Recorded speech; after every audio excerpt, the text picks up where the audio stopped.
Bühne geht. Soweit ich sehen kann, ist jawohl. Also, bei YouTube geht es jetzt los. Mal sehen, wie es bei Rumble ist. Das weiß ich noch nicht, meine Lieben. Wenn ihr online seid, gebt mir ein Feedback. Bitte schön, damit ich weiß, was los ist. Okay? So. Und jetzt gerade mal sehen, wie es hier weitergeht. Ich mache ja alles alleine. Ich habe eine ganz schwere Grippe, meine Lieben. Ich will mich ja nicht beklagen, aber ich bin seit dem Samstag bettlägerig. Und heute ist es natürlich so, ich werde das hier nicht vorbeigehen lassen.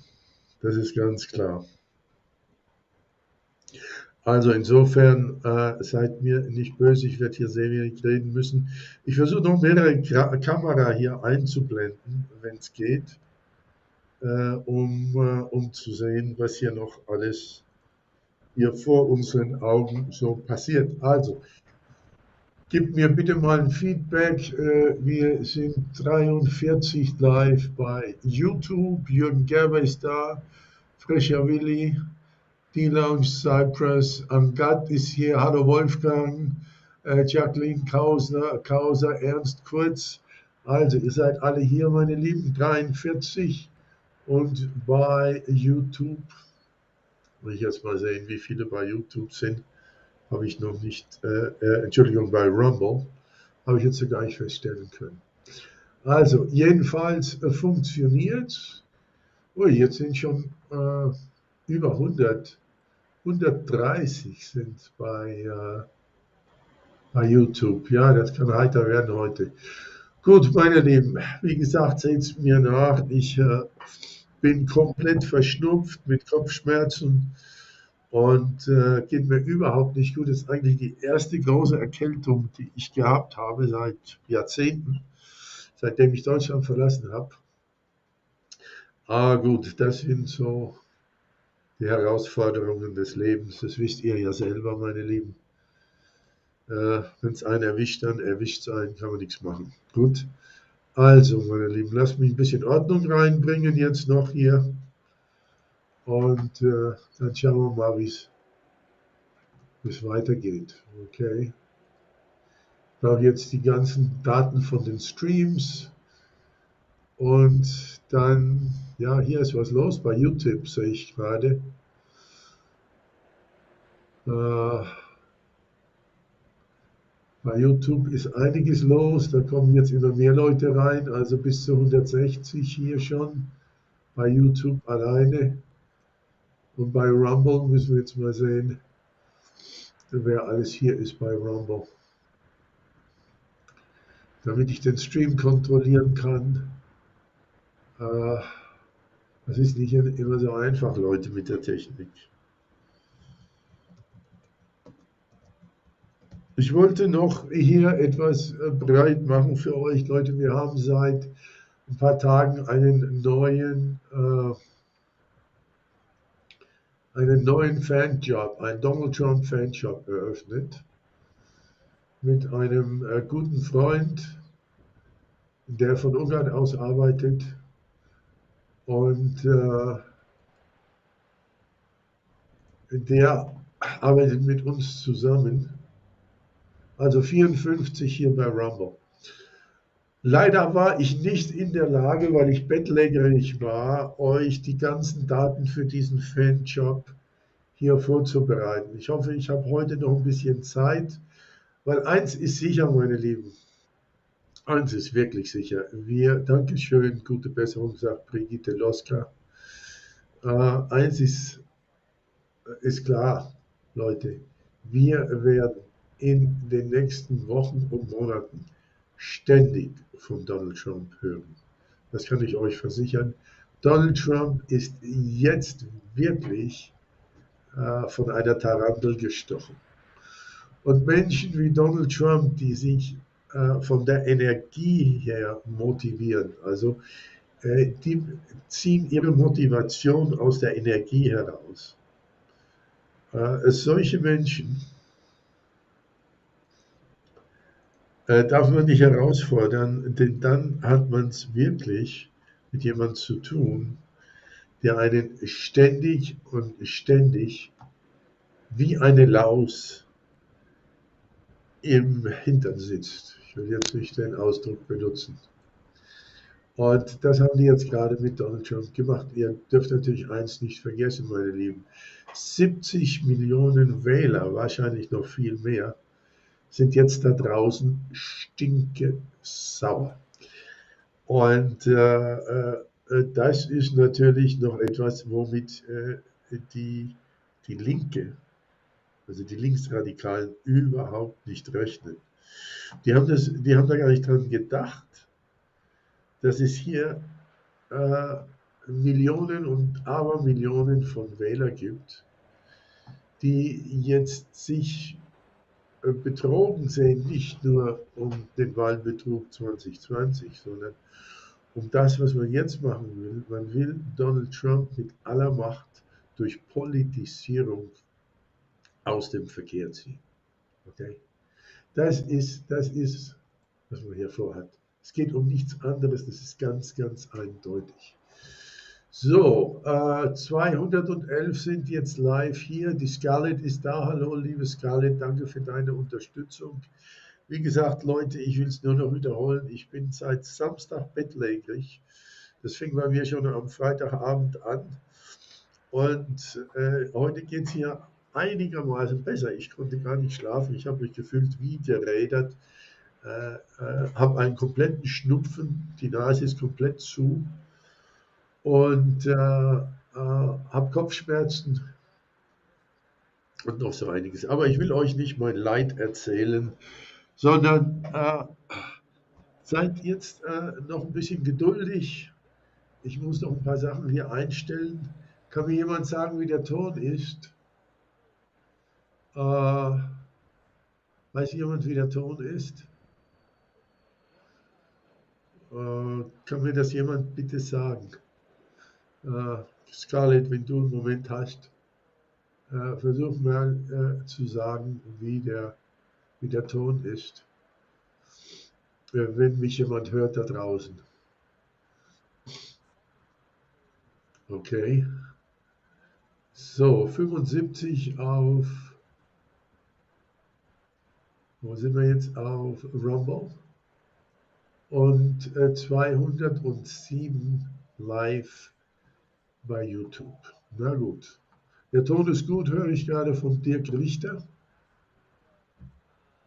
Ton ist perfekt, sagt Nani. Gut, das freut mich. Dann haben wir wenigstens etwas erreicht. So, jetzt gebt mir ein paar Minuten Zeit, meine Lieben, bitte, dass ich euch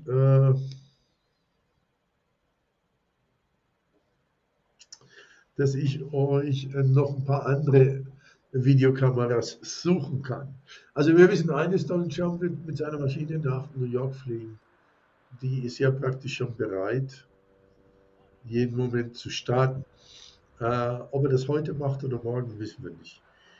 Morgen ist er vorgeladen im Büro des Staatsanwalts von Manhattan, Alvin Bragg.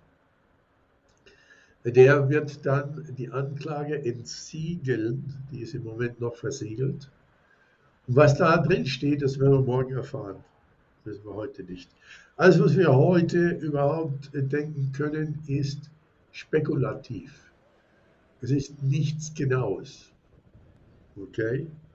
So, meine Lieben, dann werde ich mich ein paar Minuten zurückziehen und erstmal sehen, ob ich andere Kameras noch finde, weil alle Mainstream-Medien sind jetzt im Moment live und sie haben Kameras von verschiedenen Positionen aus, im ganzen Land und vor allen Dingen in New York City, in Manhattan. Und da will ich noch einige Erhaschen noch bekommen, wo ich mich reinschalte, dass wir nicht nur die ganze Zeit hier den Flughafen von Miami sehen mit dem Flugzeug von Donald Trump, sondern auch andere Reaktionen. Ich weiß, dass RSBN zum Beispiel da draußen ist und mit Protestern spricht, also Menschen, die protestieren gerade gegen Donald Trumps Anklage. die sind auch da. Also wir werden die Kamera wechseln, verschiedenartig.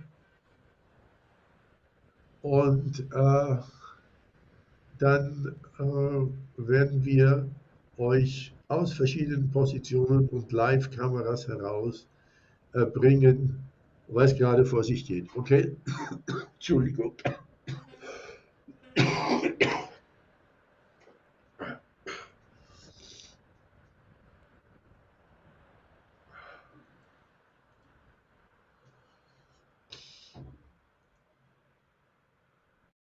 Während eines Livestreams hast du die Möglichkeit, direkt auf der rechten Seite hier im Chat mitzuwirken, Fragen zu stellen, Feedback zu geben. Damit das funktioniert, ist es wichtig, dass du einen Account bei Rumble hast. Das geht völlig kostenlos und ist in wenigen Sekunden erledigt. Aktuell im ausgeloggten Zustand, wo du wahrscheinlich jetzt gerade bist, sieht es so aus. Das heißt, du klickst hier oben auf Sign In.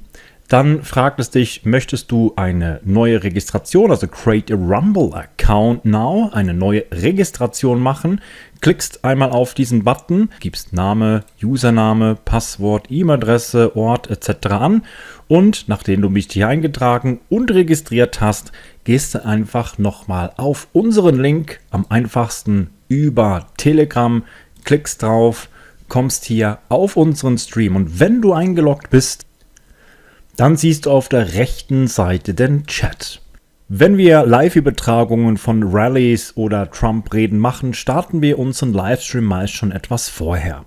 Wir geben aber immer nochmal in unserer Telegram-Gruppe bekannt, wann Trump kommt, sodass das keiner verpasst.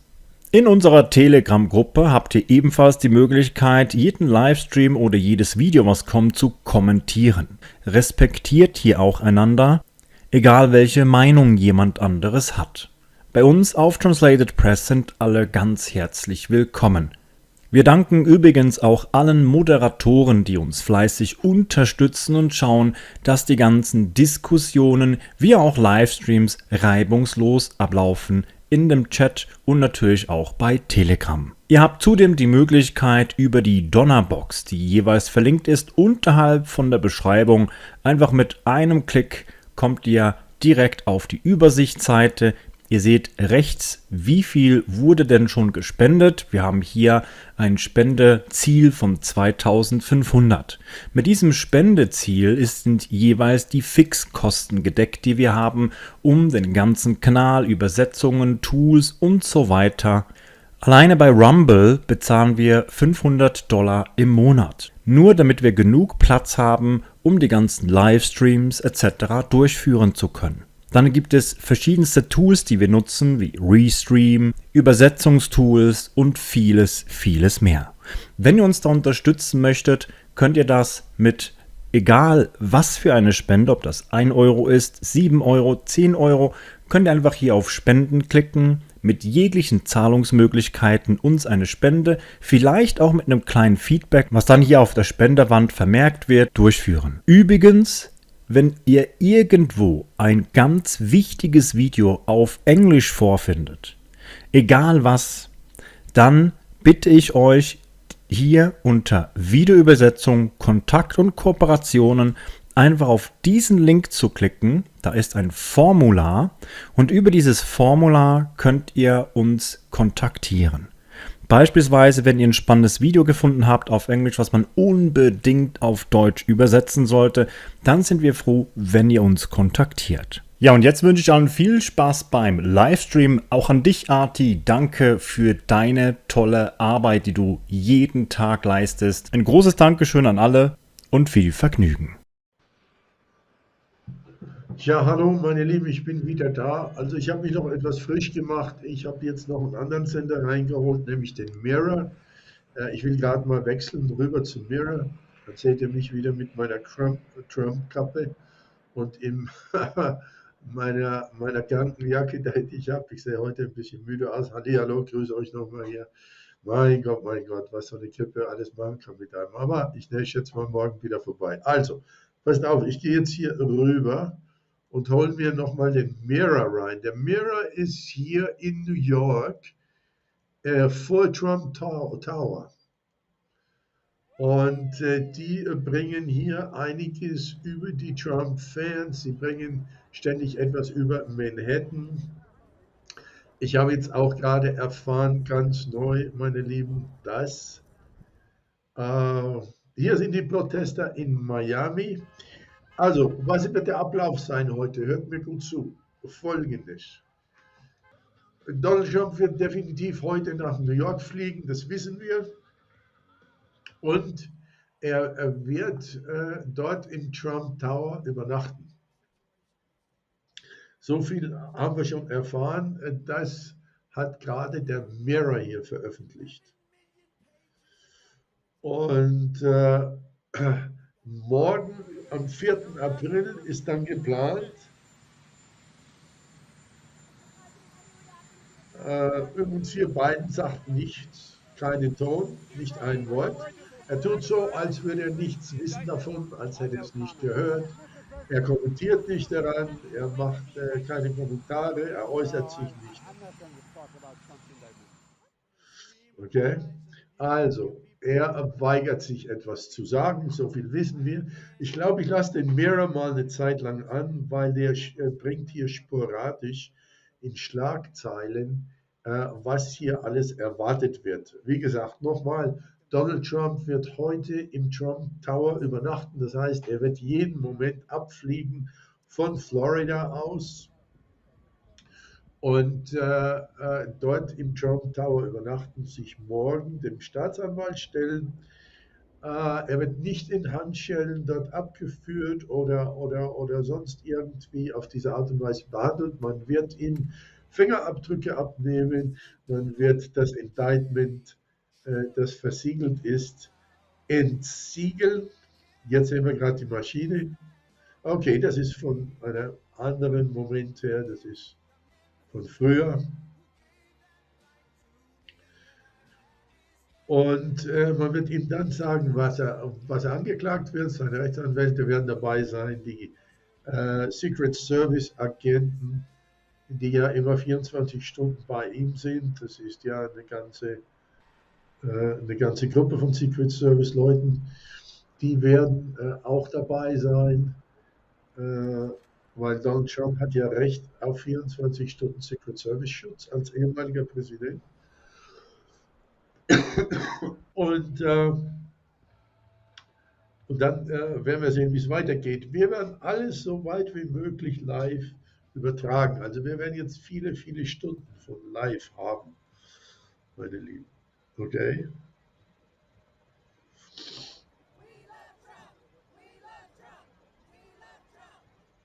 Also, kommt nochmal rüber, wenn jemand eine Trump-Figur will. Hier.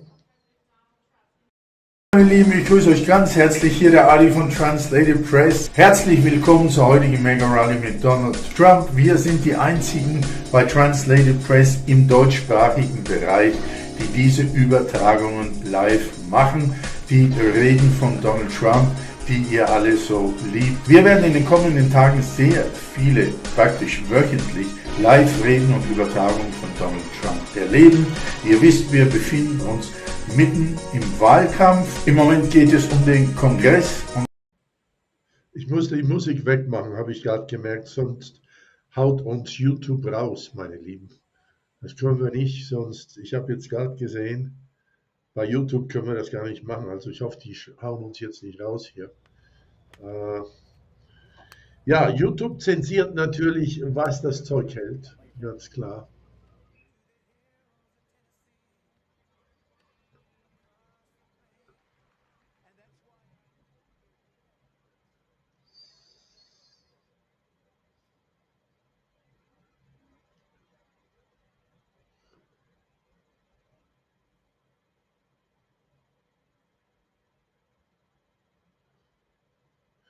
Leute, ich bin auch ungeimpft, aber ich hatte seit 30 Jahren keine Grippe mehr. Also irgendwann mal erwischt sein. Aber wie gesagt, das ist nicht das Problem.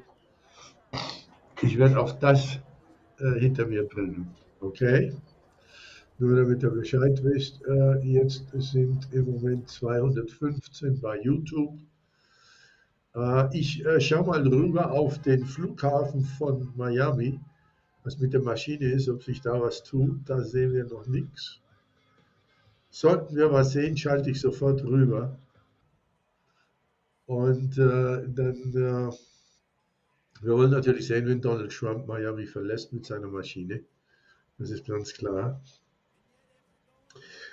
Der Mirror berichtet gerade, dass diese Anklage dazu dient, Donald Trump davon abzuhalten, dass er sich aufstellen lässt, jetzt im Januar bzw. nächstes Jahr als Präsidentschaftskandidat. Das können die natürlich vergessen, die Demokraten. Das wird nicht passieren, meine Lieben, das wissen wir ja. Außerdem, ich will nur noch mal etwas klären, was viele noch nicht ganz verstanden haben und was noch nicht so ganz klar ist. Nämlich, es gab in der Vergangenheit der Vereinigten Staaten 2 oder 3 Fälle, also wir reden jetzt von 250 Jahren, ja. In dieser Zeit gab es 2 oder 3 Fälle, wo Menschen, die nicht nur angeklagt waren, sondern die bereits verurteilt waren, sich als Präsidentschaftskandidaten haben aufstellen lassen. Ich weiß jetzt nicht ganz genau die Fälle, aber ich bin mir sicher, dass es das gibt. Ich müsste dann nochmal genauer recherchieren, weil ich habe darüber auch mal etwas veröffentlicht. Allerdings kann ich mich an die Einzelheiten jetzt auch nicht mehr erinnern. Ich habe ja so viele Sachen veröffentlicht in den letzten Jahren. Und das Gesetz der Vereinigten Staaten hält eine Person, die unter Anklage ist, ja, die sogar verurteilt wäre, wozu es nicht kommt, dessen bin ich mir hundertprozentig sicher, hält diese Person nicht davon ab, sich als Präsidentschaftskandidat aufstellen zu lassen. So, jetzt mal das richtig vorweg, damit ihr Bescheid wisst, wie die Gesetzeslage ist. Was können diese Leute jetzt, diese Hexenjäger eigentlich erreichen? Oder was wollen sie erreichen? Ob sie es erreichen können, ist eine andere Frage. Es geht ja hier um über 70 Millionen Wähler, die man jetzt bruskiert und die sehr aufgebracht sind und sehr wütend sind. Man will ihnen ihren Präsidentschaftskandidaten wegnehmen, was gesetzlich nicht möglich ist. Man will ihn aus dem Verkehr ziehen. So. Es gibt keinen Juristen, keinen sagen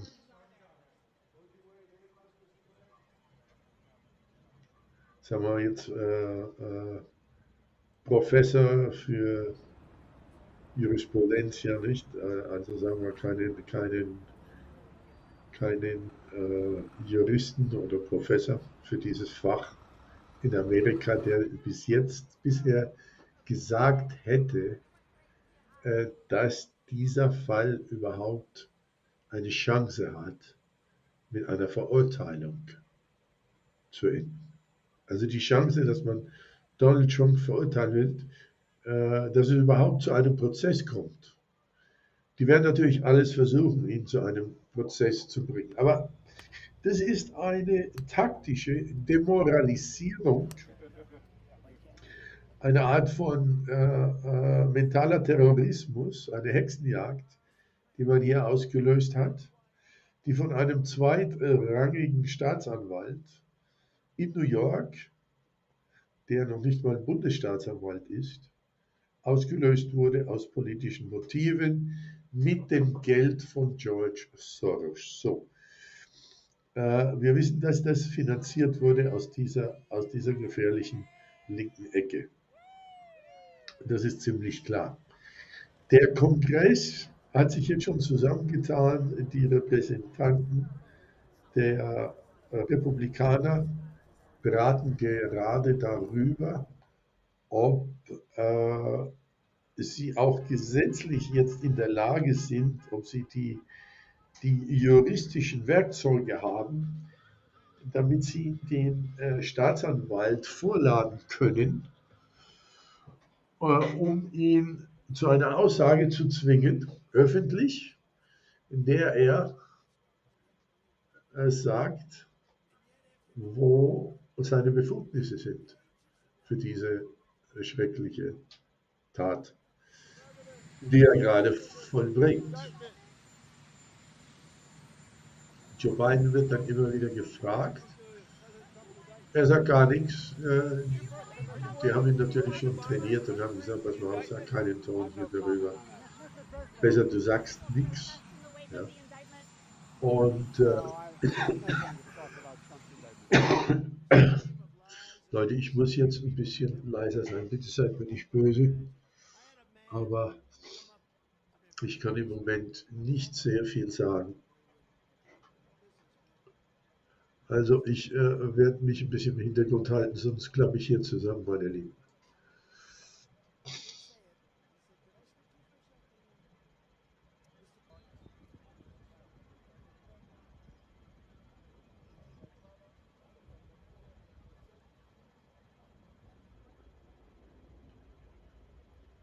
Man ist hier sehr um die Sicherheit besorgt, um die Sicherheit von Donald Trump und um die Sicherheit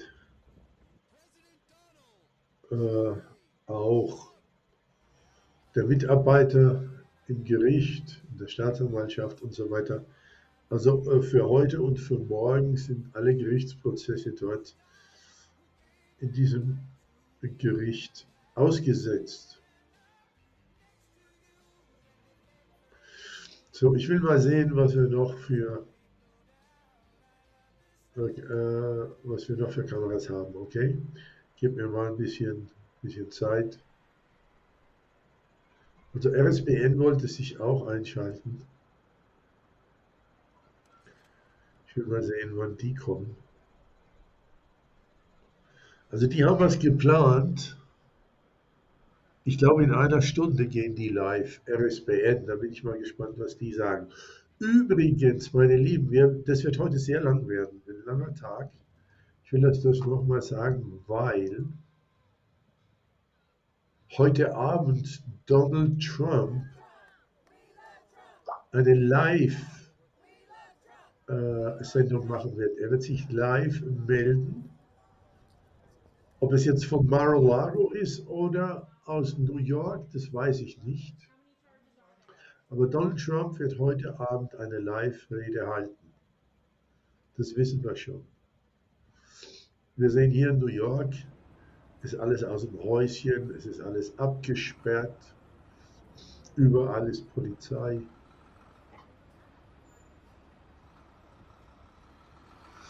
Dankeschön, Penner Oliver.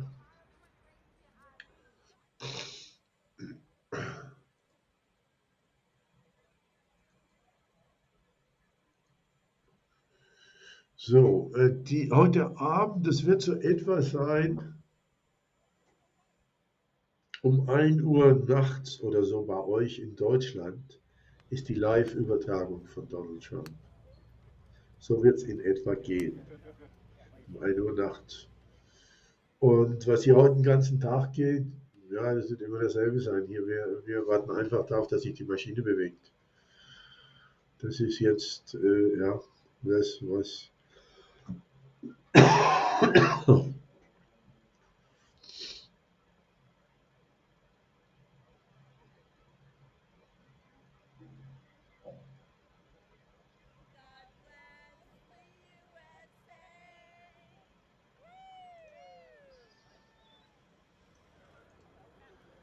So, ich gehe nur mal auf die Suche nach einem anderen Kanal.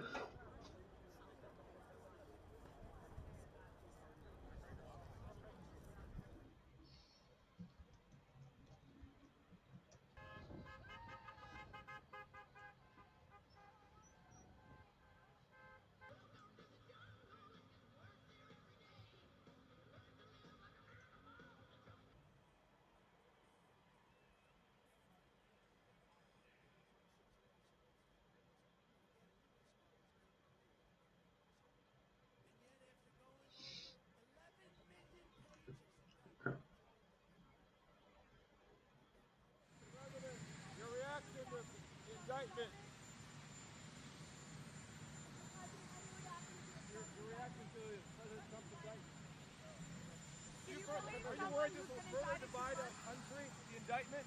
I have no comment on that. Mr. President. the wake of the indictment? No, I'm not going to talk about Trump's indictment. A stream of lies and abuse that few people could ever imagine. Few people can imagine. I had a man come up I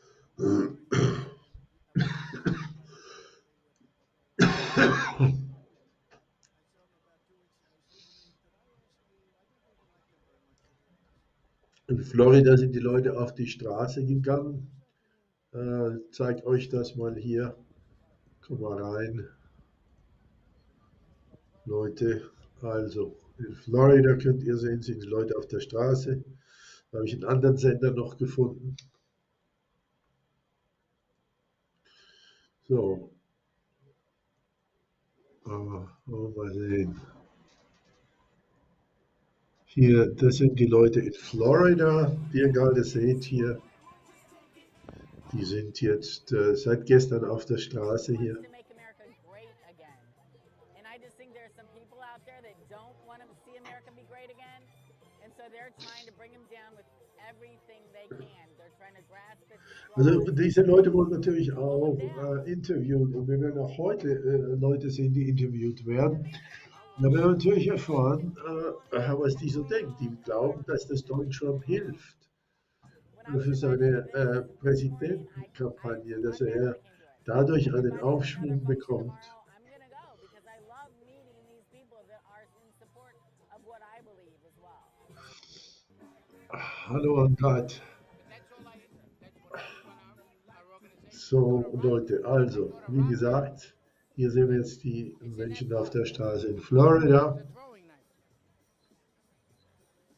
Ja, das sind alles wirklich echte Trump-Fans. Bei der Maschine tut sich nichts, da sehen wir nichts.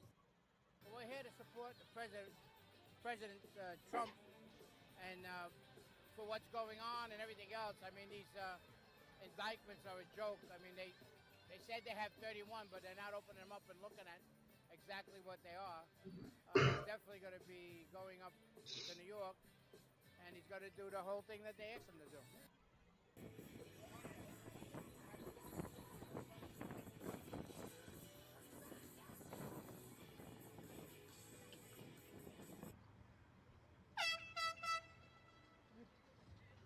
So, es gibt hier auch noch eine Kamera, die Mar-a-Lago zeigt.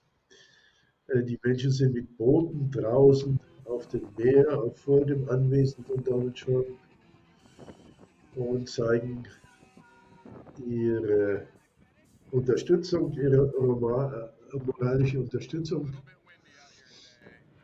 Das sehen wir jetzt. Dankeschön, Corrare. We're giving away hot dogs. They're all the same hot dog. I just came up with some funny names: Trump dog, MAGA dog, super MAGA dog, and then of course the deplorable dog. So, hier ist jemand draußen, der verschenkt Hot Dogs, also Würstchen, an die Trump-Unterstützer.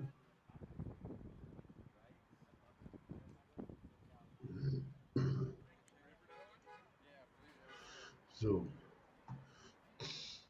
I don't think they're going to be able to stick any charges to Donald Trump, the Teflon Don. I don't see it happening. They've had 7 years to scrutinize Donald Trump's finances, his business dealings, his partnerships, everything like that. Wie gesagt, ja, hier tut sich was. Ich will mal sehen, wie es auf dem Rumble aussieht, meine Lieben. Ich gehe mal drüber. So, bei Rumble sind jetzt 104, bei YouTube 260. Das sind 365 live im Moment.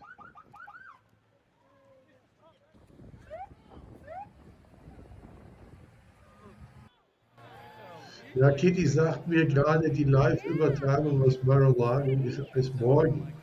Das heißt also, wenn Donald Trump zurückkommt aus Manhattan, wird er dann seine Live-Übertragung machen. So ist das.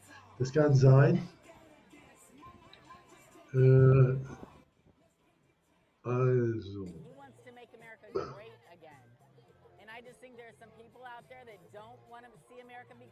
So, ich will das nochmal checken hier bei RSBN, weil die werden natürlich dabei sein, wenn Donald Trump live redet, ist klar. Das wissen wir ja.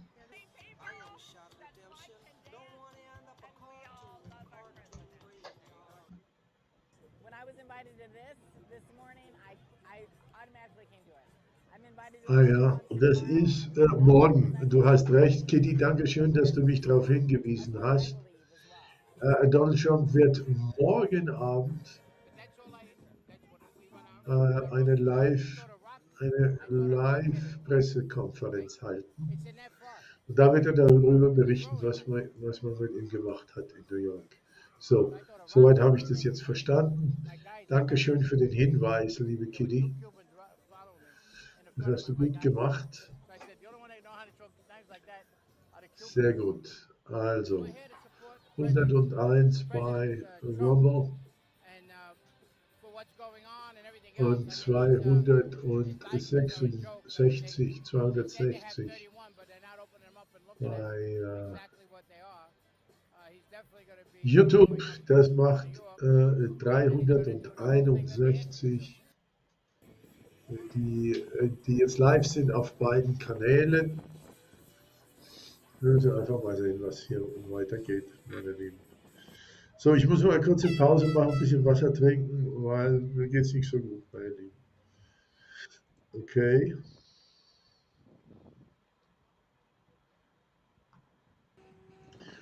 Die Leute in Florida stehen alle hinter Trump.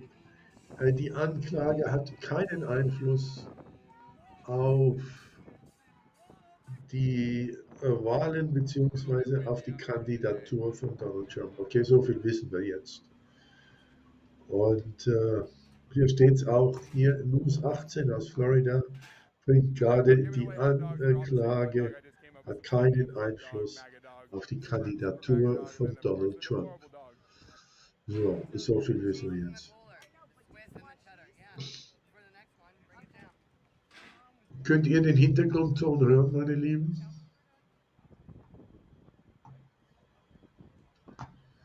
Übrigens, jetzt sind über 300 Leute hier.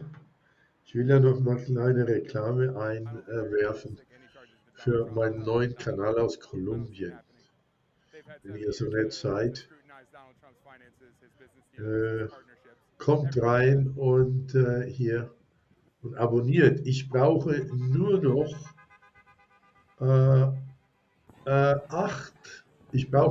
8 Leute, um 1000 Mitglieder zu bekommen auf unserem neuen Kanal.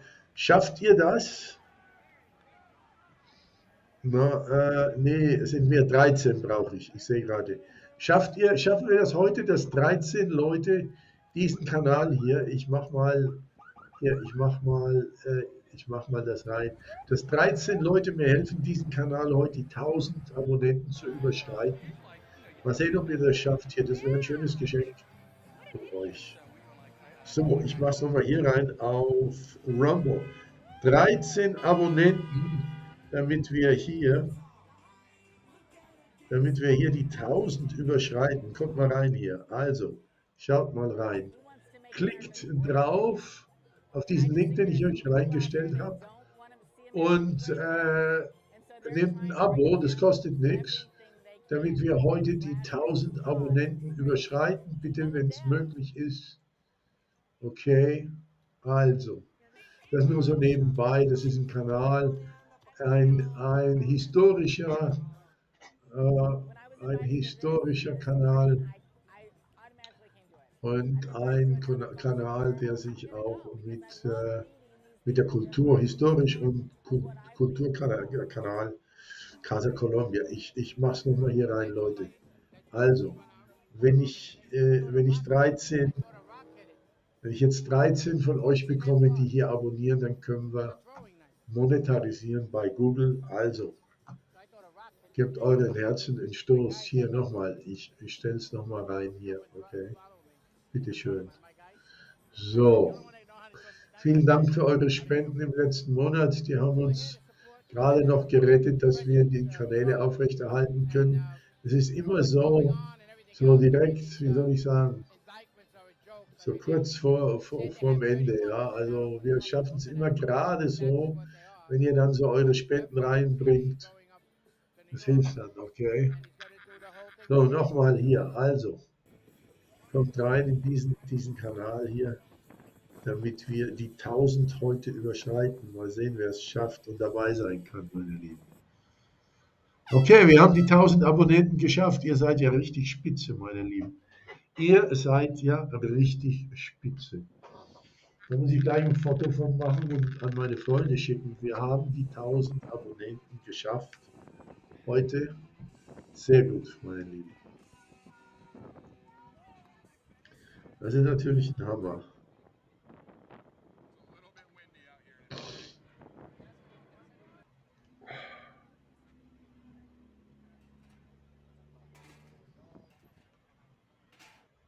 We're giving away hot dogs. They're all the same hot dog. I just came up with some funny names: Trump dog, MAGA dog, super MAGA dog, and then of course the deplorable dog. So, because the cheese is in the cooler, Swiss and the cheddar. Yeah. For the next one, bring it down. My mom was born in New York, but she moved down here to South Florida.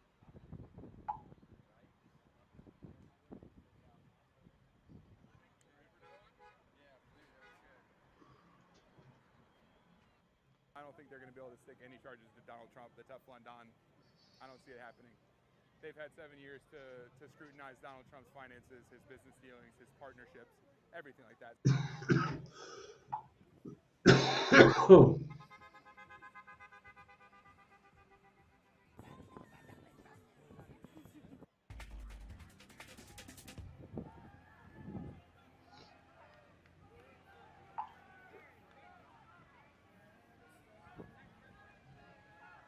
Thank you, President Trump. Thank you.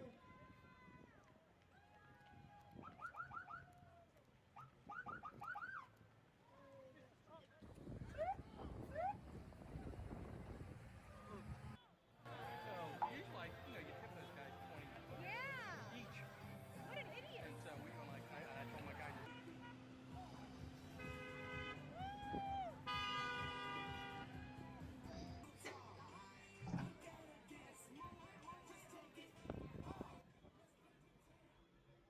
He wants to make America great again. And I just think there are some people out there that don't want to see America be great again. And so they're trying to bring him down with everything they can. They're trying to grasp at straws and strings to pull him down. I want a shot at redemption. Don't want to end up a cartoon breeze. When I was invited to this morning, I automatically came to it. I'm invited to another function tomorrow. I'm going to go because I love meeting these people that are in support of what I believe as well. Meine Lieben, vielen, vielen herzlichen Dank. Ihr habt in Sekundenschnelle uns auf über 1000 Abonnenten gebracht. Das ist ein schönes Geschenk. Ich bin schon nicht mehr so krank wie vor 10 Minuten. Schaut mal, was sowas ausmacht. Gell? Ist doch unglaublich. Also, herzlichen Dank. Ich will mal sehen, was wir noch hier für Kameras haben, was hier noch abgeht. Mal reinschauen, wie sieht es bei YouTube übrigens aus hier. Bei YouTube 251, also es bleibt alles über 200 plus. Das hat sich eingependelt. Ja, das wird jetzt stundenlang so gehen, bis was Neues kommt. 136. Scarlett, 1011, danke dir. Jawohl. Bei Rumble sind wir bei 135. So, also, wir sind dabei. Ich bin mal gespannt, was hier RSBN macht. Die sollten jeden Moment live gehen. Jeden Moment. Da ist aber noch nichts. Ich bin da hinterher. Ich bin gespannt, was die uns erzählen, weil die wollen ja auf die Straße gehen. Und RSBN will ja die Protester, also die Leute, die protestieren, die wollen sie ja interviewen. Ja. Also die nächsten Wochen und Monate, meine Lieben, werden sehr spannend werden. Das ist auf jeden Fall klar. Jacqueline, vielen Dank für das Abonnement. Also, Yeah. For the next one, bring it down. My mom was born in New York, but she moved down here to South Florida. ich sehe jetzt gerade, RSBN wird alles morgen machen. Die kommen heute gar nicht live.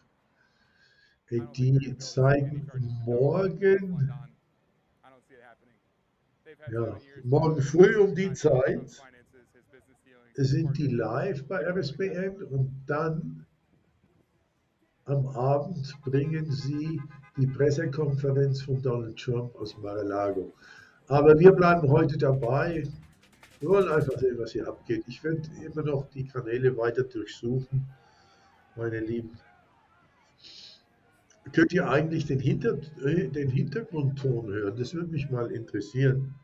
Kann mir das jemand sagen? Hier bei YouTube, wie der Hintergrundton ist, kommt der Hintergrundton raus hier? So usually, you tip those guys 20 each. What an idiot. And so we were like, I told my guys,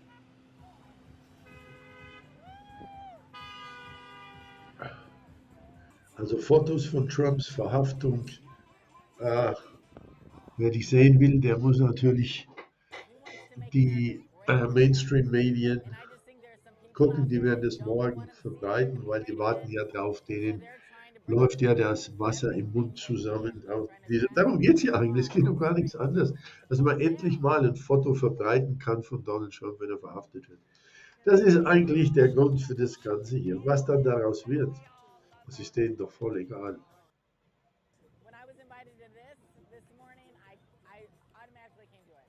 I'm invited to another function tomorrow. I'm going to go because I love meeting these people that are in support of what I believe as well. But that's all that's what we run our organization. I thought a rock hit it. Okay? It's in that far. It's a throwing knife. So I thought a rock hit the thing. And my guys, there were 2 Cubans following me in the front of my guys. So I said, the only one that know how to throw knives like that are the Cubans. Well, we're here to support President Trump and for what's going on and everything else. I mean, these indictments are a joke. I mean, they said they have 31, but they're not opening them up and looking at exactly what they are. He's definitely going to be going up to New York, and he's going to do the whole thing that they asked him to do.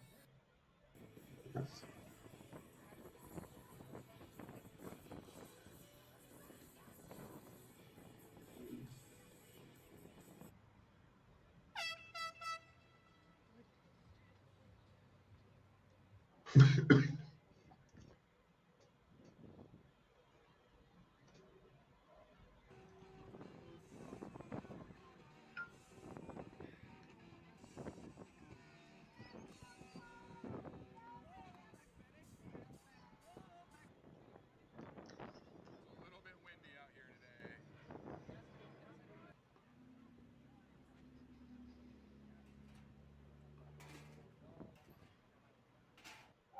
We're giving away hot dogs. They're all the same hot dog. I just came up with some funny names: Trump dog, MAGA dog, super MAGA dog, and then of course the deplorable dog. The cheese is in the cooler. Swiss and the cheddar. Yeah. For the next one, bring it down. My mom was born in New York, but she moved down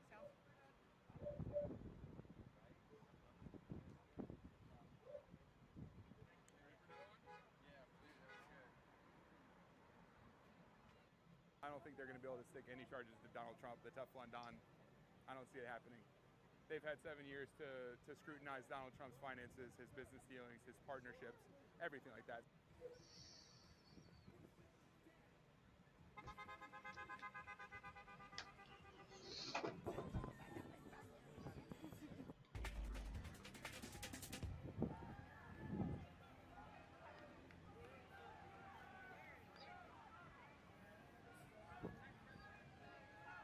Thank you, President Trump. Thank you.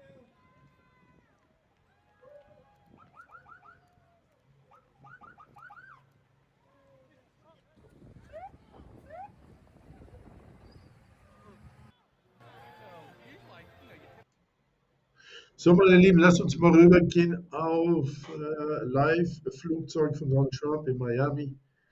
Da tut sich noch nichts. Ich habe gerade gehört, dass man ihn sehen kann im Flugzeug, aber da sieht man noch nichts. Was man sieht im Flugzeug, das sind alte Bilder. Aber ich will trotzdem mal rübergehen auf das Flugzeug hier in Miami.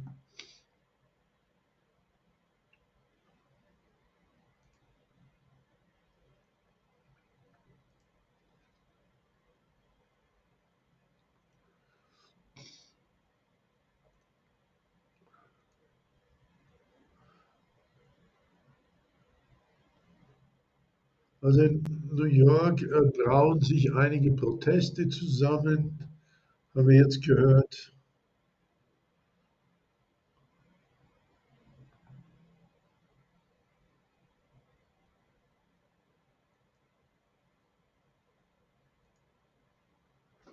So, ja, hier tut sich was.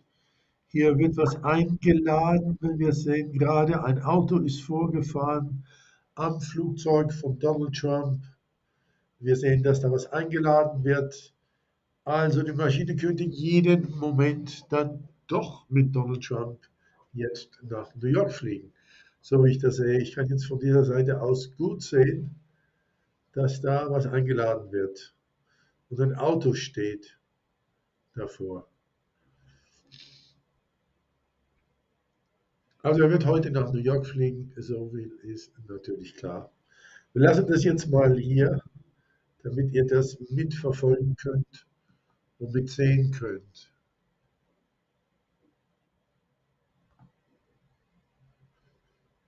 So, jawohl, da hat jemand jetzt ist jemand in die Einstiegsluke rein, das war wahrscheinlich ein Secret Service Agent. Jetzt wird noch was reingebracht. Also es werden hier Koffer reingebracht in die Maschine. So viel sehen wir jetzt. Also es tut sich was am Flughafen.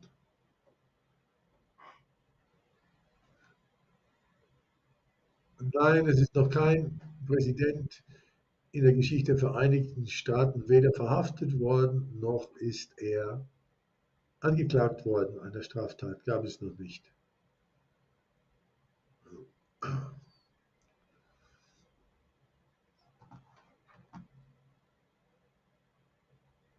So viel wissen wir. So, 113 bei Rumble.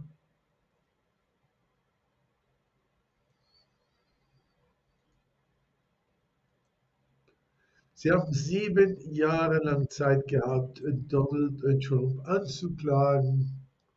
Es ist aber nicht passiert. Es gab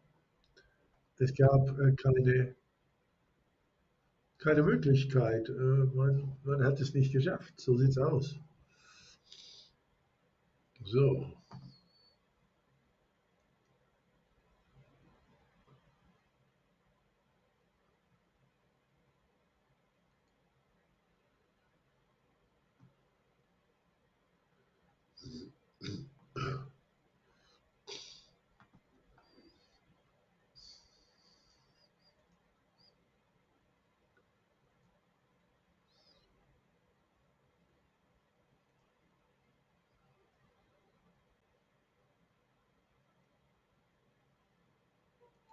So, ich sehe gerade hier, der Stream ist unterbrochen hier bei Rumble. Ich habe keine Ahnung warum. Aber der Rumble-Stream ist unterbrochen, meine Lieben. Das ist auch merkwürdig. Ich will jetzt noch mal versuchen, was da schief gelaufen sein könnte.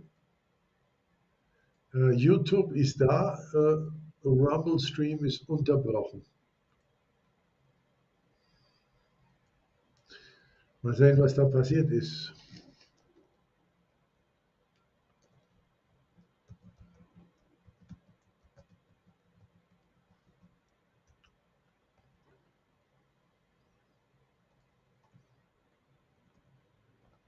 Also,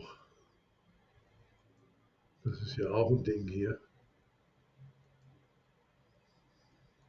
Ja, Rumble Stream. So, jetzt ist der Rumble Stream wieder da. Seid ihr wieder da, Leute?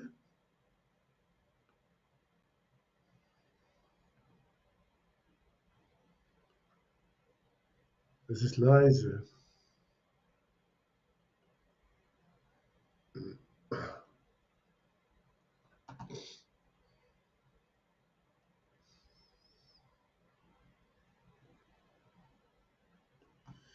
So, meine Lieben, jetzt hatte ich auch hier einen Moment, aber es sieht immer noch gut aus. Also, die Streams sind beide noch verhältnismäßig stabil.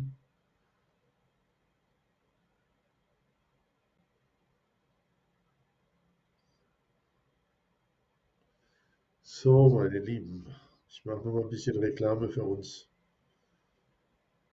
Während eines Livestreams hast du die Möglichkeit, direkt auf der rechten Seite hier im Chat mitzuwirken, Fragen zu stellen, Feedback zu geben. Damit das funktioniert, ist es wichtig, dass du einen Account bei Rumble hast. Das geht völlig kostenlos und ist in wenigen Sekunden erledigt. Aktuell im ausgeloggten Zustand, wo du wahrscheinlich jetzt gerade bist, sieht es so aus. Das heißt, du klickst hier oben auf Sign In. Dann fragt es dich, möchtest du eine neue Registration, also Create a Rumble Account Now, eine neue Registration machen? Klickst einmal auf diesen Button, gibst Name, Username, Passwort, E-Mail-Adresse, Ort etc. an und nachdem du mich hier eingetragen und registriert hast, gehst du einfach nochmal auf unseren Link, am einfachsten über Telegram, klickst drauf, kommst hier auf unseren Stream und wenn du eingeloggt bist, dann siehst du auf der rechten Seite den Chat. Wenn wir Live-Übertragungen von Rallyes oder Trump-Reden machen, starten wir unseren Livestream meist schon etwas vorher. Wir geben aber immer nochmal in unserer Telegram-Gruppe bekannt, wann Trump kommt, sodass das keiner verpasst. In unserer Telegram-Gruppe habt ihr ebenfalls die Möglichkeit, jeden Livestream oder jedes Video, was kommt, zu kommentieren. Respektiert hier auch einander, egal welche Meinung jemand anderes hat. Bei uns auf TranslatedPress sind alle ganz herzlich willkommen.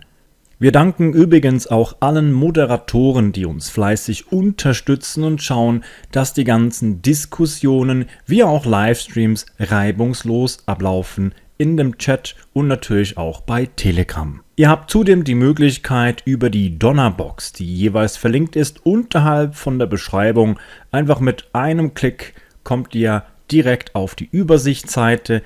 Ihr seht rechts, wie viel wurde denn schon gespendet. Wir haben hier ein Spendeziel von 2500. Mit diesem Spendeziel sind jeweils die Fixkosten gedeckt, die wir haben, um den ganzen Kanal, Übersetzungen, Tools und so weiter. Alleine bei Rumble bezahlen wir $500 im Monat. Nur damit wir genug Platz haben, um die ganzen Livestreams etc. durchführen zu können. Dann gibt es verschiedenste Tools, die wir nutzen, wie Restream, Übersetzungstools und vieles, vieles mehr. Wenn ihr uns da unterstützen möchtet, könnt ihr das mit egal was für eine Spende, ob das 1 Euro ist, 7 Euro, 10 Euro, könnt ihr einfach hier auf Spenden klicken, mit jeglichen Zahlungsmöglichkeiten uns eine Spende, vielleicht auch mit einem kleinen Feedback, was dann hier auf der Spenderwand vermerkt wird, durchführen. Übrigens, wenn ihr irgendwo ein ganz wichtiges Video auf Englisch vorfindet, egal was, dann bitte ich euch hier unter Videoübersetzung, Kontakt und Kooperationen einfach auf diesen Link zu klicken. Da ist ein Formular und über dieses Formular könnt ihr uns kontaktieren. Beispielsweise, wenn ihr ein spannendes Video gefunden habt auf Englisch, was man unbedingt auf Deutsch übersetzen sollte, dann sind wir froh, wenn ihr uns kontaktiert. Ja, und jetzt wünsche ich allen viel Spaß beim Livestream. Auch an dich, Arti. Danke für deine tolle Arbeit, die du jeden Tag leistest. Ein großes Dankeschön an alle und viel Vergnügen.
by reopening the state. Let's say, because we know it was shut down down here for a while. We know we had mass mandates, but he stepped in and did something.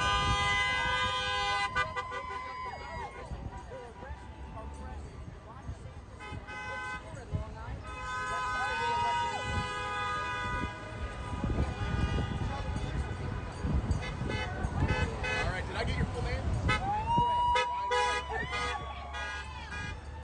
Oh man, what? I'm Chris Nelson. I'm going to write a piece before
we were saying like, you would normally, kind of face,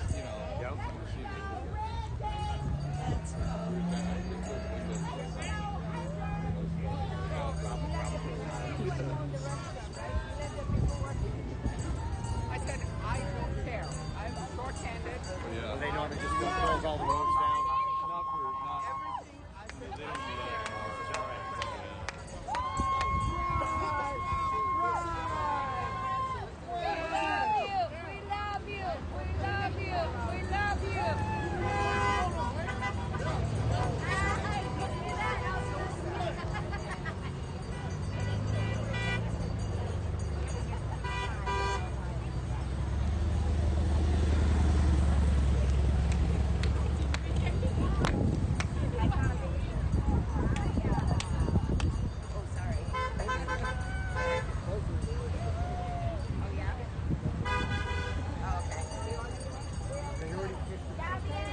Oh, this is the Miami.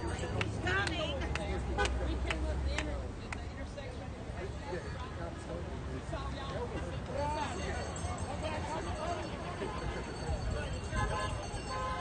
He's supposed to depart.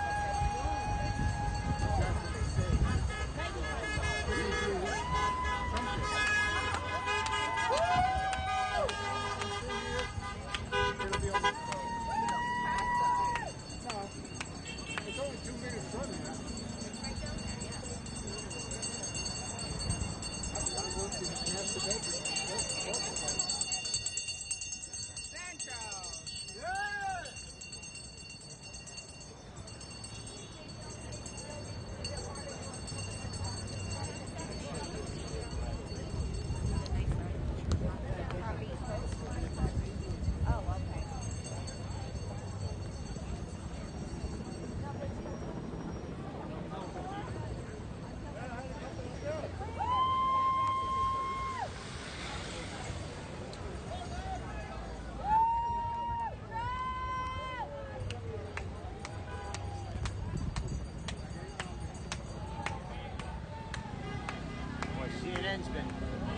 CNN's been hovering there for a while. Is that CNN? Fighting new. Yeah. Fighting new. You want to take my iris? Right here. Yeah. No, I don't see it. That's CNN?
with the NYPD, with also, of course, Secret Service that is heavily involved as well. And right now, we are providing you this coverage here for you on Live Now from Fox. We appreciate all our viewers across the country right now. And what we'll do is just put you in different shots of boxes that we have here for you as we do await the former president to leave Mar-a-Lago here coming up in just moments. We did have a shot earlier of some of his supporters outside of Mar-a-Lago, and we'll get that to you right here on Live Now from Fox. But these are the shots that we have here for us. There is also a Skycam shot that we have outside, high above right now, and it looks like we do have more of his caravan arriving there at Mar-a-Lago. So right now, former president has said that about noon Eastern, he would be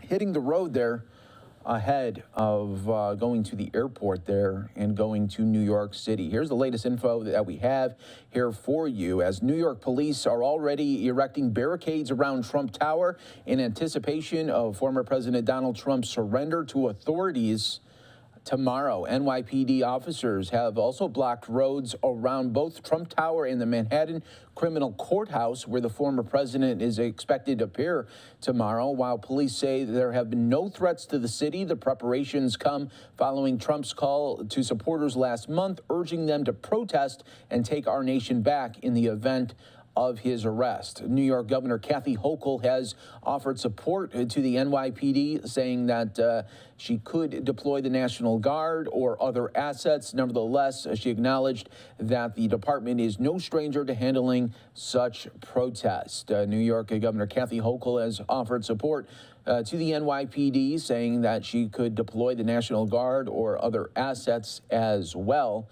The New York City mayor and NYPD are going to be holding a news conference today ahead of the arraignment. We're just getting this news in here, as this news conference will be happening in just moments as the city braces for the arrival and arraignment of former President Donald Trump on Tuesday, according to the reporting from the New York Daily News. Security for Tuesday's arraignment is expected to be tight, with extensive security around the building, with everyone in the courtroom that will be searched at least twice.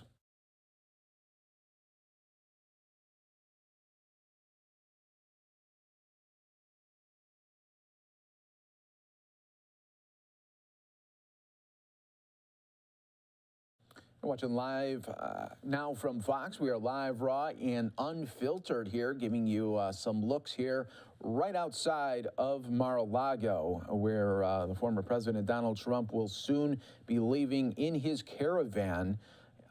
This all coming as a former U.S. attorney on the calls on the unusual details of the Trump case. Executive Director of Right on Crime, Brett Tolman, was speaking earlier, and what to expect from the case is this is going to be something of history in the making, as we all know it. Never before has former president been indicted, and that has now happened right here on just last week. So we wanted to continue to bring you with the news here. We want to go out to Fox 5 New York, as they are offering coverage on this, talking about security efforts ahead of tomorrow's big day. Threat streams. For the moment, these sources tell us there are no immediate credible threats. Former President Donald Trump is expected to arrive here at Trump Tower later this afternoon, with NYPD officers already in position to ensure everything goes smoothly. Uniformed officers who are part of their visibility strategy are stationed all around Trump Tower, and they're not just at this specific location. We've seen pairs of officers on roving foot patrols on side streets here in Midtown, so that they can be aware of any large groups on the move or any other issues that may arise. All the security for the president's stay in New York has been in the planning stages for the last 2 weeks, and we'll have much more for you on this as it develops. Back to you. I believe we might be looking at the press conference as we speak. We want to go there now. Police Commissioner Keechant Sewell and Mayor Eric Adams are holding a briefing on public safety amid Trump's impending arraignment. Let's listen in. And we are asking for the public's help as well in maintaining a safe, orderly environment that allows New Yorkers to continue their day-to-day lives with minimal interruption.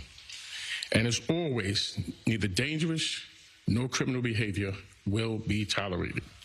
With that, I'd like to introduce the Mayor of the State of New York, Mayor Adams. Thank you. Thanks so much, Phil. This morning, when the police commissioner and I spoke on our morning briefing with the other team, we were clear that tomorrow is a day that's going to draw a great deal of attention to our city.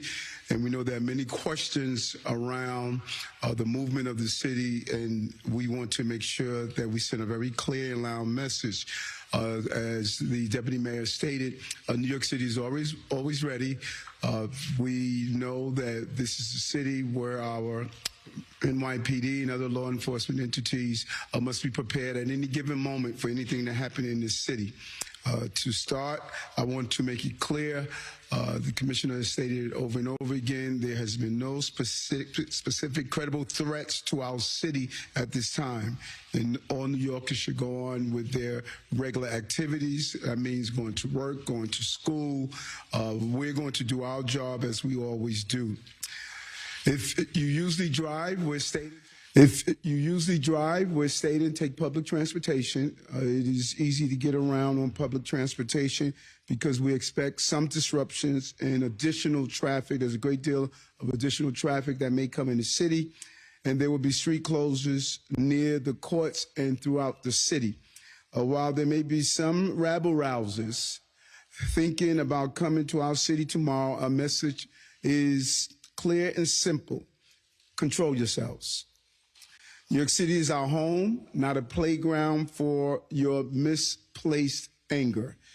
We are the safest large city in America because we respect the rule of law in New York City. And although we have no specific threats, people like Marjorie Taylor Greene, who is known to spread misinformation and hate speech, she stated she's coming to town. While you're in town, be on your best behavior. As always, we will not allow violence or vandalism of any kind. And if one is caught participating in any act of violence, they will be arrested and held accountable, no matter who you are. And I want to again thank the police department, the commissioner, for their response and for the necessary preparation as we deal with this major historical potential event that would take place in the city. At this time, I'd like to introduce the police commissioner of the city of New York. Thank you, Mr. Mayor. Good afternoon, everyone. Thank you for being here. As always, the NYPD is prepared to ensure that everyone is able to have their voices heard peacefully while exercising their First Amendment rights. We do this work in close collaboration with our federal, state, and local partners because keeping our city safe is absolutely a collective effort. As the mayor stated, there are no credible or specific threats to New York City at this time. New Yorkers may see an increased police presence in parts of the city and should anticipate intermittent road closures over the next 2 days, particularly in Manhattan. To avoid delays, I too urge everyone to use mass transit when possible. As I said, our job is to facilitate and safeguard the rights of people to express themselves and those going about their daily activities.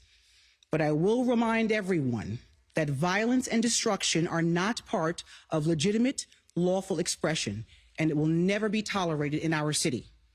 The people we serve know this, just as they know that the NYPD will be out there today, tomorrow, and every day to make sure that they are safe. Thank you. Mr. Mayor? Sure. Well, we'll take some questions. Commissioner, has Marjorie Taylor Greene or anyone else for that matter put forward a permit, and has anyone been granted? So the permitting is actually done through City Hall, but I will say that anyone who protests is expected to express themselves peacefully and orderly. Was there an arrest or has there been an arrest in a powder incident involving the Iranian office? That incident is still under investigation at this time. Commissioner or Mr. Mayor, have you noticed any movements at Port Authority or at the airport any influx of people that have been coming in that you've noticed and that are coming here for this event?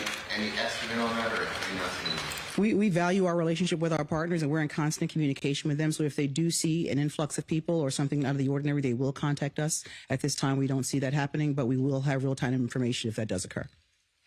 Does anyone have specifics? I don't know if this is a question for you, Commissioner, or the Mayor, about where, I know you said intermittent road closures, but can we expect at a certain point how many blocks around the courthouse would be closed? Was the FDR driver, any of the highway when there's movement?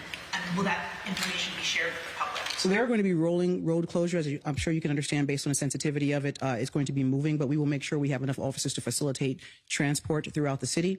There is one area close to Trump Tower that will have a road that is closed just to facilitate his transport. But beyond that, there'll be rolling road closures intermittently through the city. We're trying to have minimal amount of intrusion into city life. I wanted to ask, what additional measures is the NYPD taking, not only to protect DA Bragg, but also other members of his office? We take any threats or concerns of our elected officials and anyone in the city very seriously. So we have provided some assistance in that regard, and we are investigating any threats that may be made to the DA or any of his staff. Will the Times Square gun-free zone be moved in and around courthouses? As you know, a number of laws were passed when we went into having sensitive zones and restricted zones. It's actually an e-felony to carry in some of those zones, even if you have a license. Some of those zones include courthouses, federal buildings, and First Amendment activities. So we're not going to move those. I think responsible gun ownership requires that you know what the laws are, where you are protesting, and we expect everyone to adhere to ours. Well, going back to police presence, how many officers do you expect to be on the streets? And also, the Secret Service, I mean, how have they come in and basically told you what to do? Or, I mean, how much control are they having over security? We work with the Secret Service all the time. These are our partners. I won't go into how many numbers of police officers will be on the street, but we will have enough to facilitate mobile units if we need to respond to anything. But this is a collaborative effort with our partners in the Secret Service. Commissioner, NYPD personnel days off, suspended or canceled for the interim? We have not needed to do that at this time. We have enough resources in place, but we can always call people in should the need occur. Your name and help. Shayna Jacobs. Commissioner, how many officers do you expect to be deployed around the city just for this specific detail? And also, are you expecting or anticipating needing checkpoints for people on foot to get into the courthouse area and to protest outside of it? Well, I won't get into specific numbers of how many we will deploy to that area. If we find the need to institute checkpoints, we will do so. Yes, you mentioned, both you and the mayor, about people taking public transportation. Is there a plan to increase police presence on public transportation, or what type of thing is going in? So as you know, as we've talked about since October, we've surged a number of officers into the transit system. So we expect to have a healthy complement of officers in the transit system tomorrow to facilitate travel. Jeff Hayes with CBS News. Mayor Adams, this question is for you. Good to see you again. Always. So, you're a former police officer yourself. I'm sure in the past you were deployed to, not the same, but similar incidents. Now as mayor, what concerns you the most as far as security is concerned on the eve of this arraignment? Well, again, as you indicated, serving in the department, I really have a lack of concern. I know how well the New York City Police Department is able to pivot and shift based on the circumstances that they are facing. And we are prepared. The police commissioner gave me a briefing. She understands that this is a unique situation, and the New York City Police Department is fully prepared with the coordination that Deputy Mayor Bank is doing with our other law enforcement entities. I have no concern at all around this. Is it specifically about, sorry, one quick follow-up. Is it specifically about politicians? You mentioned Marjorie Taylor Greene, or the former president stirring things up?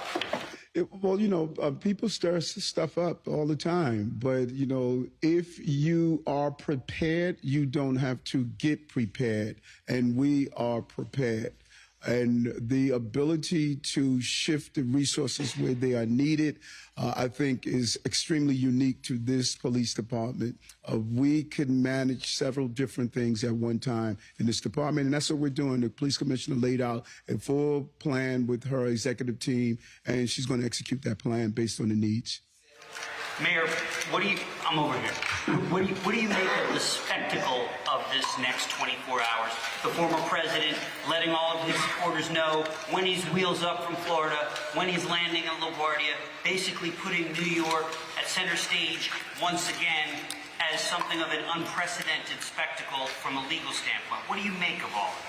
Well, I'm not in control of that. You know, I view this entire moment that we are in right now to one day be in the Museum of the City of New York. And I think this is another chapter in this experience, and that this administration is going to show how we manage not only national problems, but global problems as well as local problems. And we'll be prepared for whatever needs to be done. We built a team, we got the right team, and New York is going to see once again the professionalism that this police commissioner has displayed and showed to her troops.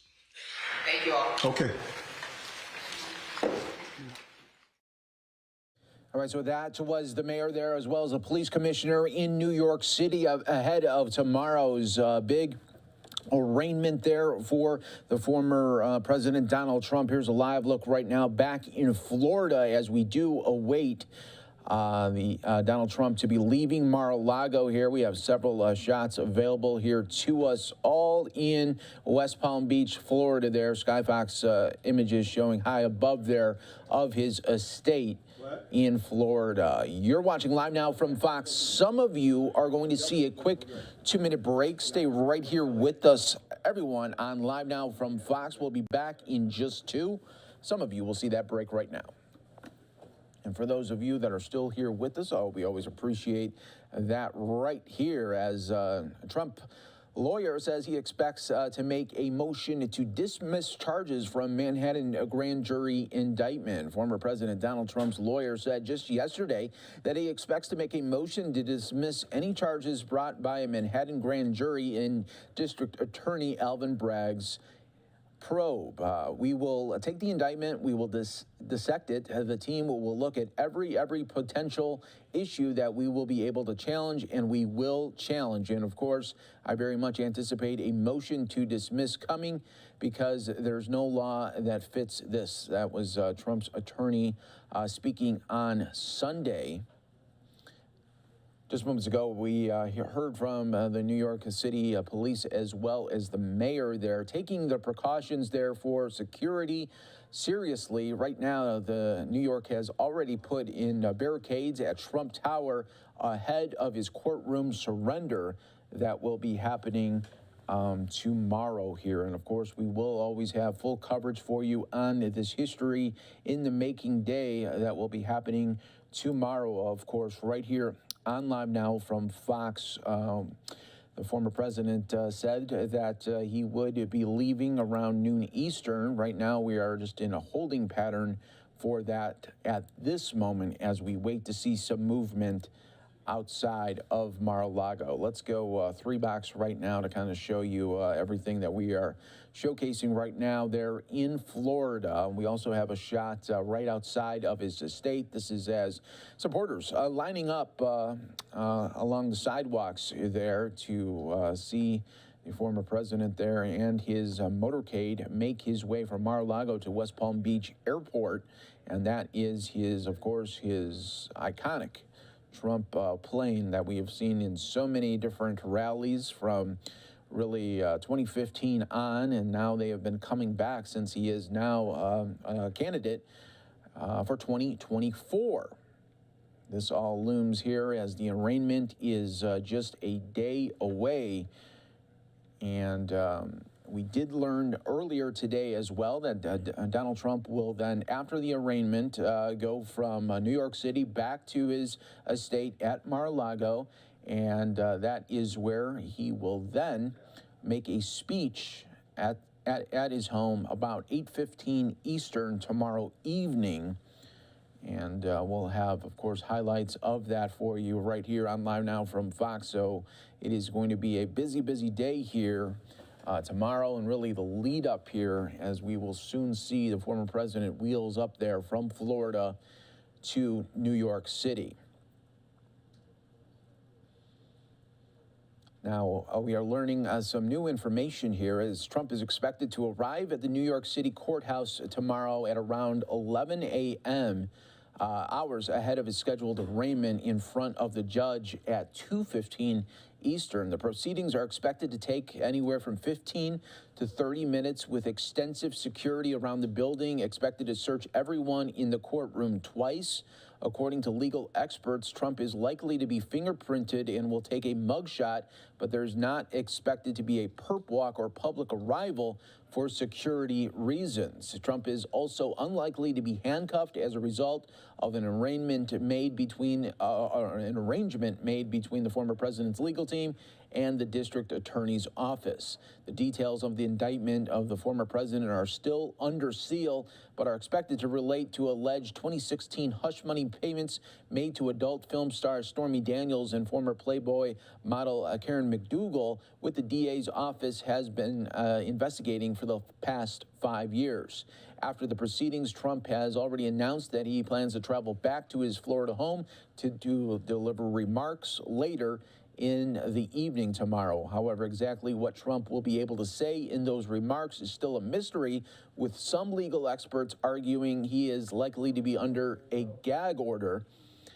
And right now, we are seeing movement finally right outside of Mar-a-Lago there. His caravan now leaving with Secret Service agents. They are now making his way to the airport at West Palm Beach there, and we do have Skyfox images high above showing the caravan in full effect right now. We also have a ground shot that will soon be coming of the former president leaving his beloved Mar-a-Lago estate, heading to New York City, where he will spend the night at Trump Tower before tomorrow's historic arraignment there of a former president. There are reports there that the number of charges could be anywhere from 20 to 34. That indictment is still under seal, and we will not know until tomorrow's arraignment what is included in the indictment there. But now that ground shot is here. We do have the motorcade now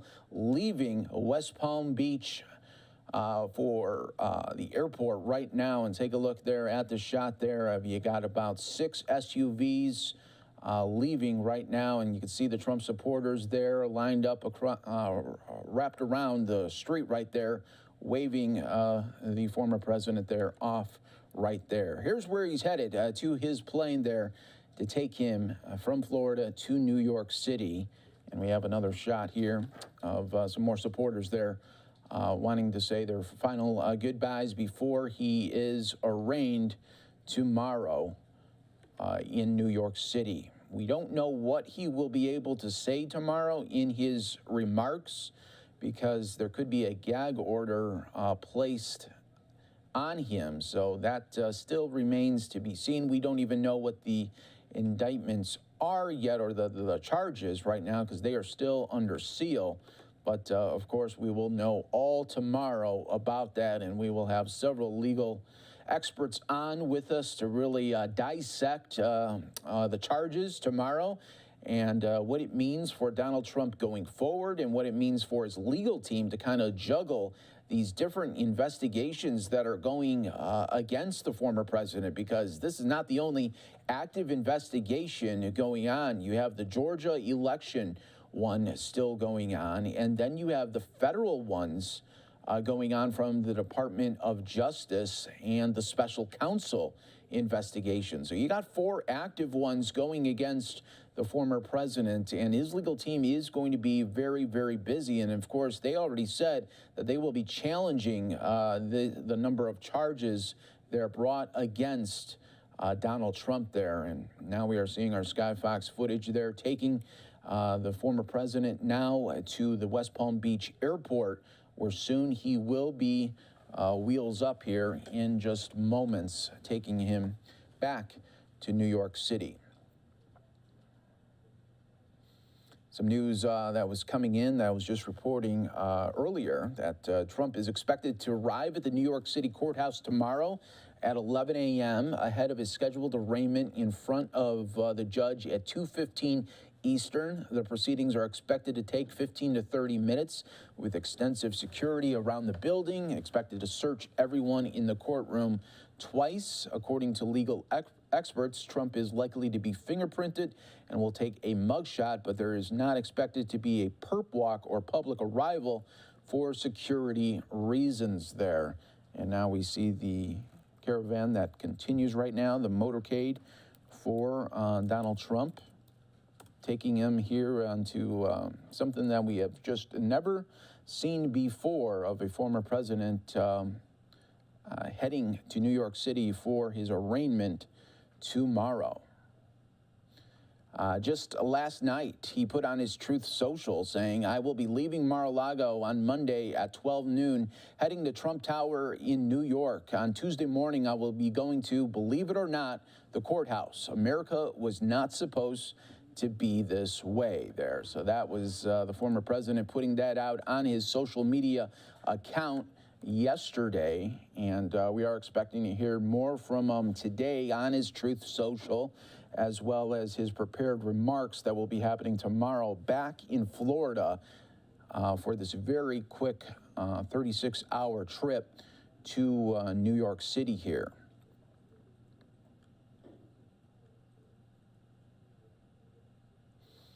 New York Police Department officers have also blocked roads around both Trump Tower and the Manhattan Criminal Courthouse, where the former president is expected to appear tomorrow. While police say there have been no threats, we even heard that from them just moments ago in a news conference. They still will have all of their police officers in uniform just in case of any active emergencies. We know that there will be protests happening right around the courthouse tomorrow, so it will be something of a historic nature, obviously, in New York City, as we are continuing to show you this Skyfox aerials of Donald Trump's motorcade heading to the West Palm Beach airport. Soon where he will be wheels up here. Eric Trump, the son of former President Donald Trump, was seen giving the thumbs up to reporters from the back seat of an SUV on the way to the Palm Beach International Airport. Former President Trump is expected to depart there from West Palm Beach here in just moments. New York City Mayor Eric Adams and New York Police Department Commissioner held a briefing today talking about the security preps and warning everyone to, quote, control yourselves. He says the New York mayor said that New York City is our home, not a playground for your misplaced anger. We are the safest large city in America because we respect the rule of law in New York City. And although we have no specific threats, people like Marjorie Taylor Greene, who is known to spread misinformation and hate speech, says she's coming to town. While you in town be on your best behavior, as always, we will not allow violence or vandalism of any kind, and if one is caught participating in any act of violence, they will be arrested and held accountable no matter who you are. As you all know and are all aware, Donald Trump will be in New York tonight through tomorrow. His presence is expected to draw a lot of attention from media, spectators, and protesters alike. That was coming from the deputy mayor there, Philip Banks, talking about really this unprecedented moment where we are seeing Donald Trump in just a different view this time around. So many times we have been talking him as president there, and then before that he was, of course, a candidate and then went on to become president. But we showcased so many different types of rallies and speeches of Donald Trump, and this one is entirely different, as now we are taking Skyfox camera footage of his motorcade taking him to his arraignment that will be happening tomorrow there. And first he will be up on his so-called Trump Force One plane that we have seen so many times in the past there when he was a candidate, and now that he is a candidate again, we've seen it on several different rallies when he goes to these airport hangars to do his different kinds of speeches and rallies. Expected tomorrow as well, 8:15 Eastern, the former president will be back at Mar-a-Lago, where he is expected to make some remarks.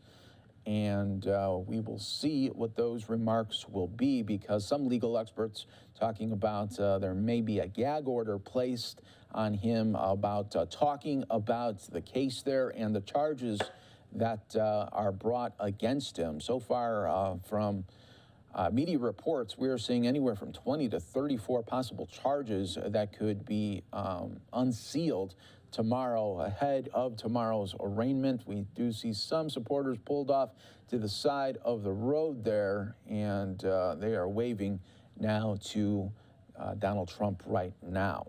Some of you are going to see a quick 2-minute break here. Everyone stay right here with us. More to come on Live Now from Fox on this really history in the making caravan taking Donald Trump to New York City.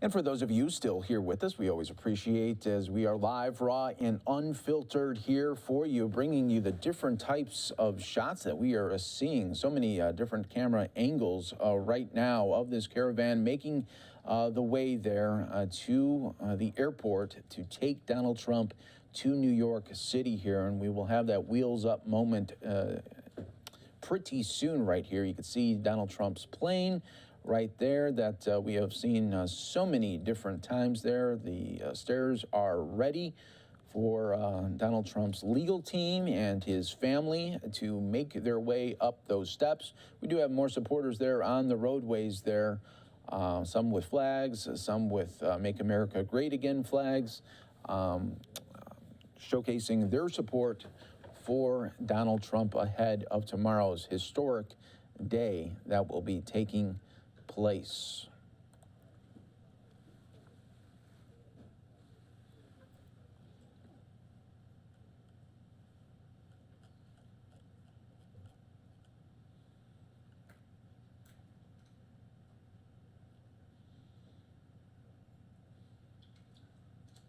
Now, just yesterday, former President Donald Trump's lawyer said that he expects to make a motion to dismiss any charges brought by a Manhattan grand jury in District Attorney Alvin Bragg's investigation. We will take the indictment, we will dissect it.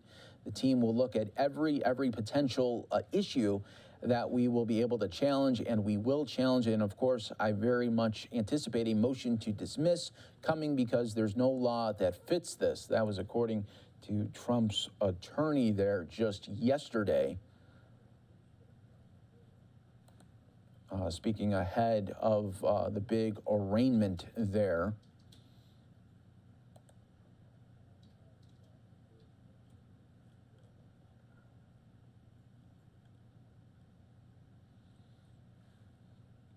Now, in New York City, the New York police are already erecting barricades around Trump Tower. New York police officers have also blocked roads around both Trump Tower and the Manhattan Criminal Courthouse, where the former president is expected to appear tomorrow. While police say that there have been no threats to the city, the preparations come following Trump's call to supporters last month, urging them to protest and to, quote, take our nation back in the event there of his arrest. And now we are getting closer for this motorcade to the airport here, and we still see many supporters out there lining the street to offer their support there of Donald Trump coming on the historic day tomorrow that we will all witness. And of course, we will have full live coverage here for you. The former president is expected to be at the courthouse tomorrow at 11 a.m. Eastern. That's several hours ahead of his arraignment at 2:15. This has been a security issue for some time, and they have been talking from the DA's office to New York City Police to Secret Service, have all been actively looking at this for the best security protocols ahead of this unprecedented arraignment that we will see.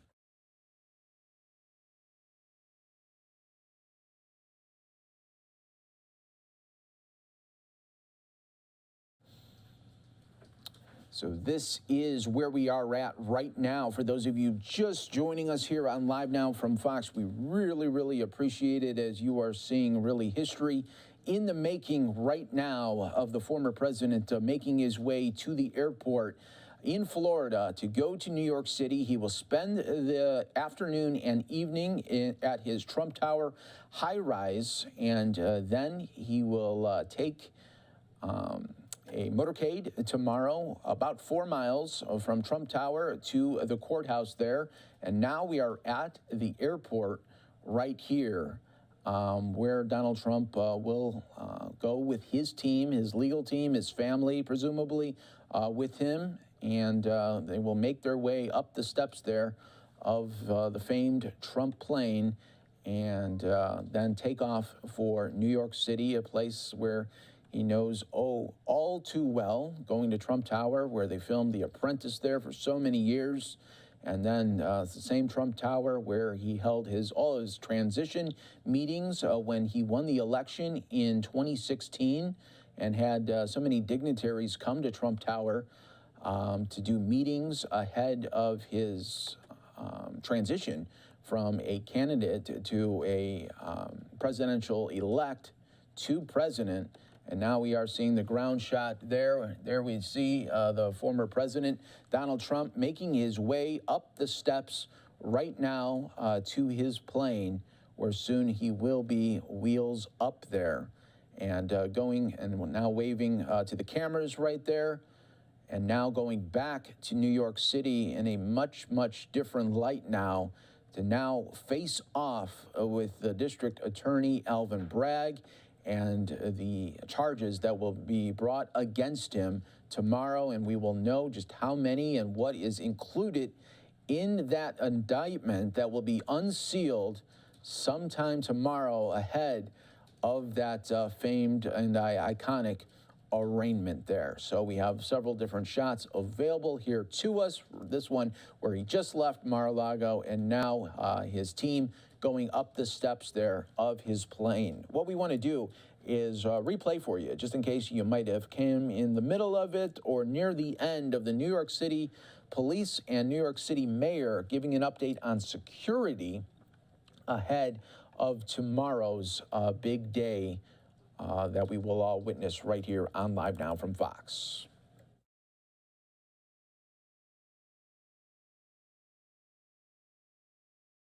As you all know and are aware, Donald Trump will be in New York City tonight through tomorrow. His presence is expected to draw a lot of attention for media, spectators, and protesters alike. New York City, as always, will be prepared. The NYPD and our entire public safety apparatus are always prepared. We are working closely with all of our partners to ensure everyone's safety tomorrow, and we are asking for the public's help as well in maintaining a safe, orderly environment that allows New Yorkers to continue their day-to-day lives with minimal interruption. And as always, neither dangerous nor criminal behavior will be tolerated. With that, I'd like to introduce the Mayor of the State of New York, Mayor Adams. Thank you. Thanks so much, Phil. This morning, when the police commissioner and I spoke on our morning briefing with the other team, we were clear that tomorrow is a day that's going to draw a great deal of attention to our city. And we know there are many questions around the movement of the city, and we want to make sure that we send a very clear and loud message. As the deputy mayor stated, New York City is always ready. We know that this is a city where our NYPD and other law enforcement entities must be prepared at any given moment for anything to happen in this city. To start, I want to make it clear The commissioner has stated over and over again, there has been no specific credible threats to our city at this time. And all New Yorkers should go on with their regular activities. That means going to work, going to school. We're going to do our job as we always do. If you usually drive, we're stating take public transportation. It is easy to get around on public transportation because we expect some disruptions and additional traffic. There's a great deal of additional traffic that may come in the city, and there will be street closures near the courts and throughout the city. While there may be some rabble-rousers thinking about coming to our city tomorrow, our message is clear and simple. Control yourselves. New York City is our home, not a playground for your misplaced anger. We are the safest large city in America because we respect the rule of law in New York City. And although we have no specific threats, people like Marjorie Taylor Greene, who is known to spread misinformation and hate speech, she stated she's coming to town. While you're in town, be on your best behavior. As always, we will not allow violence or vandalism of any kind, and if one is caught participating in any act of violence, they will be arrested and held accountable, no matter who you are. And I want to again thank the police department, the commissioner, for their response and for the necessary preparation as we deal with this major historical potential event that will take place in the city. At this time, I'd like to introduce the police commissioner of the city of New York. Thank you, Mr. Mayor. Good afternoon, everyone. Thank you for being here. As always, the NYPD is prepared to ensure that everyone is able to have their voices heard peacefully while exercising their First Amendment rights. We do this work in close collaboration with our federal, state, and local partners, because keeping our city safe is absolutely a collective effort. As the mayor stated, there are no credible or specific threats to New York City at this time. New Yorkers may see an increased police presence in parts of the city and should anticipate intermittent road closures over the next 2 days, particularly in Manhattan. To avoid delays, I too urge everyone to use mass transit when possible. As I said, our job is to facilitate and safeguard the rights of people to express themselves and those going about their daily activities.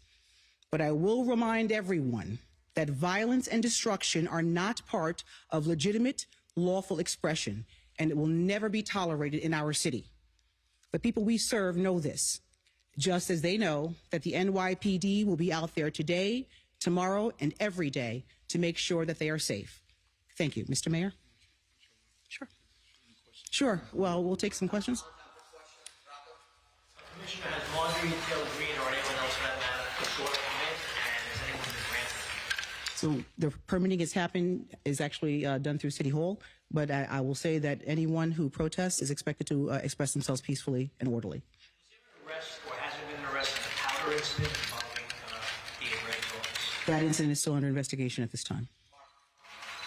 Commissioner or Mr. Mayor, have you noticed any movement at Port Authority or at the airport? Any influx of people that have been coming in that you've noticed and that are coming here for this event?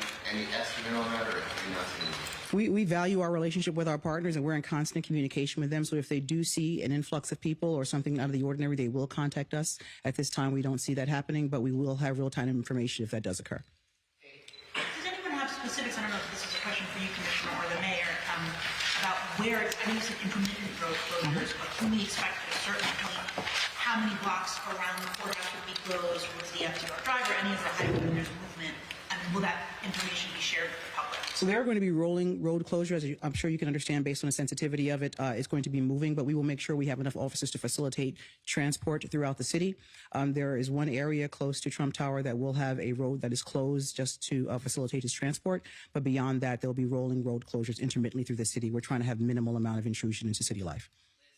I wanted to ask, what additional measures is the NYPD taking, not only to protect DA Bragg, but also other members of his office?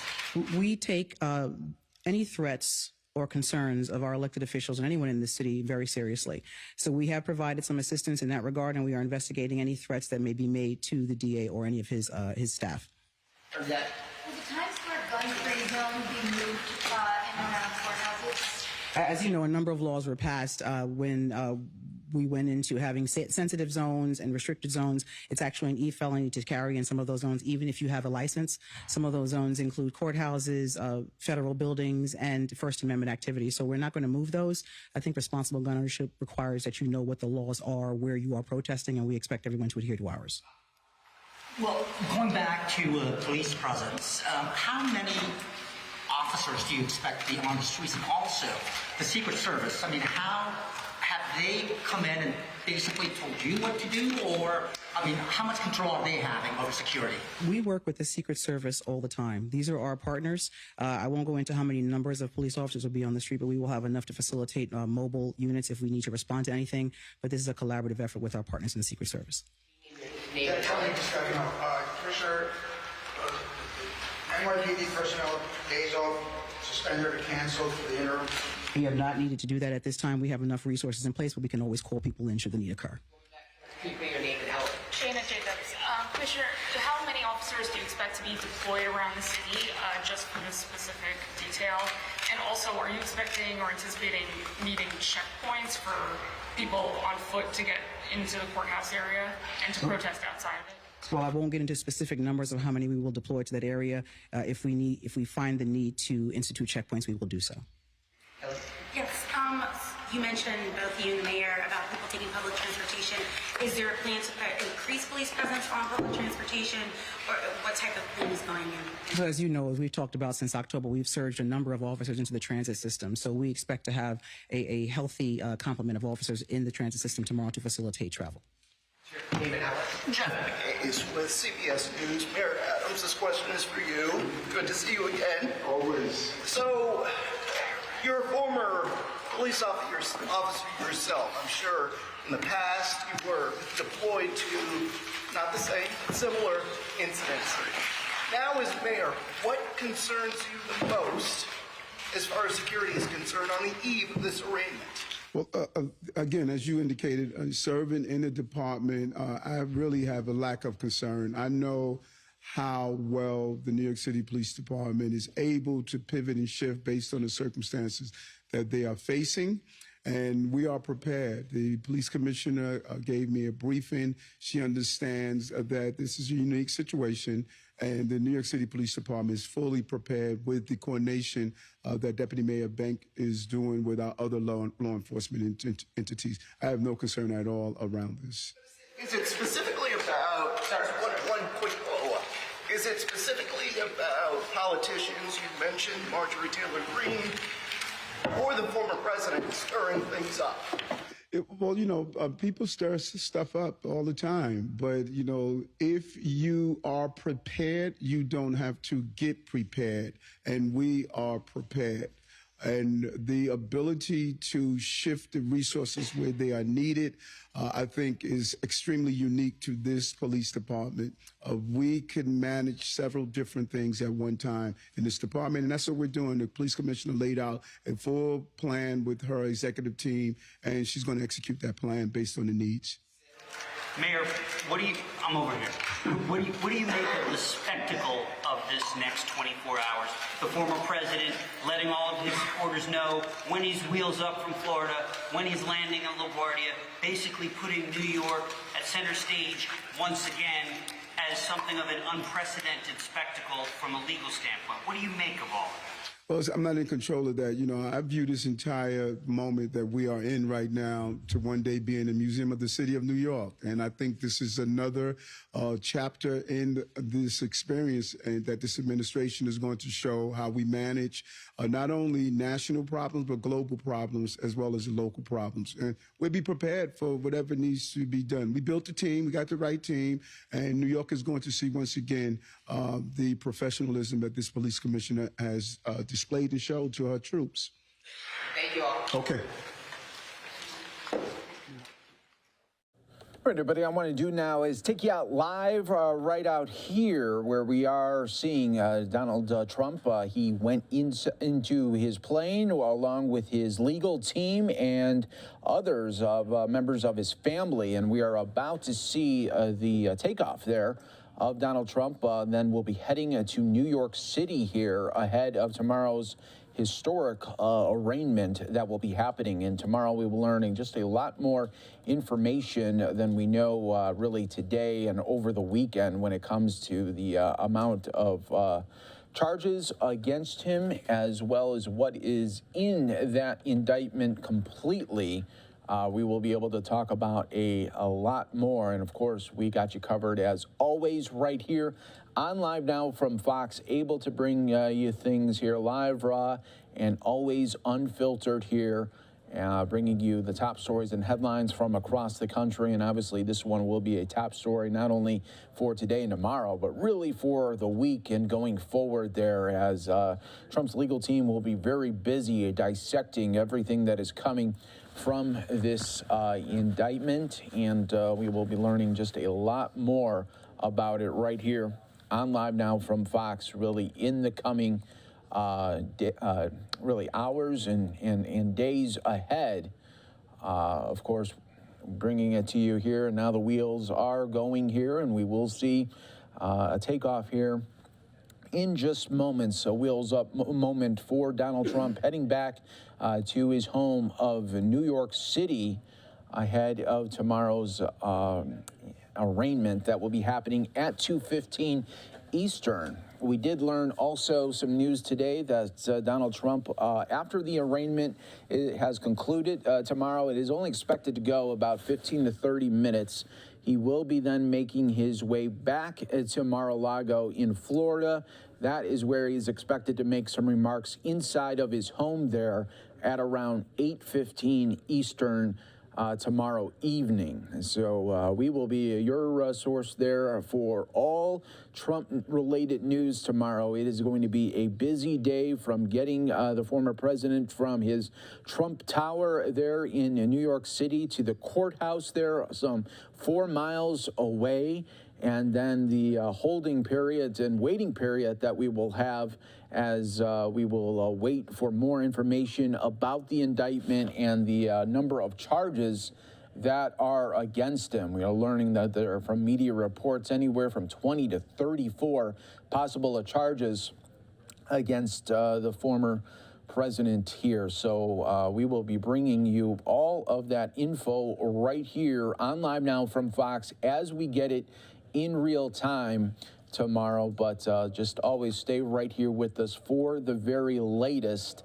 And this is only the beginning in the Trump investigation saga, because so many others are going right now simultaneously. When you talk about Georgia on the elections investigation, you have the special counsel going right now as well. So several others going against the former president. And hey, he's a candidate as well. So you know that he is going to be campaigning off these images and campaigning off the fact that the district attorney there in Manhattan, Alvin Bragg, decided to indict him. And right now we have learned that he has already raised more than $4 million. His campaign says that 25% of the donors that came within 24 hours of the indictment were brand new donors. So we'll see what kind of impact this has as for him as a candidate. Right before the announcement of indictment, we saw in several polls that Donald Trump was leading in the GOP side of the polls there by a commanding 30%. And now some saying that that could go up. We'll wait and see on that there. Obviously, waiting to see what the Florida governor, Ron DeSantis, will do. He has been rumored to be putting his name in the hat soon. So we will be waiting on those big announcements. But really, 2024 is just so soon right now, and a lot of moving parts for the former president.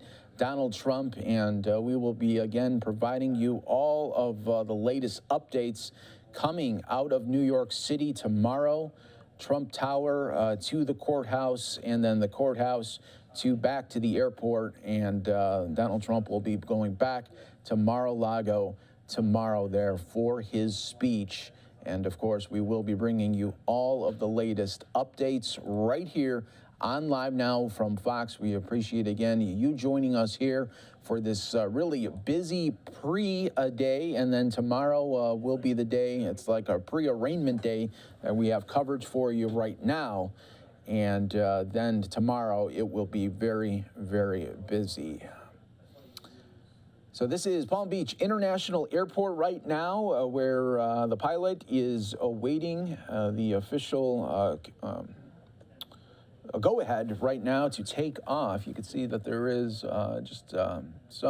they're in line right now. So he's about 3 planes away right now. So and they're just like how we are right now when going and taking flights. There's sometimes a wait to take off, and that's exactly what we're seeing right now at the Palm Beach International Airport here, as Trump has left his Florida home and plans to surrender to authorities in New York and face criminal charges stemming from alleged hush money payments to adult film star Stormy Daniels. That is taking place tomorrow. Today, Trump is going to be spending the night at his Trump Tower before heading to the Manhattan courtroom tomorrow morning for that arraignment there.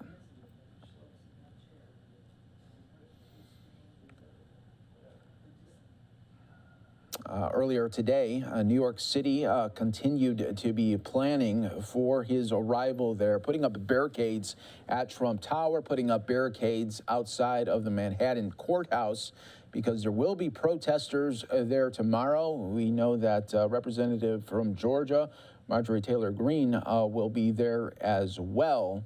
So it is expected to be a spectacle in New York City ahead of tomorrow's arraignment there. And of course, we will be bringing you nonstop coverage tomorrow. We will have legal experts on breaking down the charges against the former president, because at this moment still they are sealed, and we don't know too much about that indictment. Only the grand jury and District Attorney Alvin Bragg know at this very moment. But soon the world will know the charges that are against the former president, Donald Trump here, and we will be bringing that coverage to you right here on Live Now from Fox. That shot going a little airy, so what we'll do is show you Sky Fox footage right now of holding pattern for takeoff here. We got several planes ahead of Donald Trump's plane. There's the ground shot for us here. So you got a couple more waiting for Donald Trump to take off right here, and then we will be continuing to bring you other coverage, other top stories here on the day. And coming up in just moments, we'll take you out to Philadelphia as the district attorney there is talking about crime, and already, unfortunately, 100 murders plus already happening in the city, and just as we entered the early part of April here. But back out to the Palm Beach International Airport here. You can see the Trump plane front and center awaiting takeoff here in just moments. And of course, we are right here on Live Now from Fox, have always been bringing you live, raw, and unfiltered coverage, not only of Donald Trump, but all of the newsmakers across the country. And we try to take in as many live feeds as we can simultaneously and bring you all of the updates, including breaking news as they happen, all in real time, right here on Live Now from Fox, everyone. But the moment has come. He has already left his home there at Mar-a-Lago. There was a slew of supporters lining up the streets there in Palm Beach, waving off the president, wishing him good luck ahead of tomorrow's arraignment that is expected to take anywhere from 15 to 30 minutes. and then he will be heading back to Florida tomorrow, having special remarks planned for tomorrow evening at 8:15 Eastern. The only thing is, according to law experts, we just don't know what he might be able to say. We know he wants to say a lot, but in true Trump fashion, he would really let it all go if he can. But what will his lawyers tell him if there is a potential gag order placed on him? So we will wait and see what the judge decides in that. And coming up a little bit later today, we will also have some interviews with other legal experts, really getting us all set up for tomorrow's big day there. Really history in the making, talking about a former president indicted and then arraigned tomorrow here. Here's Sky Fox camera footage there high above. On deck right now is the plane getting ready for takeoff. They look like they are set and ready to go. Donald Trump leaving Florida, now going to New York City ahead of tomorrow's arraignment that will be taking place at a Manhattan courtroom. And here we go, the wheels up moment there for Donald Trump and his legal team heading to New York City to take on a district attorney there, Alvin Bragg, on the indictment that made history last week. And now we will wait and see what happens tomorrow and the amount of charges that will be against the former president, Donald Trump. Their wheels up moment taking place just before 1 p.m. Eastern there in Florida, as Donald Trump now heading back out to New York City to take on that arraignment there that will be happening tomorrow. About 15 to 30 minutes expected right there. And of course, right here on Live Now from Fox, we will always have full coverage for you, bringing you tomorrow's big story of Donald Trump back in New York City and the arraignment that will take place. We will know so much more about the charges that are against him, and then we will have legal experts on really breaking it all down for us right here on Live Now from Fox, as always. Hi, everyone. Mike Pace here. Thanks so much for joining us here today. We continue to bring you the day's biggest stories as well as breaking news elements all right here. And thanks again for all our new viewers joining us in from around the country and, of course, around the world as well there. So we will have more news on Donald Trump when he lands in New York City in a couple of hours. We'll bring that to you as well, as he will be making his way from LaGuardia then to Trump Tower, where he will be spending the afternoon and evening ahead of tomorrow's arraignment. But in the meantime, I do want to go watch some other news that we are following here for you. Going on paper saying you got to go right now. We do have the district attorney there talking about the latest crime updates and arrest around investigations. And let's listen right here on Live Now from Fox. Behavior was wrong. In my view, that behavior was disgusting. And it led to years of lawsuits that we resolved. While we may not have agreed with all of the philosophical leanings of the attorneys who filed a lawsuit against the DA's office, we certainly agreed that grandma's house shouldn't be stolen. And we also agreed that a sanitation worker who was standing outside of a bar had $300 in his pocket and had that money taken away during a drug investigation of the bar, but who was never charged because the sanitation worker did nothing wrong, should get his money back. You can't just steal people's money and say, I'm the government. That's how this works. And so what has happened is, over a significant period of time, the case was resolved, and people who were abused under that system had an opportunity to apply to get their money back and to get some money for their trouble. That occurred, but as is often the case with a lawsuit this sweeping, some money remained.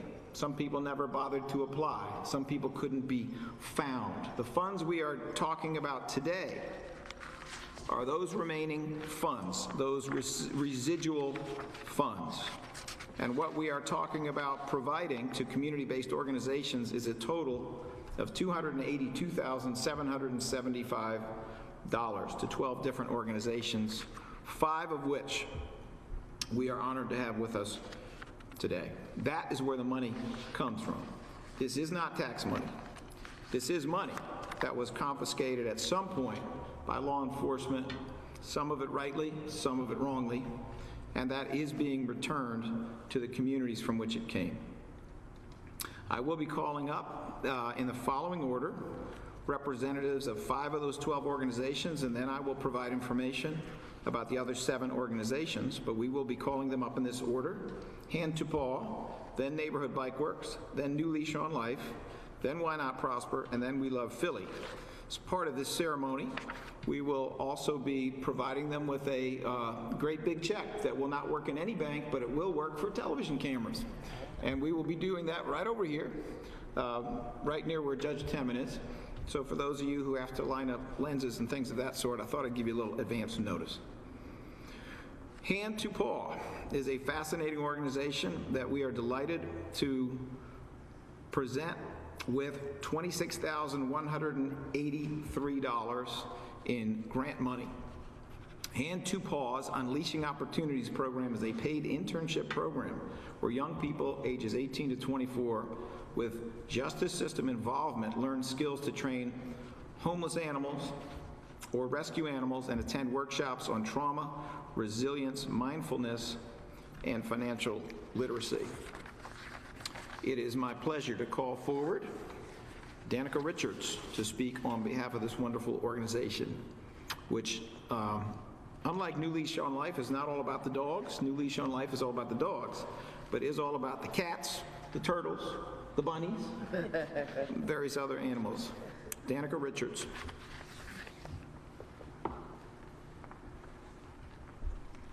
Hi, everyone. Thank you so much. I'm honored to be here today to accept this award on behalf of Hand to Paw. As mentioned, Hand to Paw is a unique Philadelphia nonprofit that provides paid internships for youth experiencing housing insecurity or foster care involvement. In Hand to Paw, the youth are allowed to work with homeless animals while working through a curriculum of programming that enhances coping skills, emotional regulation, and healing using animal-assisted interventions. I myself am a social worker, and I have been involved with Hand to Paw since 2017. And what has kept me involved with Hand to Paw after all these years is its simple approach to healing traumas that we know to be generational, structural, and more.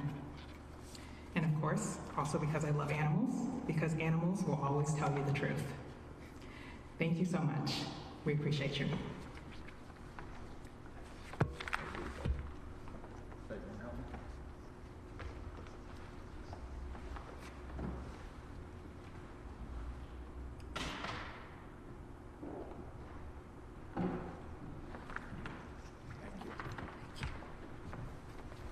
We will provide the real check, I promise you.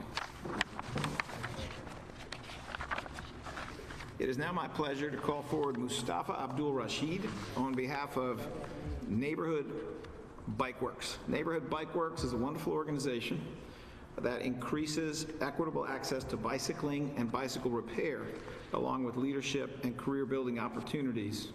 For those of you who are not familiar with Neighborhood Bike Works, I actually have been familiar with them for many years. This provides an incredible opportunity not only for kids to feel the freedom that goes with having transportation that's available to them, that doesn't cost them anything, that exposes them to different neighborhoods and to different people, but also to develop incredibly valuable mechanical skills, the kinds of skills that transfer into well-paying jobs anywhere and everywhere. Mr. Mustafa Abdul Rashid. Hello, thank you for having me. Yeah, I'm the youth program director with Neighborhood Bike Works. Sorry, I'm fasting too. But yeah, Neighborhood Bike Works is a nonprofit organization that's really inspires youth and like tries to strengthen youth in Philadelphia through bike repair and bike maintenance, education, recreation, like safe riding methods, and like leadership and like career opportunities. Neighborhood Bike Works, we currently got a few different programs going on right now. Like one of our core programs is about to end.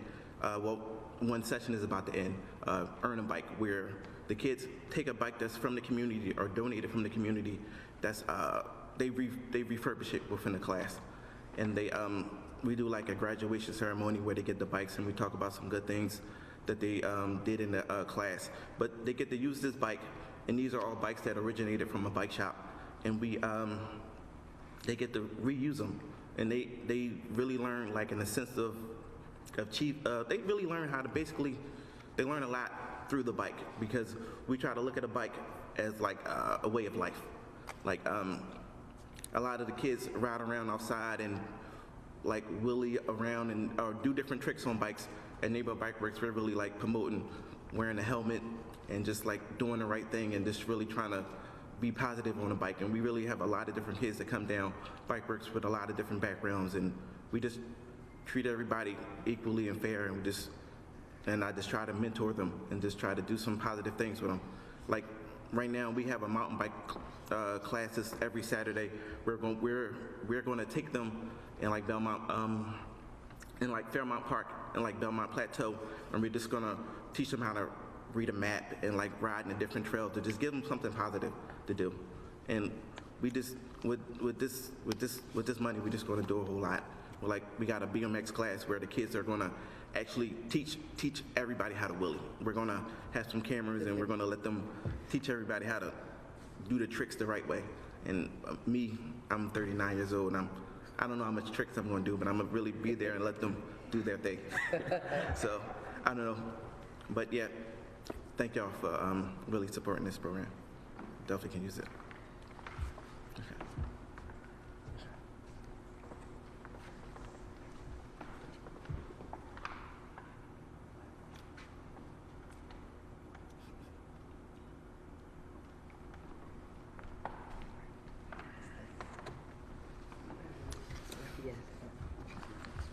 Thank you, Mustafa. By the way, I'm 62 and I don't know how to wheelie.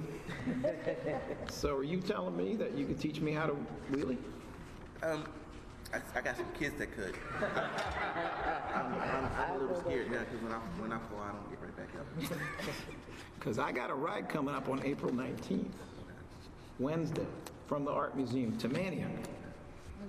I think Matt Petrillo wants to ride too. I don't know for sure, but I think he does.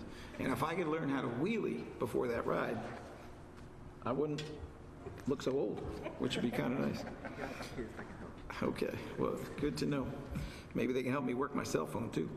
All right, it is my pleasure now to introduce Rob Rosa to talk about a really wonderful organization that many of you know, and that is New Leash on Life. The amount of the micro grant to New Leash on Life is $26,183, and we are delighted to be here with New Leash, which leverages the bond between humans and dogs to restore hope, healing, and well-being. The Young Adult Reentry Diversion, also known as YARD, Young Adult Reentry Diversion program, uses trauma-informed healing, restorative practices, and individual counseling, as well as paid internships. Mr. Rosa. Thank you so much.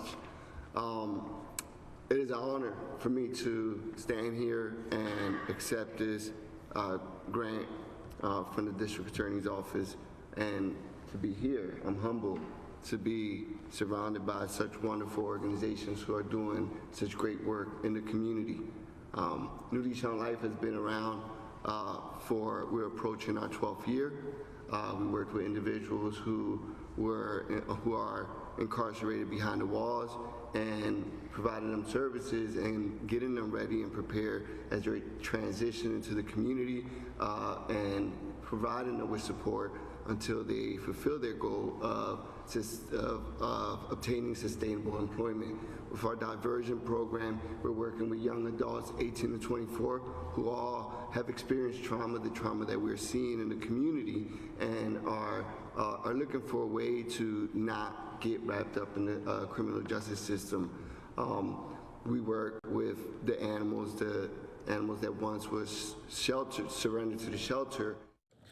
All right, so Philadelphia announcing there some summer programs there ahead of what unfortunately is a busy crime and violent summer in Philadelphia, as the amounts of murders do go up there historically, and that is what they are trying to curb there, is getting teens into better programs to keep their minds away from illegal activities and more positive for the community as a whole. You're watching live now from Fox, everyone. Live look in New York City here. Donald Trump is in the air right now, heading to the Big Apple there, ahead of the arraignment that will be happening tomorrow. He's landing at LaGuardia Airport in a couple of hours. Of course, we'll have coverage on that for you right here on Live Now from Fox. Let's take a quick 2-minute break.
We're back here for you on Live Now from Fox. Thanks again for joining us here as always. I'm your host, Mike Page. We bring you top stories and headlines from across the country.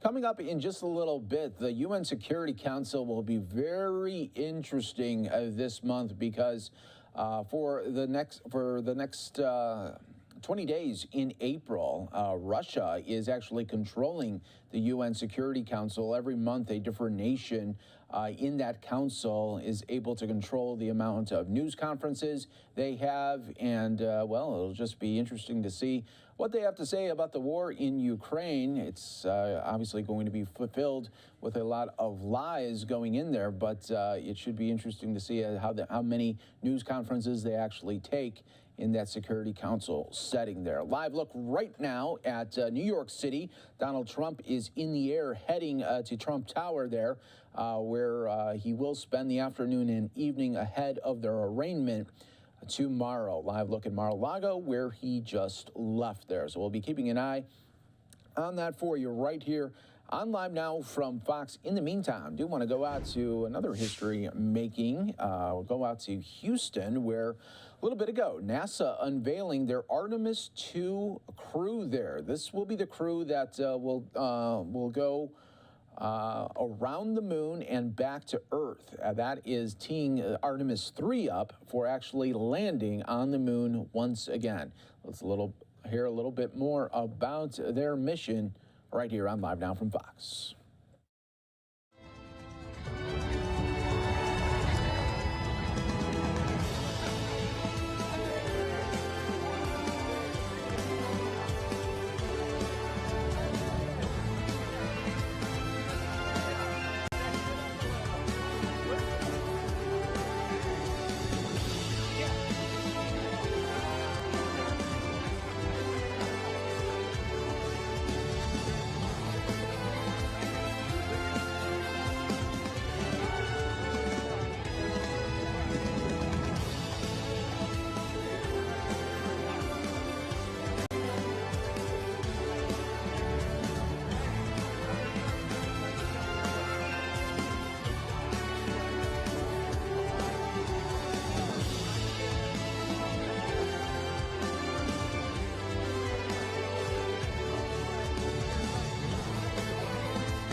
Also meine lieben, Donald Trump ist jetzt auf dem Weg nach New York. Wir haben die Maschine gesehen, wie sie abgeflogen ist. Ich habe ein bisschen ausgeruht und fühle mich auch schon ein bisschen besser. Vielen Dank, dass ihr so viel Geduld habt mit mir. Wir sind ja eine große Familie, das wisst ihr ja. Wir helfen uns gegenseitig, wo wir können. Also, ich habe jetzt hier auch den Trump Tower, den werde ich jetzt gleich einspielen, den Trump Tower. Der ist rechts. Ich gehe mal davon aus, dass hier Fox natürlich sofort hier auf groß geht, wenn Donald Trump in Trump Tower hineingeht. Da haben wir die Live-Kamera.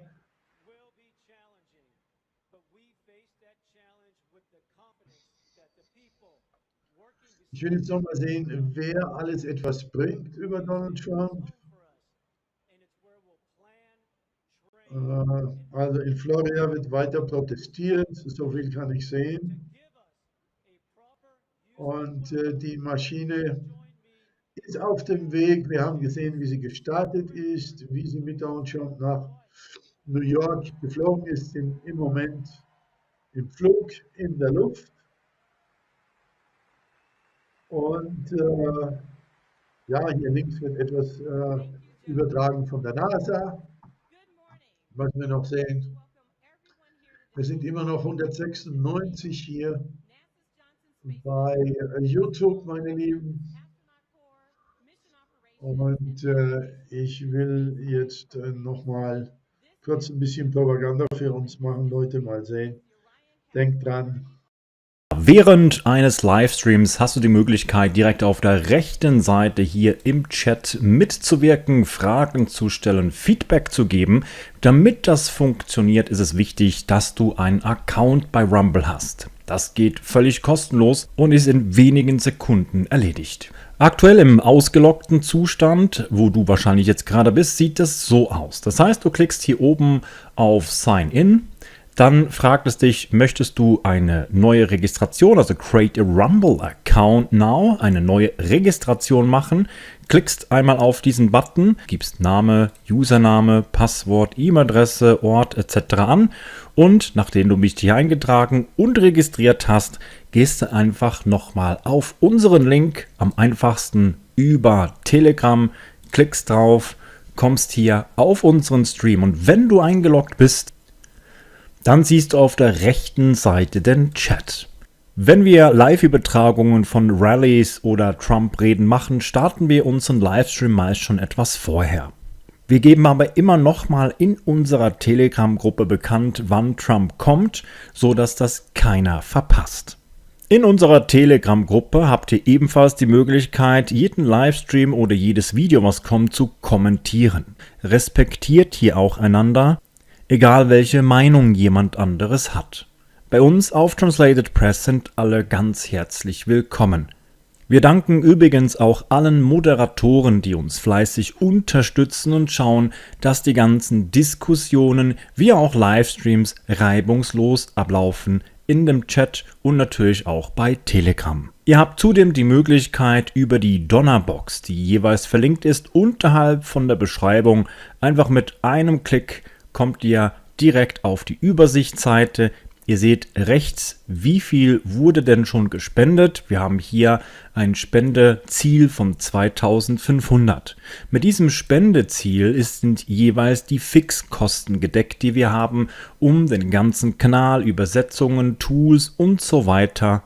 Alleine bei Rumble bezahlen wir $500 im Monat. Nur damit wir genug Platz haben, um die ganzen Livestreams etc. durchführen zu können. Dann gibt es verschiedenste Tools, die wir nutzen, wie Restream, Übersetzungstools und vieles, vieles mehr.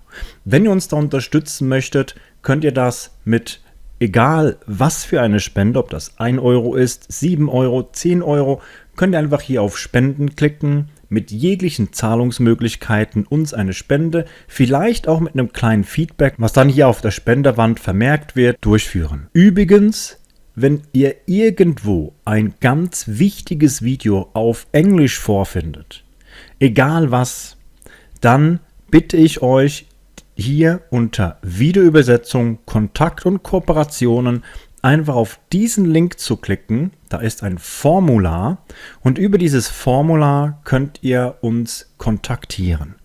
Beispielsweise, wenn ihr ein spannendes Video gefunden habt auf Englisch, was man unbedingt auf Deutsch übersetzen sollte, dann sind wir froh, wenn ihr uns kontaktiert. Ja, und jetzt wünsche ich allen viel Spaß beim Livestream. Auch an dich, Arti. Danke für deine tolle Arbeit, die du jeden Tag leistest. Ein großes Dankeschön an alle und viel Vergnügen.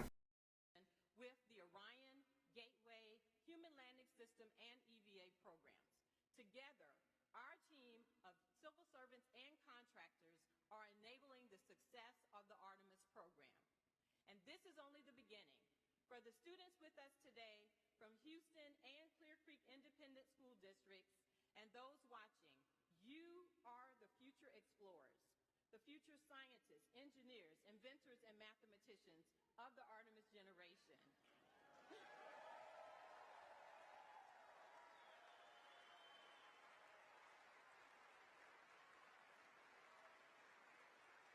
Under Artemis, we will explore the frontiers of space and push the boundaries of what's possible.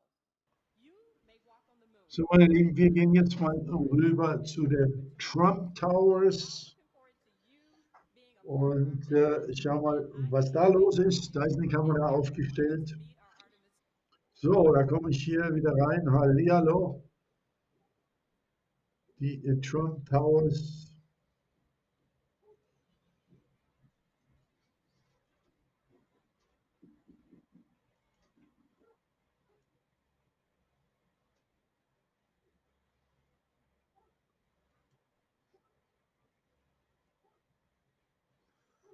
So, ich will jetzt mal sehen, wo die Trump Towers sind. Die haben sie jetzt weggebracht hier. Ja, das hat noch nicht geklappt hier.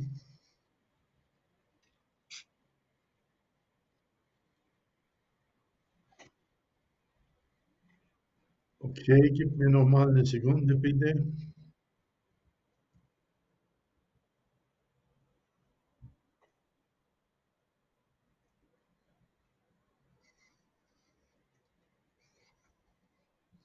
Ich will mal versuchen, ob das klappt hier.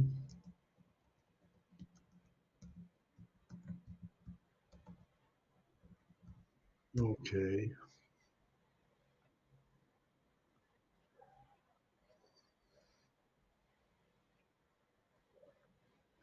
Wir sind jetzt hier. Ich habe eine Kamera von NBC New York, wo wir sehen können, wenn die Maschine landet. So, jetzt gleich mal reinblenden. Okay. Das könnte funktionieren, meine Lieben. Warte mal ab. Hier. Okay. So, meine Lieben, da sind wir jetzt. Das ist, ich weiß nicht, ob das John F. Kennedy, ich glaube nicht John F. Kennedy, ich glaube es ist Idlewild hier, wo die Maschine landen wird. Also wenn sie reinkommt, werden wir sehen, wir sind dabei, wenn Donald Trump landet. Und dann habe ich noch den anderen Kanal von Fox, wenn er dann eintrifft im Trump Tower. Das werden wir dann natürlich auch verfolgen. So, und dann habe ich noch einen Kanal. Oh, jetzt kommen aber die Leute rein hier. Mein lieber Mann, jetzt kommen aber die Medien rein hier. Von überall her. Gut, sehr gut. Also, meine Lieben, schauen wir mal, wie es hier weitergeht.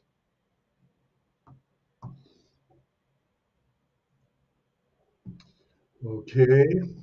Ja, es haben uns schon insgesamt über 5000 Leute gesehen hier, seitdem wir live sind. Inklusive mit Rumble. Rumble sind jetzt über 100 Leute live dabei.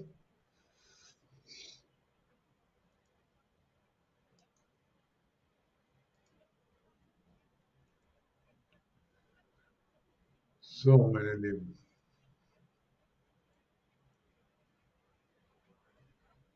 Jetzt habe ich hier ein Problem hier.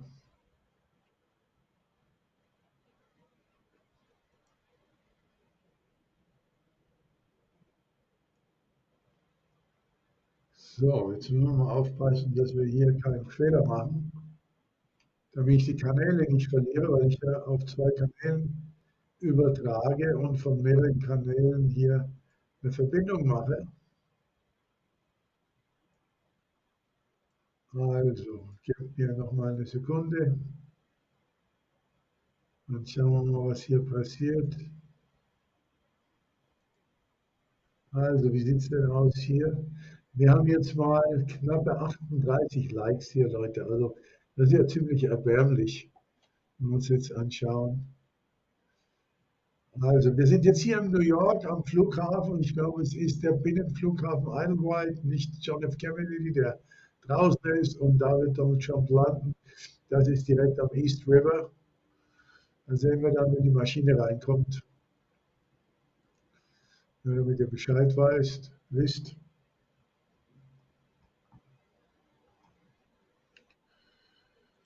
Ja, ja, hier ist was los, gell? Hier ist was los. Das wird die nächsten Tage so gehen.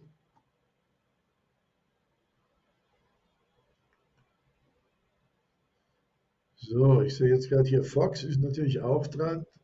Die haben ihre Kamera.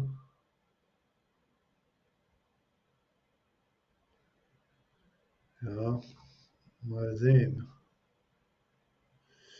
Die können wahrscheinlich nicht da übertragen, aber wir werden sehen, was los ist. Ne? In Florida sind sie immer noch am Protestieren, sind immer noch dieselben. Fox ist direkt am Ball. Die werden wir dann bringen. Fox werden wir einschalten, wenn wir sehen, dass Donald Trump im Trump Tower ankommt. Jetzt bleiben wir erstmal am Flughafen in New York und schauen uns an, wann Donald Trump dort landet. Das ist jetzt erstmal die nächste Situation hier.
So, meine Lieben, die Scarlett hat mir gerade einen Link geschickt, wo wir hoffentlich das Flugzeug von Donald Trump tracen können. Also, wo wir es sehen, wo es fliegt gerade. Ich will mal reingehen und versuchen, meine Lieben. So, schauen wir mal, ob es klappt. Ja, es scheint zu klappen. Es scheint zu klappen hier.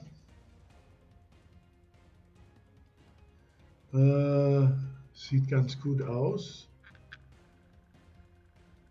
Das freut mich riesig. So, mal sehen, wie es weitergeht. Ja, Moment mal.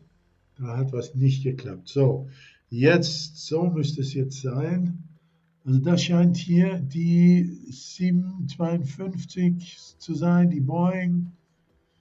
Und die jetzt ist auf der Höhe von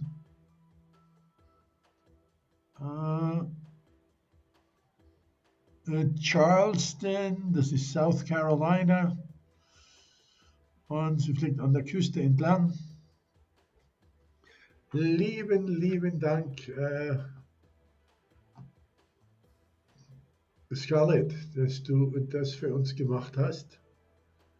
So, jetzt müssten wir eigentlich in der Lage sein, das zu verfolgen bis zur Landung. Ja? Ist ja schön. Also, ich bin ja immer froh, dass ich so Leute habe wie die Scarlett, weil die richtig clever sind mit sowas, denn ich bin doch manchmal noch nicht technisch so ausgestattet und so fähig und so schnell wie die jüngeren Leute jetzt. Ne? Muss man schon zugeben, wenn man so Sachen macht wie wir hier. Ich habe ja keine Assistenten. Das heißt, ja, die Scarlett ist ja eigentlich ein Assistent. Also wir sehen, es wird noch etwas dauern, bis die Maschine nach New York kommt. Jedenfalls können wir sie jetzt verfolgen. Also, man redet davon, dass in der nächsten Stunde die Maschine landen wird.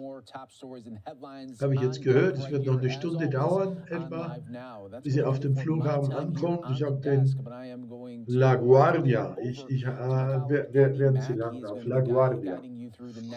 Idlewild gibt es ja gar nicht mehr. Das ist noch eine Zeit, da waren die meisten von euch nicht geboren, als es so Idlewild gab. Also LaGuardia ist der Flughafen in New York. Und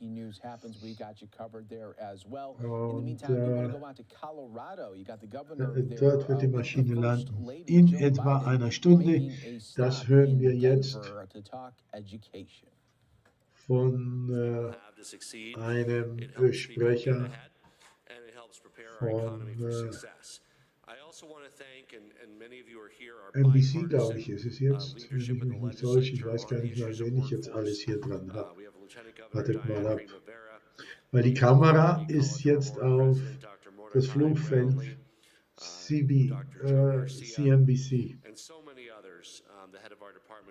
von New York. Die haben die Kamera hier auf die Landebahn von LaGuardia gerichtet. So, jetzt sehen wir, dass die Maschine von der Küste aus meerinwärts geht und den direkten Flug anpeilt nach New York. Also nicht komplett an der Küste entlang. Es geht natürlich jetzt schneller, wenn man direkt übers Land kreuzt. Eine Stunde noch, bis die Maschine landet. Das habe ich jetzt gehört. So viel kann ich euch sagen, meine Lieben. Job openings for every unemployed person, and we also need to make sure that the skills of those who are unemployed or looking for work can match the needs of the workforce, so they can earn a good living and work good jobs, and our economy can thrive. So to continue our economic growth and support the historic investments made by mentioned ARPA, also the bipartisan infrastructure law in Colorado is positioning ourselves for success on that. Inflation Reduction Act, the CHIPS Act. We also have a major effort through the legislature to attract advanced manufacturing to our state. But all of these rely on a workforce that has the skills and resources that our economy needs to thrive. And in Colorado, we're leveraging federal funds and opportunities with matching funds to really move the needle on workforce readiness.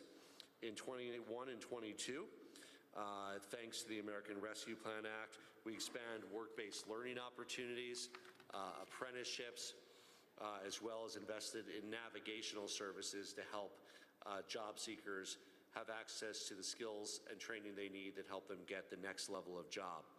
I'm proud we also used our Governor's Emergency Education Relief Fund, or GEAR, to invest in innovative programs like Northeastern Junior College, where we're using the funding to expand Spanish language programs and outreach and career programs in nursing and solar energy, two fields that are really growing in northeastern Colorado. We also doubled down on that work in our state workforce by making skills and expertise interchangeable with degree requirements for our state hiring. I did an executive order around skills-based hiring for the state. We employ 31,000 people. Almost all of those jobs now are skills-based hiring. So we're very excited about that work as well. Working with the legislature, we're so proud of Opportunity Now, $85 million in grant funds from ARPA to expand our innovative regional talent development initiatives across the state. We also did ARPA funding to create the Care Forward Colorado program, which made it completely free for Coloradans that pursue healthcare-related degrees like EMTs, CNAs, phlebotomists, medical and dental assistants. Could the students who took advantage of that raise their hand? I saw them earlier. Those are some of the students who took advantage of that. You know, when we rolled it out, Madam First Lady, at Community College of Aurora, I met one young man studying to be an EMT. He said, with the money I saved from the EMT program, I was able to fix my car to be able to get to class. And so that's the kind of difference that it makes for people to be able to access these fields. And we need people with these skills for all of us. So now, working with many of the leaders in this room that you're going to hear from, we're working to continue these efforts to expand zero-cross credentials in other in-demand fields, both private and public sector fields. So early childhood educator, law enforcement, fire and forestry, nursing and construction trades. These are areas that, through our analysis, we've identified that we have real gaps in terms of the number of people who have the skills needed to power our economy and fill these critical fields. And working with the legislature, we want to make them zero cost. And the other thing to keep in mind is our students know this is like a real zero cost. It's not like you advertise one thing and get another. So it's not like it's just free tuition. It's textbooks, it's fees. So it's like a real zero cost that breaks down barriers. And we're not stopping there. We're also addressing the decline in high school graduates who are pursuing some kind of training beyond high school. We're working with the legislature on a $1,500 scholarship for any student in the class of 2024 to pursue training after high school. So, but not just the conventional four-year college. They can use it for that, but really a much broader set of eligibility, so they can use it to get skills and training in all the new ways that that exist to be able to succeed.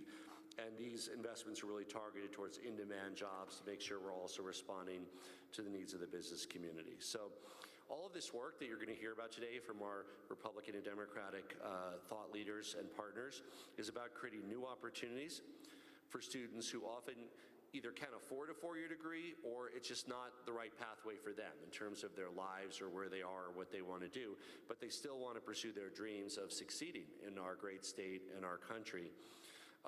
A lot of it also applies to people who are making a midlife shift and want to enter a new profession, or perhaps somebody who's a homemaker and wants to re-enter the workforce after raising kids and isn't sure where to start. It's about how people can build on skills while they're on the job, keep moving their career forward so that they can earn more, but also contribute at a higher level to all of our success and our economic success. So I'm very excited to hear from this group today, very thoughtful legislative leaders and content area experts. I want to thank Dr. Biden for joining us in Colorado today. We also want to thank the White House and the Biden administration's investment in our future success. And we hope that you can highlight some of this work that we're doing in Colorado as you discuss some of these issues nationally. With that, I am so honored to introduce the First Lady of the United States of America, Dr. Jill Biden.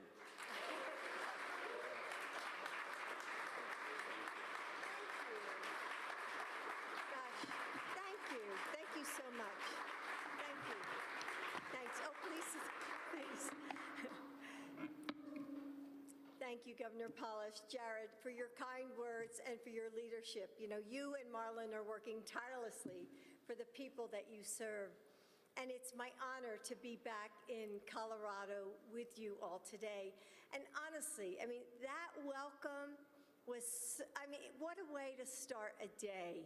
I mean, I think that was the best welcome I've ever had. So thank you. I truly appreciate it. And thank you to the Lieutenant Governor for joining us today. Thank you. And I'm grateful to all the leaders here, really, all of you, for taking the time to be with me, with my staff, and you know, just for being here this morning and for doing all that you do. So last night, I attended the NCAA Women's Basketball Championship. And how many of you saw it? It was like so exciting, wasn't it? It was such a great game. And you know, I'm old enough that I remember when we got Title IX and we fought so hard, right? We fought so hard. And look at where women's sports has come today. So we got to keep working.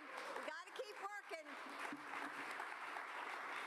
So congratulations to both teams. So I know we'll have the champions come to the White House. We always do. So, you know, we'll have LSU come. But you know what? I'm going to tell Joe, I think Iowa should come too, because they played such a good game. So, right? So winners and losers, that's sportsmanship. That's good sportsmanship. So throughout the years, my gosh, I've had the opportunity to visit your state many times. I love this state. And I heard tomorrow it's going to snow and I'm going to miss it. So you guys are probably like this audible groan, like, what, snow? But you know, in the East, we haven't had any snow, so I would have loved to have seen it. But anyway, so I came, a couple times when I came, I met with Maggie Utah, who's a dear friend. And I've had the opportunity, you know, to see incredible programs at your community colleges. And after passing historic legislation these past 2 years, the Biden-Harris administration is traveling the country on an Investing in America tour to talk about to people about what it means to all of you. And it's, you know, for your families and your communities.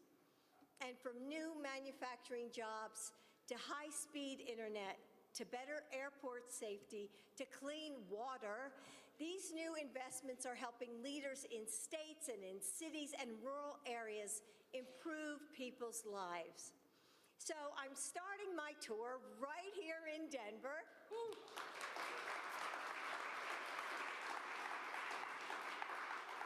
Where to date, like the Gov said, you know, Joe's administration has already announced more than $1 billion to improve the roads and the bridges and roadway safety and major projects right here in Colorado.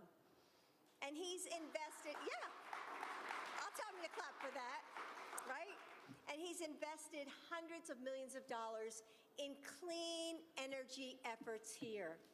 So after this today, I'll be heading to Michigan, and then later this week, I'll travel to Maine and to Vermont.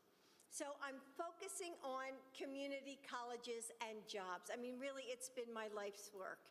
And we need to work together to help our students get the education and the training that they need for the careers that they want. So to do that, I'd like to open with a question. Why have we historically equated success with just a handful of educational paths? You're just listening in there. Jill Biden making this speech on her education tour in Colorado. Certainly a busy day here on Live Now from Fox. I am Andy Mack once again as we cover all of the top headlines here on Live Now from Fox. And of course, one of the top headlines coming out is Mar-a-Lago and former President Trump making his way to New York City. I want to put up a shot right now of downtown New York City, Trump Tower, where former president is heading right now. But earlier today, he was in Mar-a-Lago. We have a tweet right now from our Fox News correspondent, Jonathan Seri, showing all these supporters on the ground as the motorcade passed by. We want to be joined now by Jonathan Seri himself from on the ground outside of Mar-a-Lago. Thank you so much for joining us. Just take us through of the events of this morning. We saw him leave. What was it from your vantage point?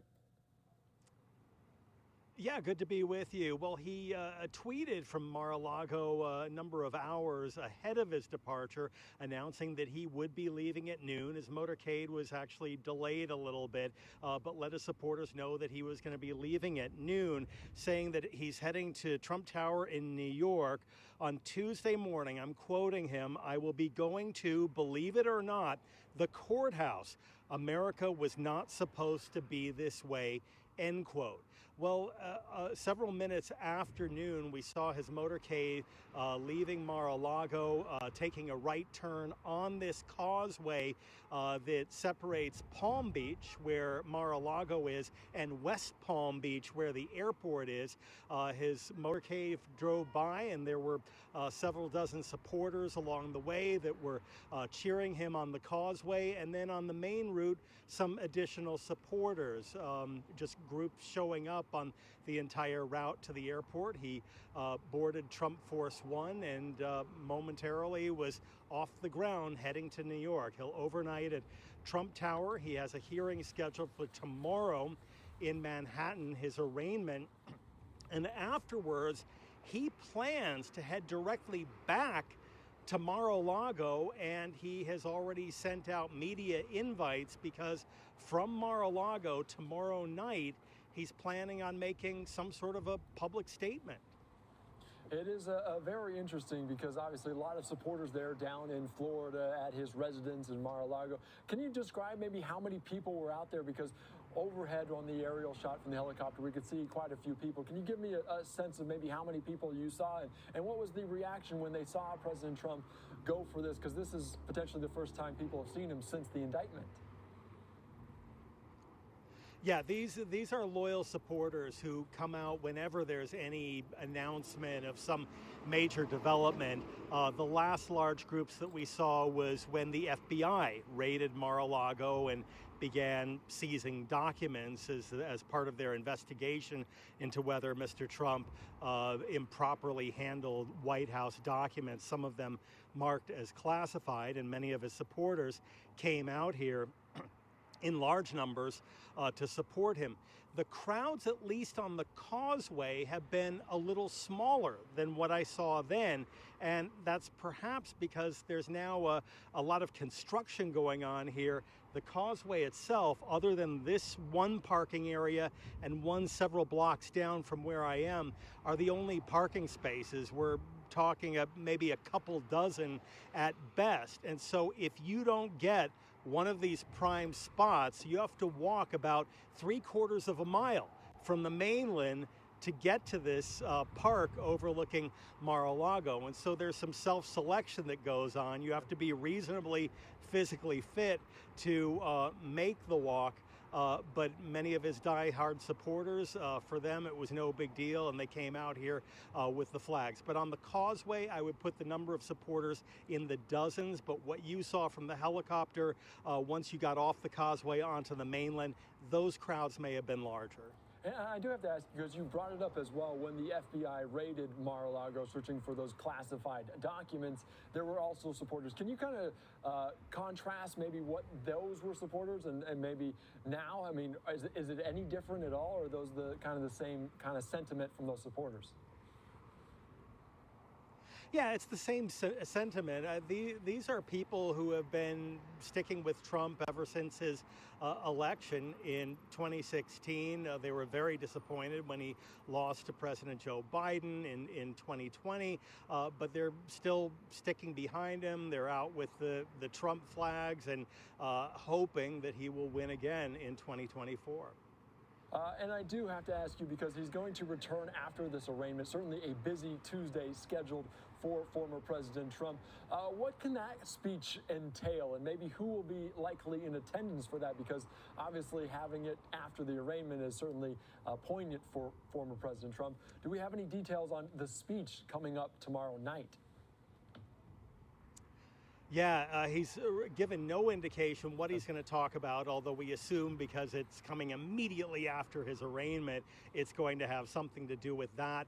Knowing what he has done in previous speeches, he's probably going to blast whatever charges are unsealed in that currently sealed indictment, and also blast the DA who is prosecuting this former president. As far as who's going to be in attendance, you're going to have a close group of trusted Trump confidants who are going to be there, some of his most loyal supporters, and also presumably the media, because he did put out an invitation for credentialing the media.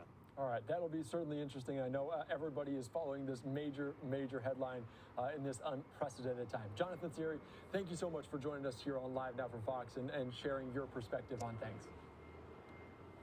My pleasure. All right, thank you again. As we continue on here on Live Now from Fox, I want to put up that moment one more time of former President Trump getting on the plane as he leaves Palm Beach. They're heading to New York City for this arraignment on Tuesday. We're following it very closely. You saw this moment from earlier today as he left just after noon on the East Coast. You can see the president there, the former president, getting on this Boeing 757 emblazoned with his name, Trump. And we also saw it leave the airport there, wheels up as they're heading for this. And like you also heard from Jonathan Siri, he will be back in Florida tomorrow night, returning for a speech in front of some supporters potentially there, a close group of people on the ground. I also want to put up this tweet from his son that we were following here on Live Now from Fox. As you can see, Eric Trump tweeting out, watching the plane from the plane. So certainly very aware of the media notoriety around this whole ordeal. There is his son in the plane alongside the former president as well. We also want to put up one more live look here out of New York City, Trump Tower, where Trump is heading tonight to spend the night before that arraignment tomorrow. We know there's a lot of security on the ground in New York City during this very big moment as the grand jury moving to indict the former president on charges that we do not know a lot of details about. We'll keep you updated on all of these stories here on Live Now from Fox. I'm Andy Mack. We're going to take a quick 2-minute break.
Welcome back into Live Now from Fox. I am Andy Mack. That's a live look in downtown New York City at Trump Tower as the former president traveling there ahead of that arraignment coming up on Tuesday. We'll have it fully covered for you as he's still en route to this location there from Florida from his residence at Mar-a-Lago. But right now we want to give you out to Washington, D.C. right now as we continue to cover all the top headlines on this day, including the Pentagon as they just held or began their press briefing here. Let's listen into these comments here on Live Now from Fox. Of why they're underscoring the United States. We are a responsible nuclear power that will continue to act responsibly and would encourage others to do so. I'll go to Idris in the back. Just to double check, I'm understanding the balloon. Sure. You can confirm that there was real-time transmission back over military bases, right? I cannot confirm that there was real-time transmission back from the balloon back to the PRC at this time. Specifically? Correct. I cannot confirm that. And your analysis is ongoing on that? Correct. Okay. And then just a separate topic on Syria. Have there been any more attacks on U.S. forces over the weekend? And has the U.S. carried out any attacks against Iranian-backed forces as well? Against, I'm sorry? Iranian-backed forces in Syria. No, I mean, as far as I'm aware, there have been no updates or no attacks on U.S. forces over the weekend and no further strikes from U.S. forces on IRGC-backed groups. I'll come to Laura and then go to Matt. Oscar, Laura, over here. Yeah. Right here. Yeah.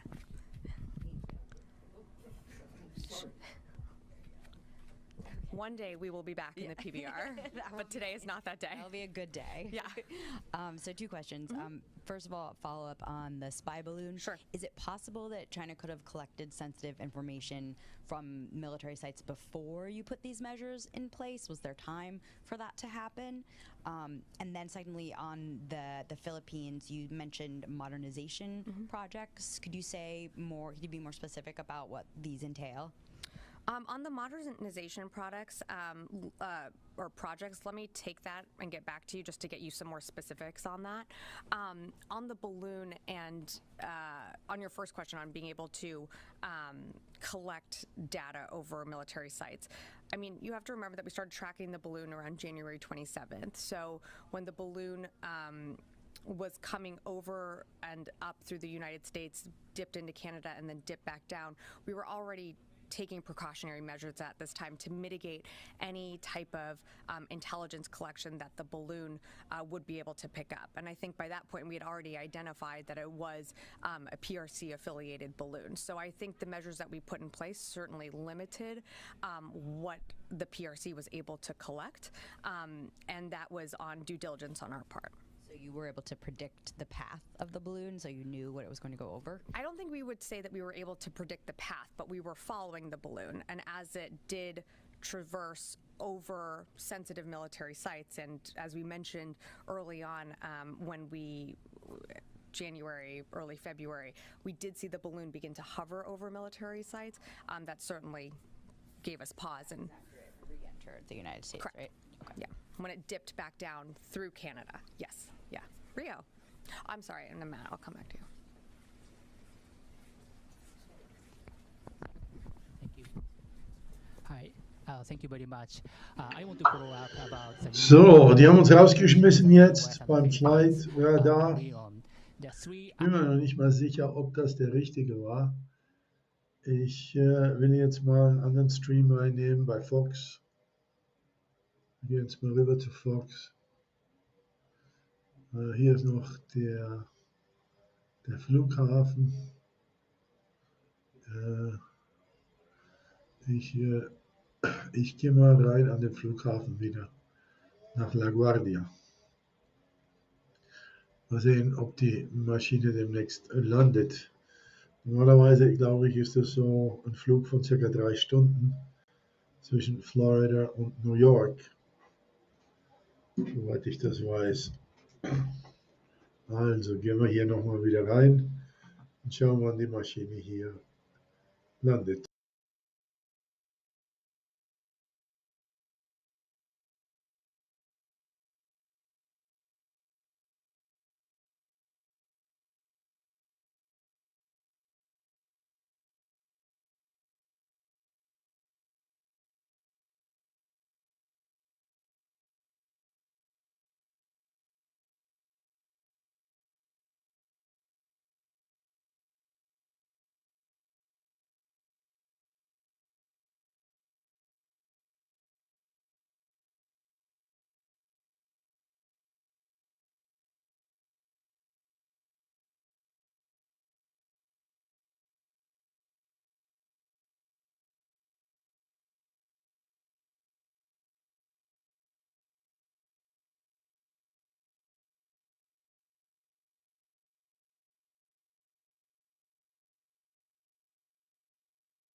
Die Übertragung bei Rumble ist viel langsamer als die Übertragung bei YouTube.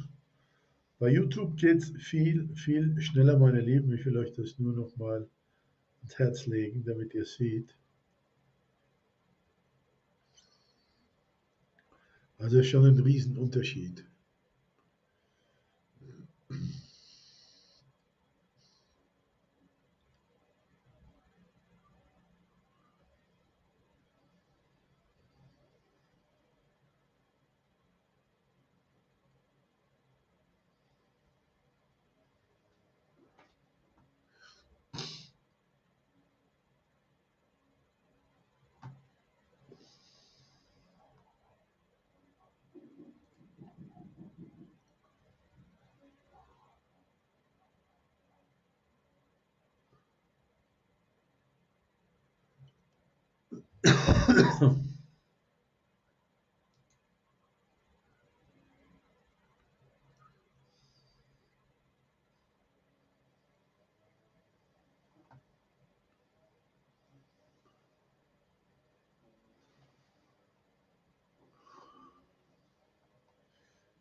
So, ich habe nochmal die Maschine auf einem anderen Flight Radar jetzt bekommen. Das hat jemand bei uns in YouTube reingestellt.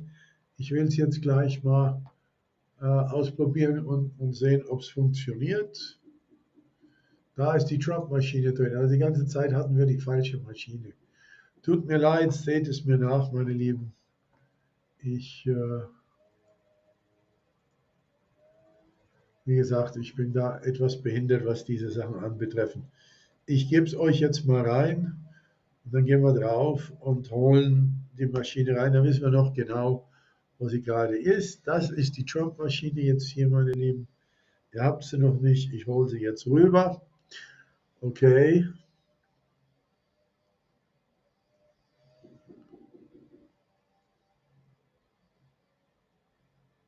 Hier kommt jetzt die Maschine von Donald Trump. Die ist jetzt bei Raleigh.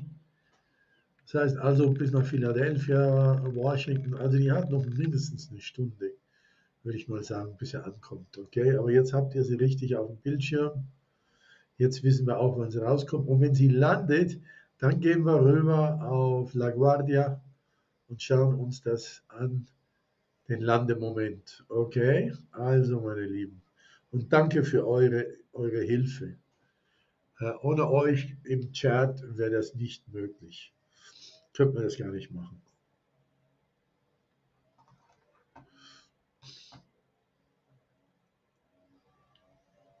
Ja.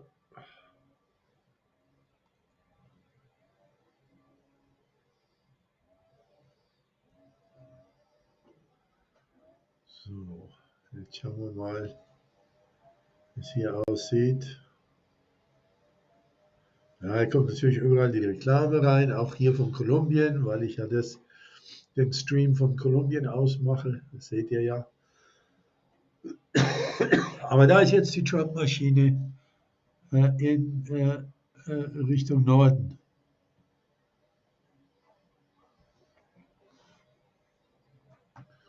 Mal sehen.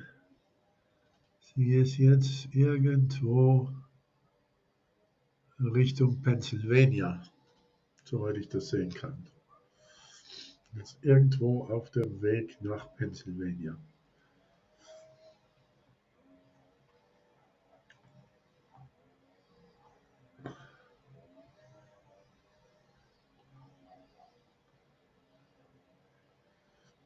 Wir können es aber sehr gut hier sehen. Ja, wie sie sich bewegt. Und links seht ihr dann das Foto von der Maschine. Also es handelt sich um die echte Donald Trump Maschine.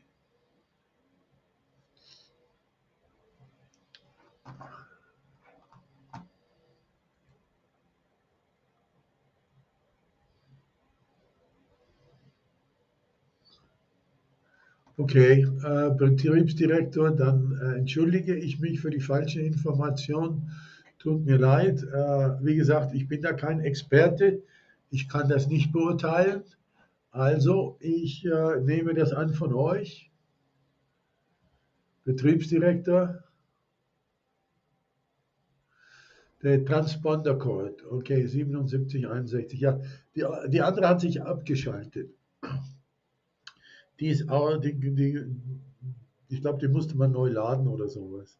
Wie gesagt, ich kenne mich da überhaupt nicht aus, meine Lieben, habe da sehr, sehr wenig Fähigkeiten für sowas. Ich bin ja froh, wie gesagt, dass ihr da seid. Ihr helft mir und ihr gebt mir die richtigen Informationen dazu. Vielen, vielen lieben Dank. So, ich habe mir gerade noch ein warmes Getränk gemacht, weil ich jedes Mal, wenn ich was Heißes trinke, dann schwitze ich sofort. So. Ich bin ja auch nicht geimpft, das wisst ihr ja. Aber gut, so eine Grippe ab und zu mal ist ja schon okay. Das ist ja kein großes Ding. Da muss man jetzt 2, 3 Tage durch und dann ist das wieder in Ordnung.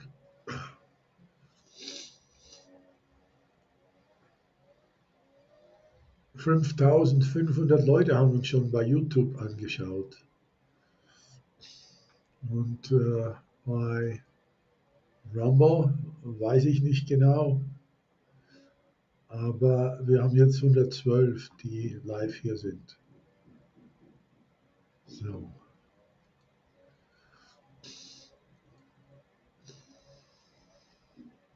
Schön, dass ihr alle im Chat seid und euch austauschen könnt.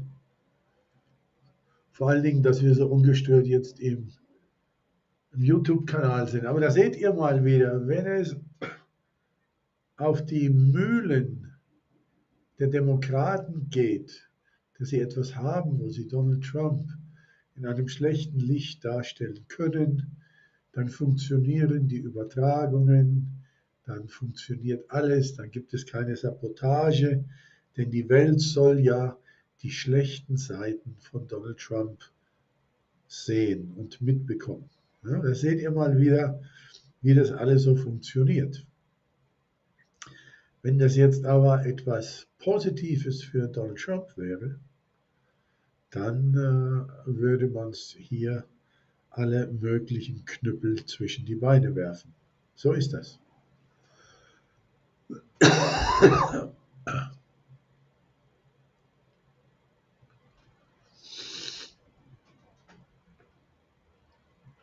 Ja, die war vorhin erst über North Carolina gewesen. Und jetzt ist sie auf dem Weg Richtung Pennsylvania, glaube ich. Ich bin mir jetzt nicht sicher. Ich muss mir das mal genau anschauen. Dann sag ich's euch. Ich sag's euch gleich, wo die gerade sind.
Also ich glaube, die ist gerade über Tennessee, Clarksville.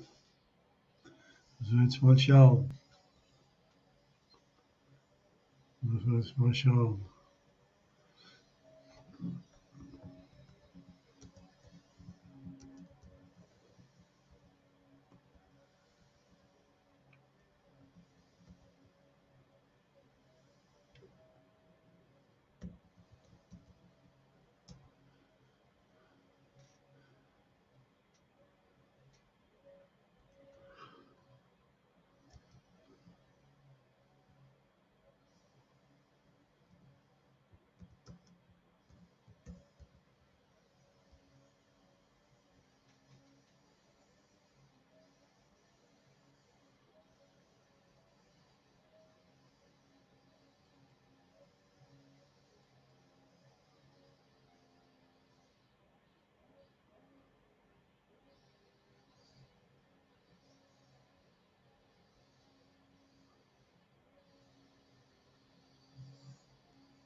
Ja, die ist jetzt am Ende von Tennessee. Also North Carolina sind sie Richtung Inland gegangen. Jetzt geht's Tennessee, Kentucky und dann geht's Richtung Ohio, New York, soweit ich das jetzt verfolgen kann. Meine Lieben, wenn ich mich nicht ganz täusche. Manche von euch kennen sich ja geografisch jetzt sogar besser aus wie ich.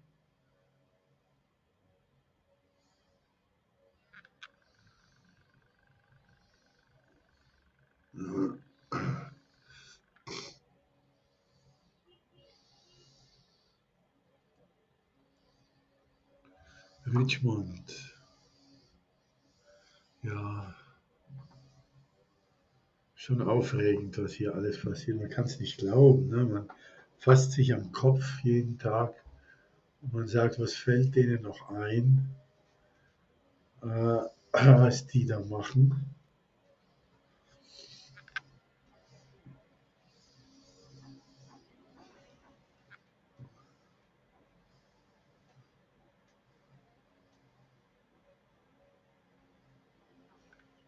So, ich sehe gerade, die Scarlett hat mir noch mal was geschickt hier. Also es läuft hier alles gut, der Flight Radar läuft einwandfrei. Sieht richtig gut aus. Richtig, richtig. Philadelphia dann, genau. Und dann ist man ja schon in Pennsylvania. Und Pennsylvania geht es ja New Jersey und New York. Sehr gut. Ja. Ja, morgen haben wir wirklich einen heftigen Tag, meine Lieben. Das kann ich euch jetzt schon sagen.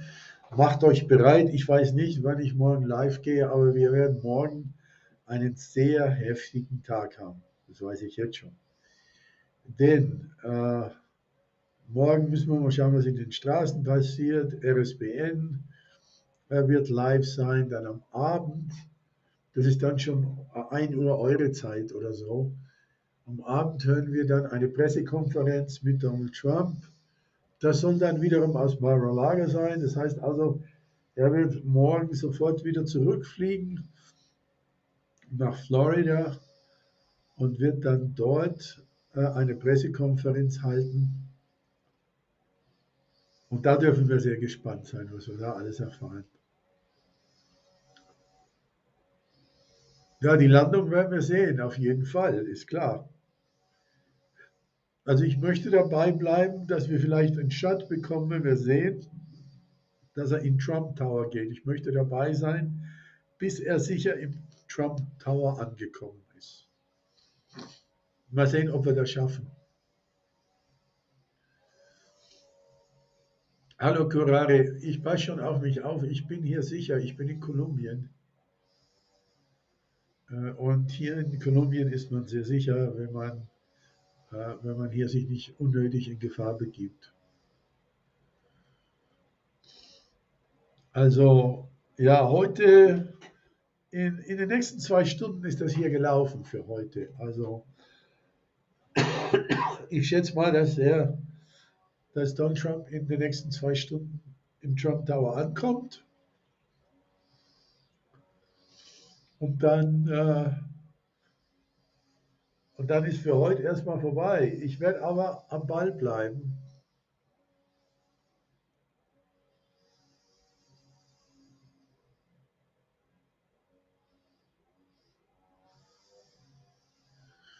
Und morgen wird es heiß. Also morgen werden wir den ganzen Tag live übertragen, schätze ich mal. Wir werden früh uns den Kameras anschließen, wenn er aus dem Trump Tower kommt und ins Gerichtsgebäude fährt. Und dann werden wir sehen, wie es weitergeht. Also wir schließen uns dem an. Carrare, mach dir keine Sorgen. Ich bin aus hartem Holz geschnitzt. So eine Grippe von 2, 3 Tagen, die habe ich schon vor 20 Jahren nicht mehr gehabt. Oder ich glaube 20, 30 Jahre ist es her, als ich das letzte Mal eine Erkältung hatte, so wie jetzt. Also,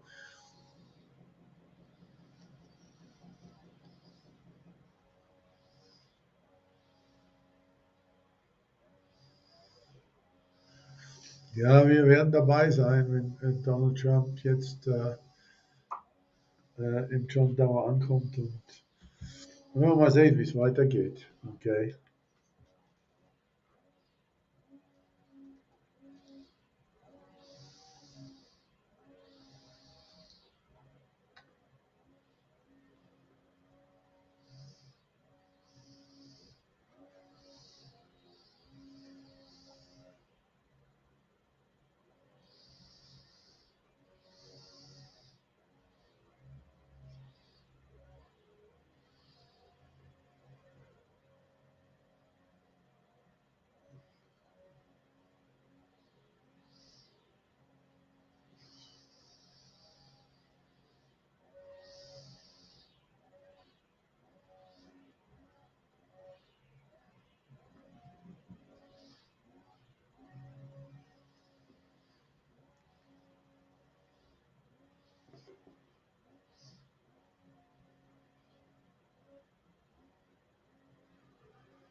So, ich glaube, die Maschine dürfte jetzt jeden Moment landen, meine Lieben.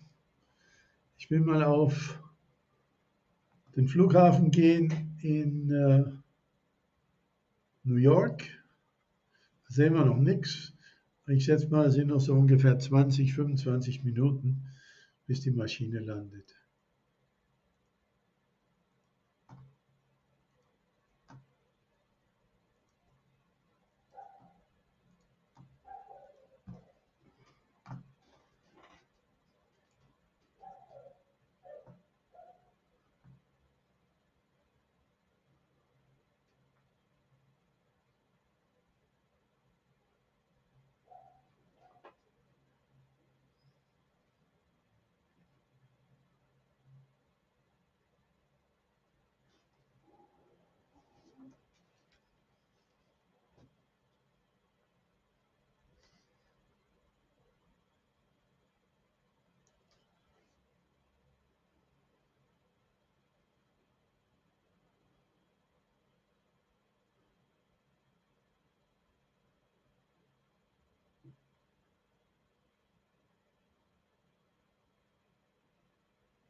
El último que tengo es el de marzo y los 5 primeros días me está llegando el de abril.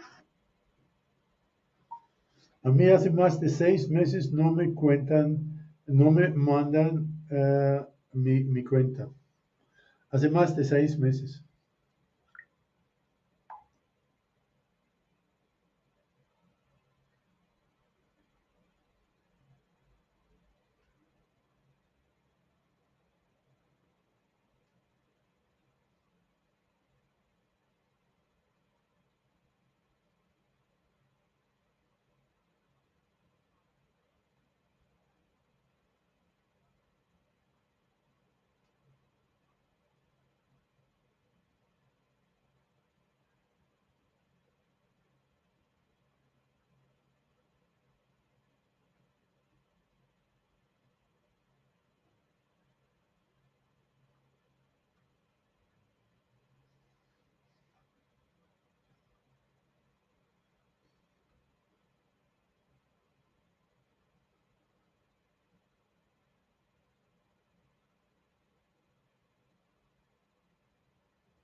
So, ich will mal rübergehen, meine Lieben, auf die Landebahn und sehen, was uns da erwartet, okay?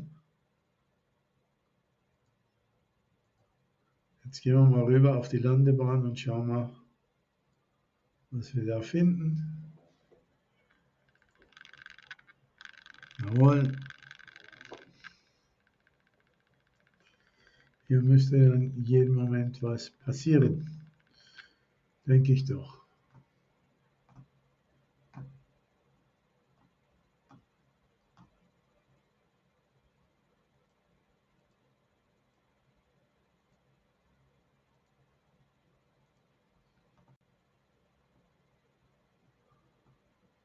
Okay, wir haben die Maschine in der Luft jetzt hier.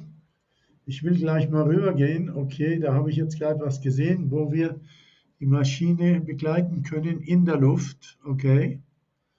Also, meine Lieben, da sind wir. Können wir sie beobachten, wenn sie landet. The former president's plan to spend the night at Trump Tower, then surrender to authorities on Tuesday for booking and likely an afternoon arrest. So far, officials have not seen an influx of people coming into the city, as was the case on January 6th of 2021. Still, authorities warned that possessing a weapon in certain areas of the city, including near a courthouse, is a crime. This coming in for the mayor, Eric Adams.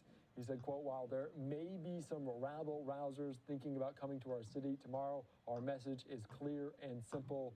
Control yourselves. Trump Tower was open on Monday, but authorities were planning to close nearby streets as Trump came and went, and additional security also in the works. They've taken steps to close and secure the courthouse floor where the former president is set to appear for the arraignment on Tuesday. Certainly a lot of national media, local media following this major story, including ourselves here at Live Now.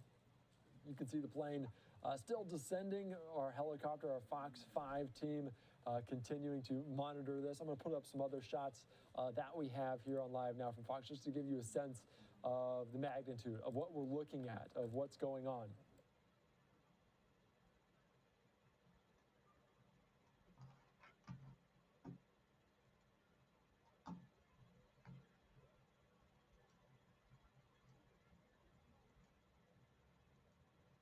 You can see it potentially turning back toward the runway here. We want to give you a couple other looks of what we're seeing. Just to give you some perspective, obviously Trump Tower top right, where he's expected to spend the night, emblazoned with his name in gold there in downtown Manhattan. Also, you can see kind of from the concourse, just some planes coming and going. LaGuardia, a very, very busy airport on a regular basis, but you can see from the tarmac there as well. We also have in full the plane from our Fox 5 team, a helicopter, as it approaches the runway and will arrive in New York. I'm Andy Mack. Thank you so much for watching this here on Live Now from Fox. We watched him leave Mar-a-Lago, if you missed it earlier today, as he was expected to leave his residence there just after noon on the East Coast. Now we're just about 3:30 on the East Coast, making his way up along the eastern seaboard there to New York City. We did see plenty of supporters on the ground at West Palm Beach on the route to the airport. You also saw him wave to supporters as he got on that plane to depart for New York for this arraignment after this indictment. We don't know a ton of information about the indictment, about the specific criminal charges that were brought potentially against him, because we just do not know, and there's just secrecy around the grand jury. But the grand jury moving forward with this, Trump facing multiple charges for falsifying business records, including at least one felony offense in the indictment handed down by the Manhattan grand jury last week. The investigation is scrutinized six-figure payments made to porn star Stormy Daniels and former Playboy model Karen McDougal. Let's bring this plane in full so we can see it land here on Live Now from Fox. Of course, no former president has ever been indicted in Trump's active campaign for the presidency during next year's election. Only further raises political stakes. Of course, we've heard from legal experts that an indictment, an arraignment, does not have much to do with a presidential campaign, that he can continue to campaign. There are some questions about whether the judge may or may not institute a gag order to siphon some of the information coming out of this grand jury in Manhattan. But you can see it approaches landing here, as it will get its landing gear out to arrive in LaGuardia Airport ahead of this arraignment.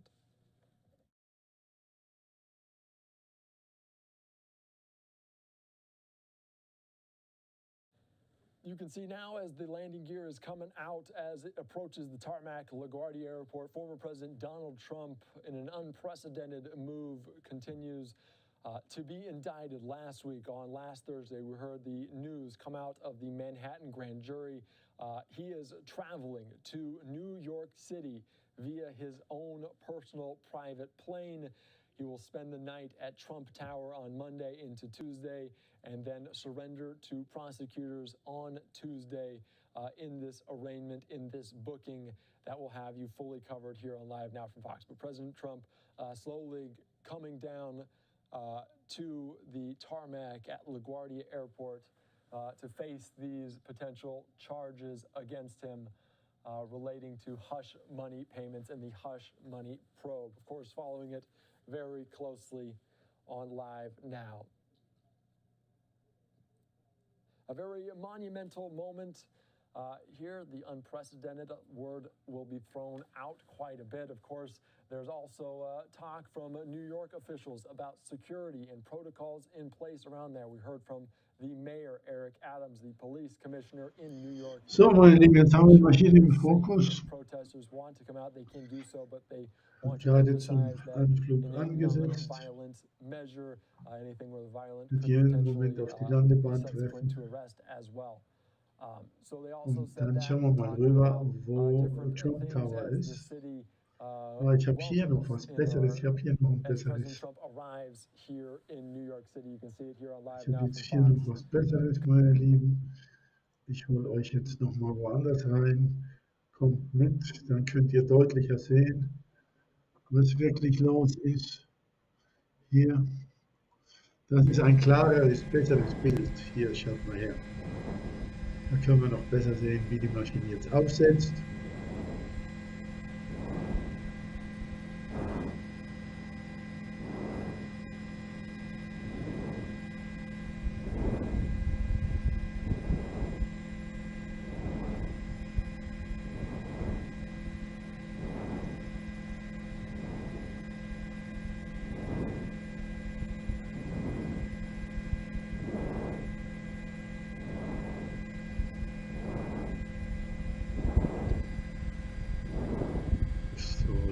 ganz gut im Griff hier.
So, jetzt hat sie aufgesetzt. Jetzt ist Donald Trump in New York.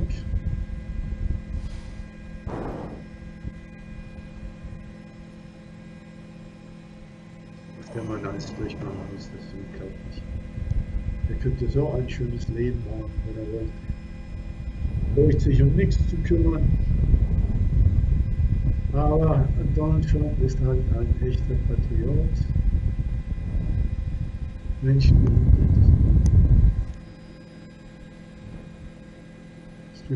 Es gibt solche Menschenkraft.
I could do a little force share.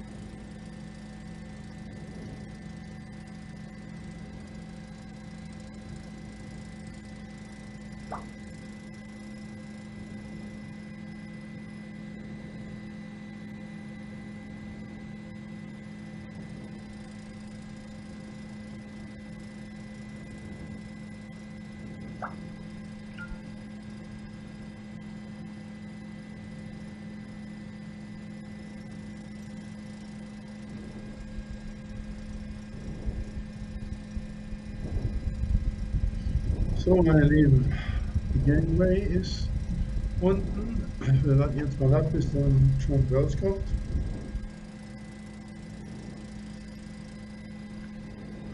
Und dann schauen wir mal.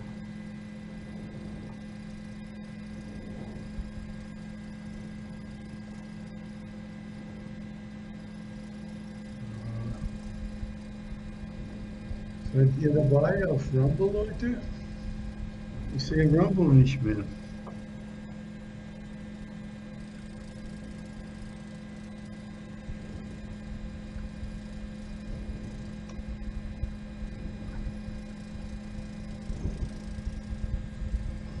ich gerade nicht sehen auf Rumble, Leute. So, da kommen jetzt einige raus. Ist Trump dabei?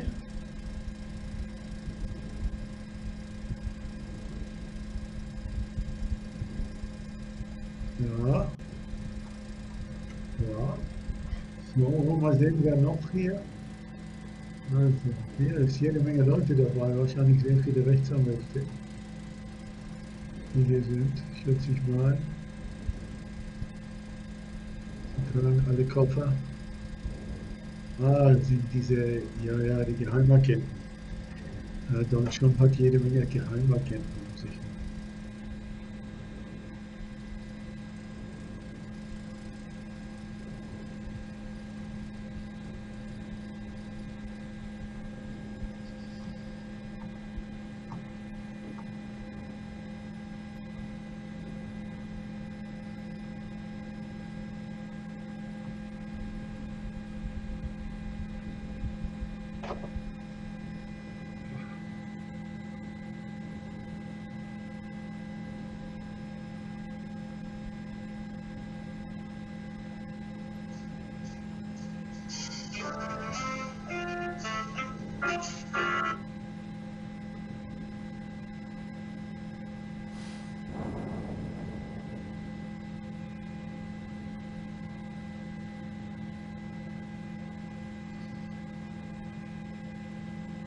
Okay.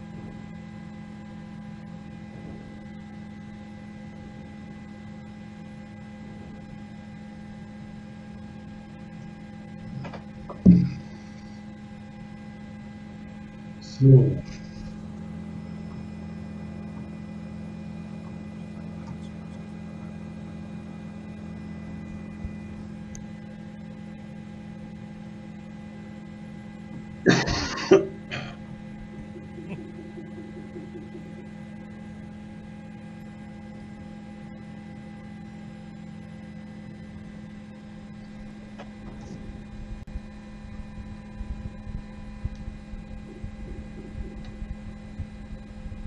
Don't think so.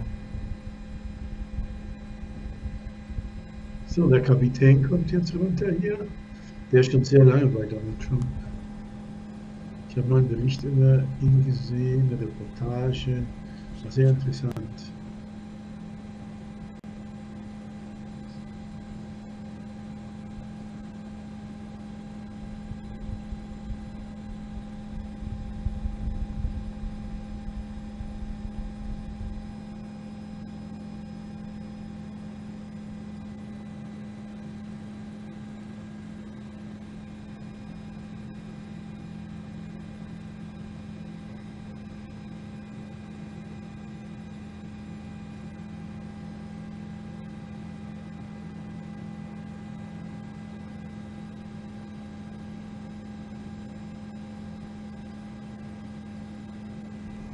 Gotcha.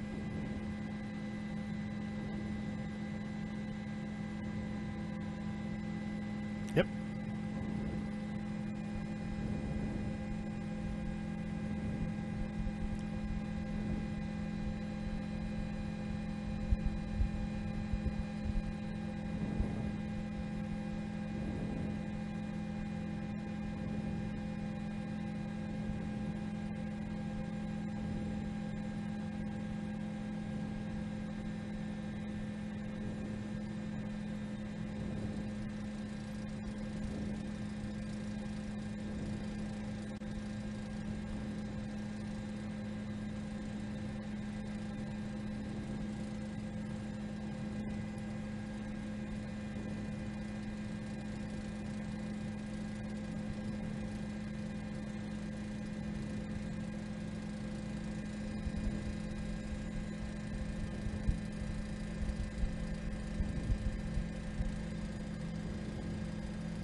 No.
So, wollen wir sehen, wie es weitergeht hier, meine Lieben.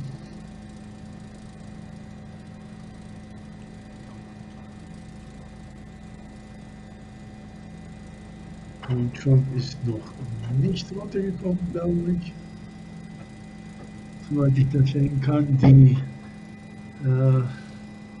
Geheimagenten sind schon unten. Hier ist jetzt ein Kameramann mitgekommen, der das alles aufzeichnet. Jeden Moment müsste Donald schon kommen. Und dann ist er auf dem Weg zum Trump Tower in New York.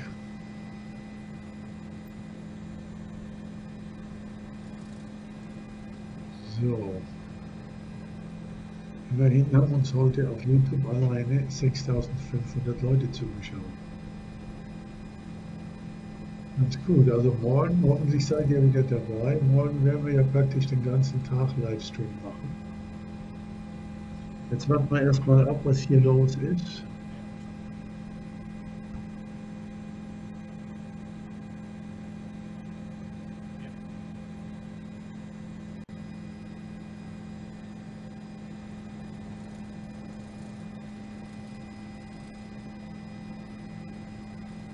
So.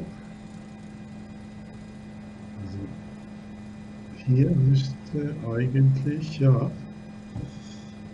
So. Oh je, oh je. Aus der Ferne kann man ja kaum erkennen. Die sollen die Kamera mal ein bisschen näher ranrücken.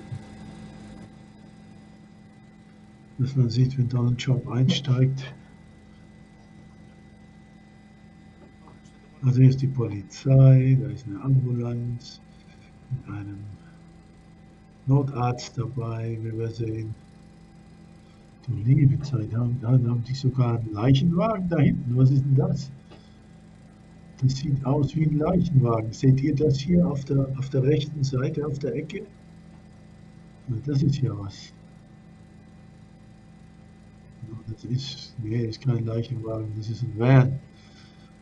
Ich habe jetzt im Moment gedacht, das wäre ein Leichenwagen. So blöd hat das ausgeschaut aus der Ferne. Ja, lacht nicht, meine Lieben. Das ist ein Van, ist das. Ein Van. Okay. Also, wir haben dann hier, gleich mal sehen, wie das Ganze funktioniert.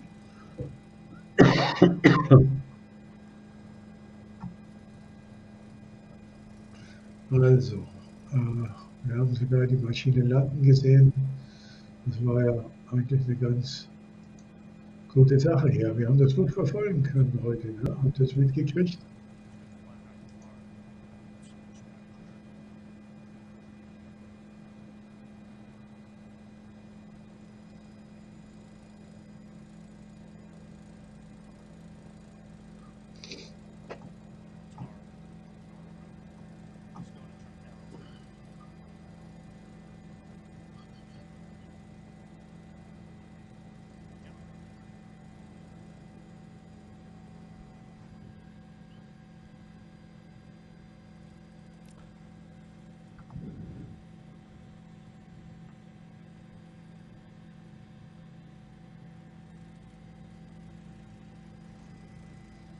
So.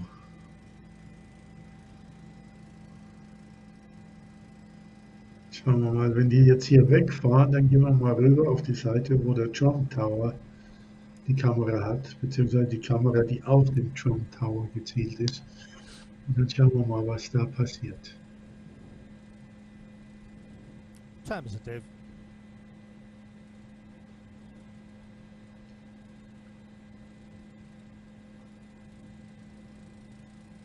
He's going to be at Trump Tower by 4:15. He'll probably be at Trump Tower by 4:15, I would think, right? They're going to take him right over to Triborough and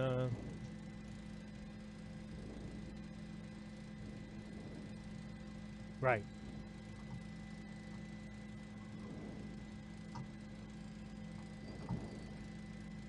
You know,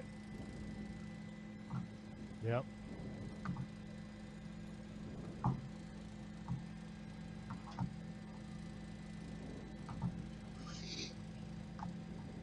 So, jetzt geht's los. Chop 4 local desk. Die Karawane kommt in Bewegung. Das müssen wir sehen. Also, ich schaue mal, what are we looking for? Mal sehen, ob wir noch was anderes finden oder wir uns hier They're moving now, sir. CNBC und weiter ich hier mit der Kamera durchbringen. Da bin ich jetzt mal gespannt.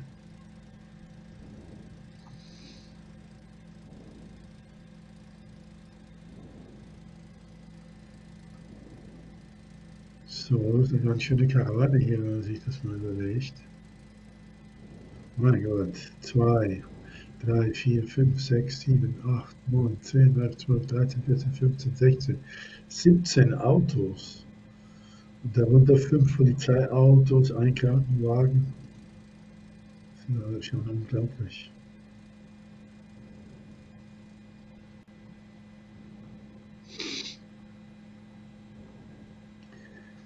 Man muss den Hut ziehen vor so einem Mann, der nur mal in die Hände klatschen müsste.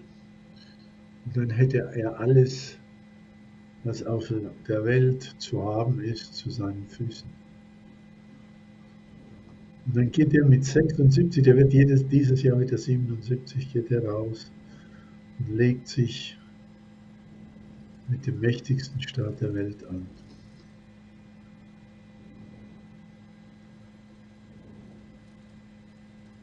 Man fragt sich, mit welcher Energie er das alles betreibt. Wo holt er das alles her? Hallo Jörg Dettmann, wie geht's dir? Die Spannung steigt.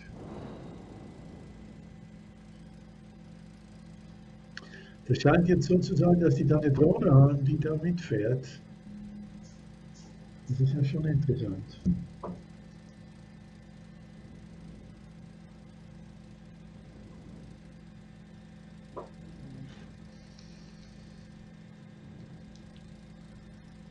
Ja.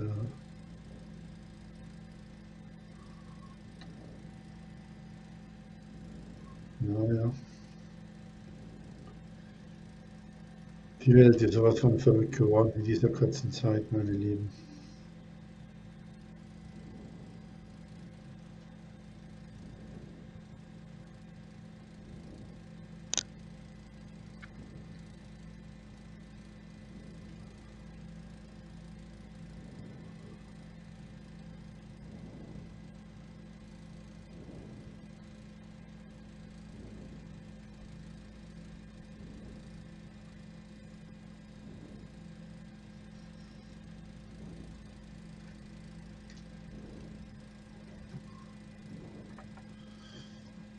So, jetzt geht es dann über die Triborough Bridge rein nach Manhattan.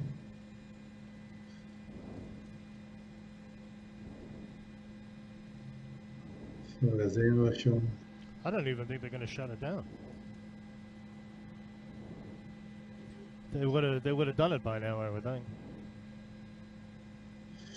Ja, hier ist noch ein Trump im Feindesland. Seine eigene Geburtsstadt. Dort ist er im Feindesland. Und so muss ich das vorstellen, man kommt dann weiter zurück in seine Heimatstadt und wird dort sofort umgeben Actually, they may just be stuck at the lake. Feinden.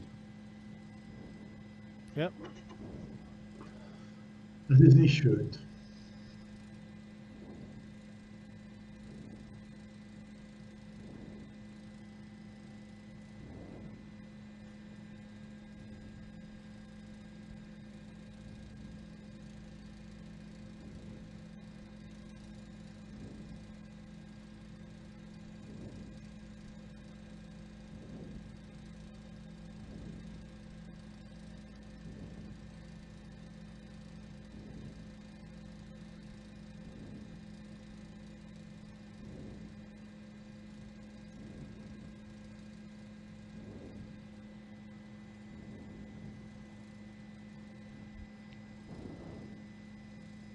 There's how many police vehicles at the back? Can you see? Okay.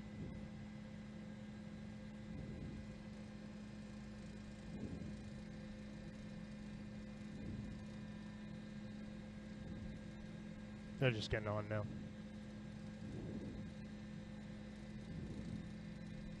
I'm really surprised they didn't shut it down.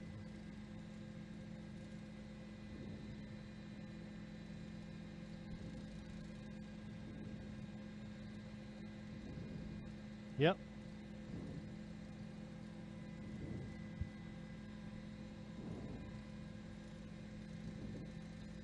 Okay.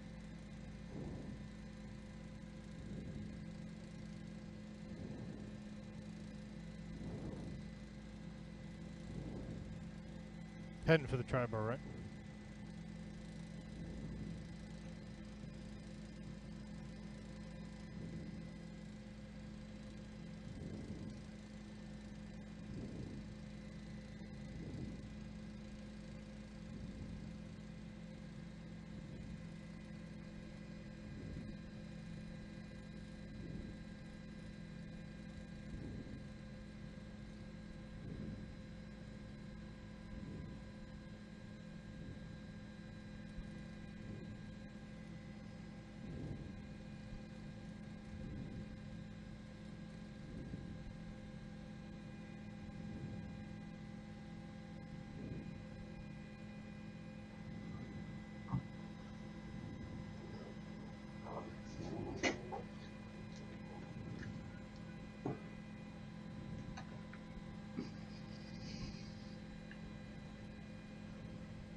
Ja, der Verkehr kommt teilweise zum Stillstand oder geht langsam, ist ganz klar.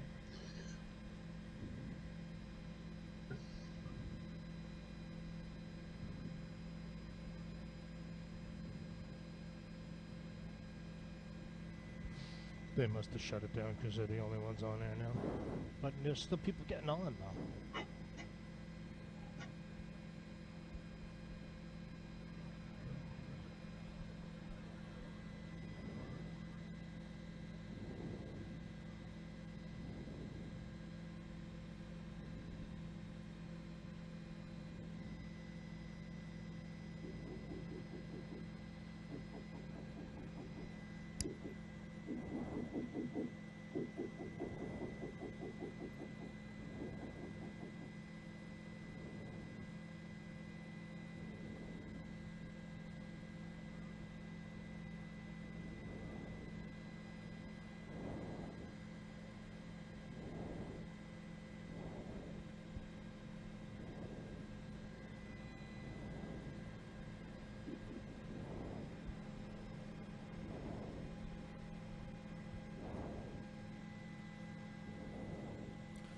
I guess he's going to go down the FDR from there.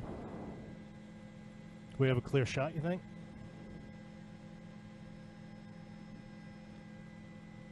Jetzt gehen Sie über die Tri-Bar Bridge nach Manhattan. That is a tri-bar bridge, sir.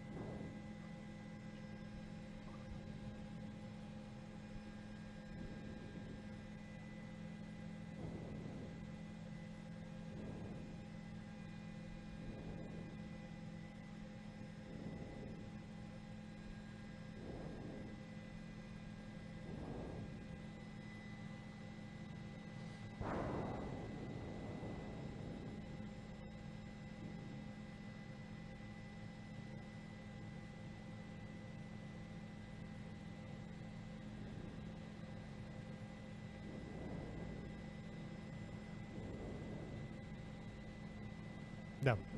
Coming up in a minute, though. It's 58. We're going at the top.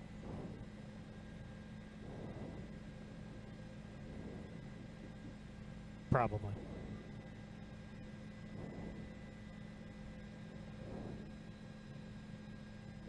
Yeah, but he's only going down to the 50s. It's only, right? Yep.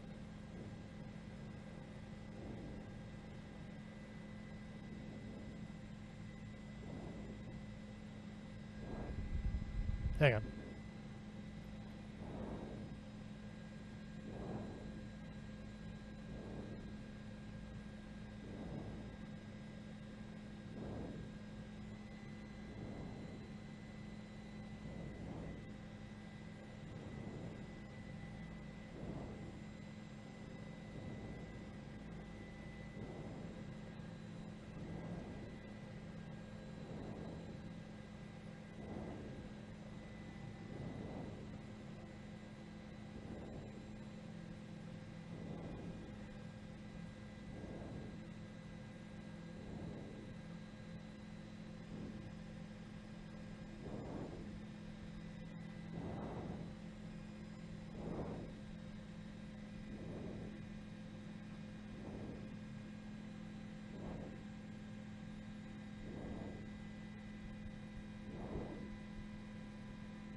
Yes, David, again, he landed just about 15 minutes ago, immediately wound up in the motorcade, and we've been tracking them. They just came over the Triborough Bridge. Now they're headed for the FDR Drive southbound on their way down to Trump Tower. The interesting thing about this is they have not closed the roadways down. There has been other traffic moving along with the motorcade as he's progressing down. My apologies for the shot right now because he's right behind the tower. He's actually in one of those black limousines behind the police vehicle, which is at the front of the motorcade. A couple more police vehicles at the back of the motorcade as well. We'll be following him as he works his way down toward Trump Tower. Back to you, David Natalie.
Hold the shot.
Believe so.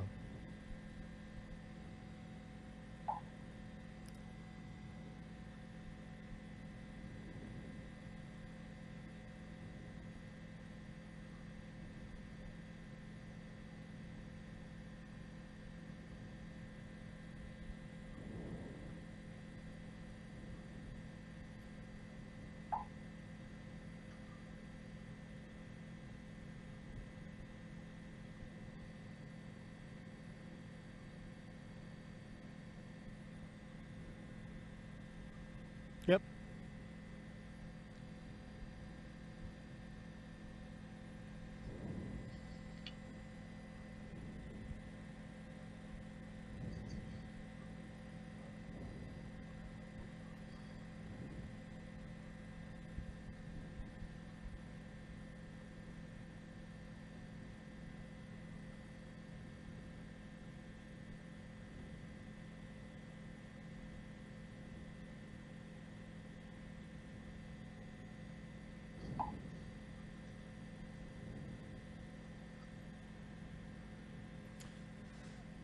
Good question. Hang on. South of Gracie, just south of Gracie Mansion.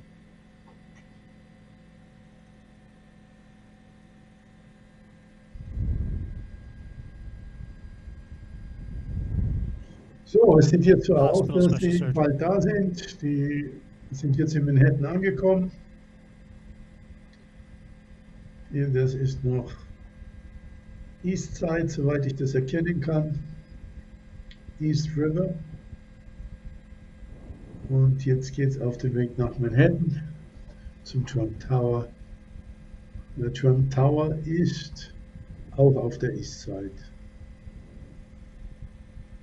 Ich habe da mal gewohnt, nicht im Trump Tower, aber auf der East Side von New York vor vielen Jahren, meine Lieben. I believe so.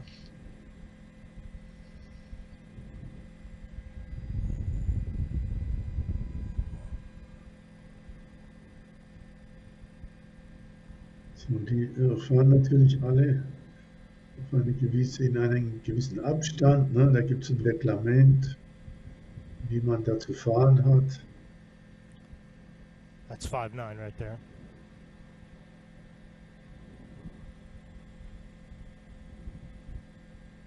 So.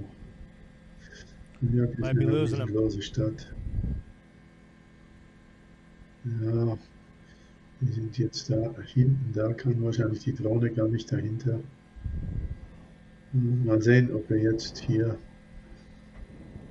sie wieder sehen oder ob sie abbiegen, keine Ahnung. Nee, da kommt er jetzt. Da They're kommt er jumping off, jetzt. guys.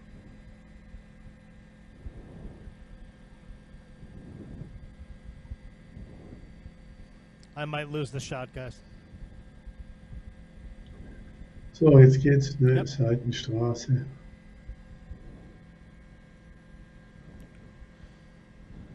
I want to say it's lower 50s, like 4.2 maybe. Ja, jetzt ist um die 50. Straße rum. Jetzt ist nicht mehr weit zum Trump Tower.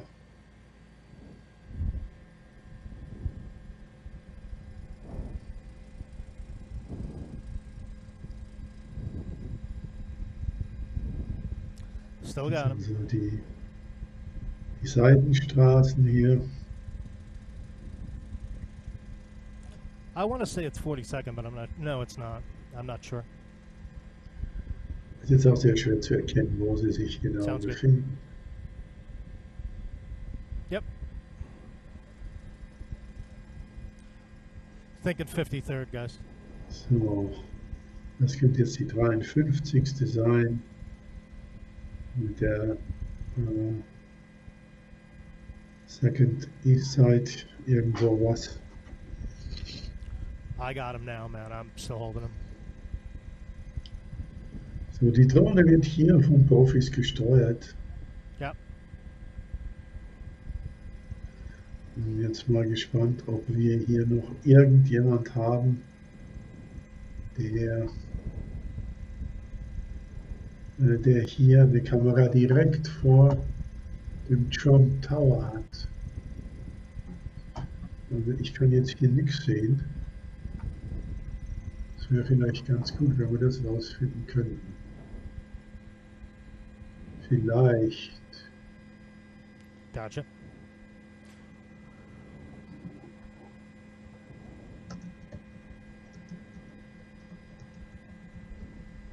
Und da werden sehr viele Presseorgane jetzt sein.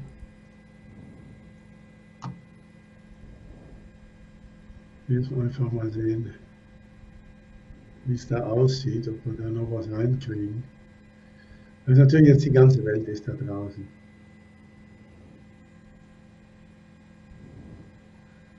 Ich glaube, ich habe jetzt hier eine Kamera. Okay, ich habe eine Kamera gefunden, die vor dem Trump Tower ist. Da gehen wir jetzt mal hin, Leute. Ich will mal sehen, ob das klappt hier. Mal sehen, ob das klappt. Aber der müsste jetzt jeden Moment im Trump Tower ankommen. So. Ich Schauen wir mal, ob wir das hinkriegen, meine Lieben.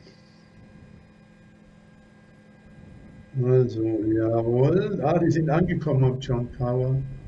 Sie sind da. Hang on. Sie sind da, jawohl.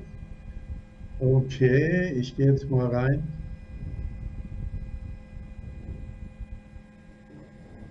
So, ich glaube, die sind jetzt da. I just don't know. Na, schau mal, ich gehe mal rein, meine Lieben, und schau mal, ob ich die andere Kamera jetzt hier kriege, dass wir sehen, ob Donald Trump reinkommt.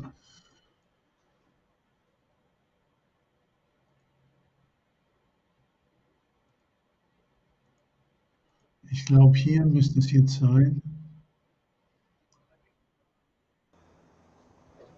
Okay.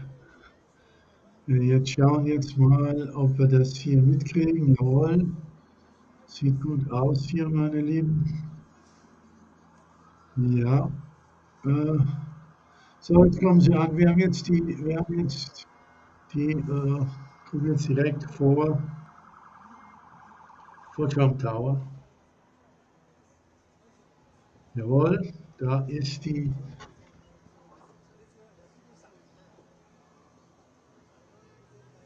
Da ist die Karawane jetzt.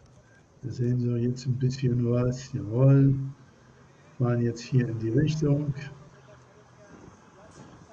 Da sind sie jetzt. Es ist alles gesperrt.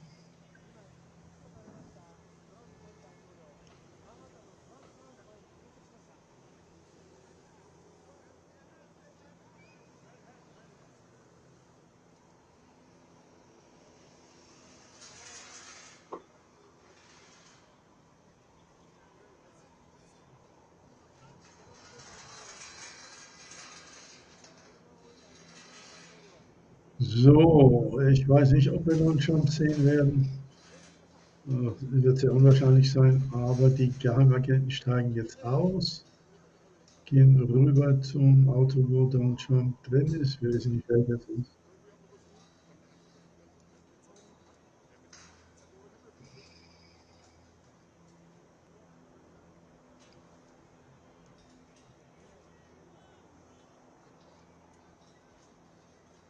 So, es sind jede Menge Geheimagenten da, Rechtsanwälte. Also hier ist was los. Ich bin ja mal gespannt, wie das ausgeht, meine Lieben. Das ist aufregend. Barrikaden. Mal sehen, ob wir hier irgendwie noch einen Blick kriegen auf Donald Trump oder nicht. Das ist wahrscheinlich sehr schwierig. Das ist wahrscheinlich ziemlich schwierig und nicht unmöglich. Aber ich glaube, ich habe ihn gerade gesehen, dass er reingegangen ist. Ja. Also wir bleiben jetzt hier dran.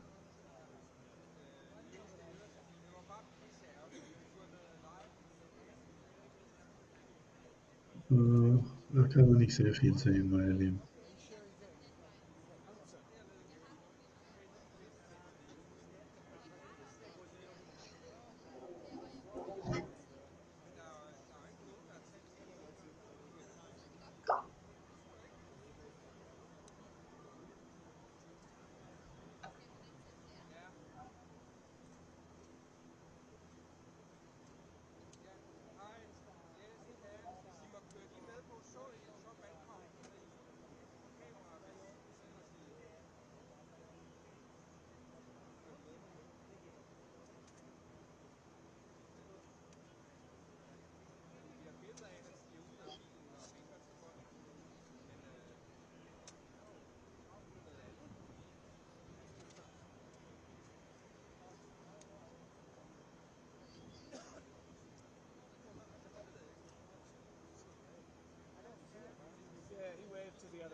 tell him that? Until it's over.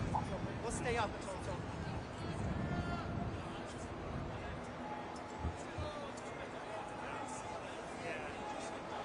Yeah, I don't know if it's sharp or not. Yeah, he waved.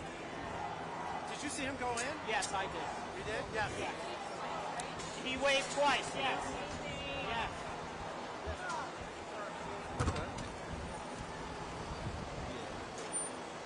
Are yours moving or mine's not moving?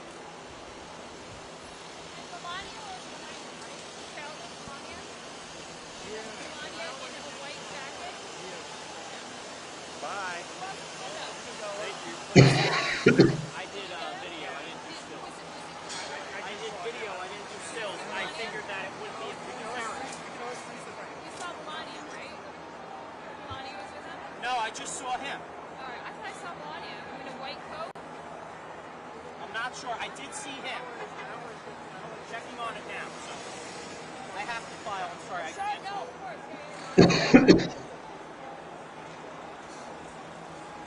Pero tranquilo que todo eso se le va a contestar en el derecho de petición y se le va a sustentar. No, señores, que eso ella no puede confirmarle a los 110 personas que nos están mandando los recibos ahí. Entonces, pues hay que mandarlo de todas maneras al correo porque es la única forma en que usted puede tener trazabilidad con las cosas que usted envía ahí al correo.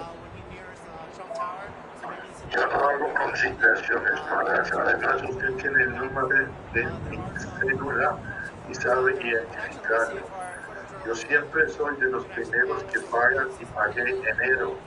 Y usted sabe que usted recibió mi dinero en el dinero justamente.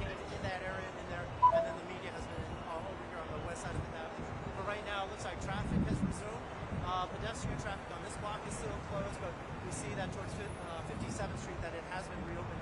So certainly, I guess the city was looking for the least disruptive way to usher his arrival in today. See, Natasha.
Good. Did you get him?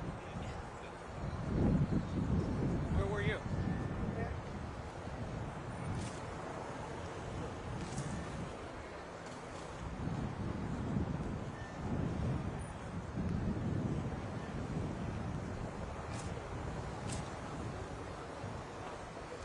Edgar, was Melania with him or just him? Yeah, I think it was. I mean, it wasn't a white chip, but I think she was there. Yeah.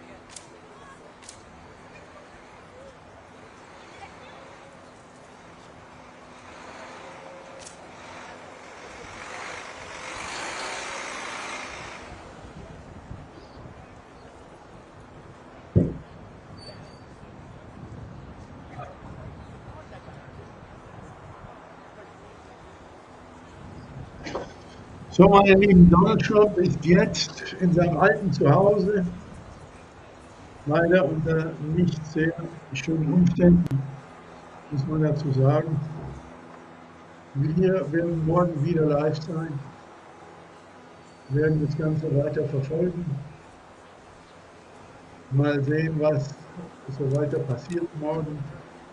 Es wird einen langen Tag geben, das kann ich euch versprechen. Ich weiß nicht, wann es losgeht.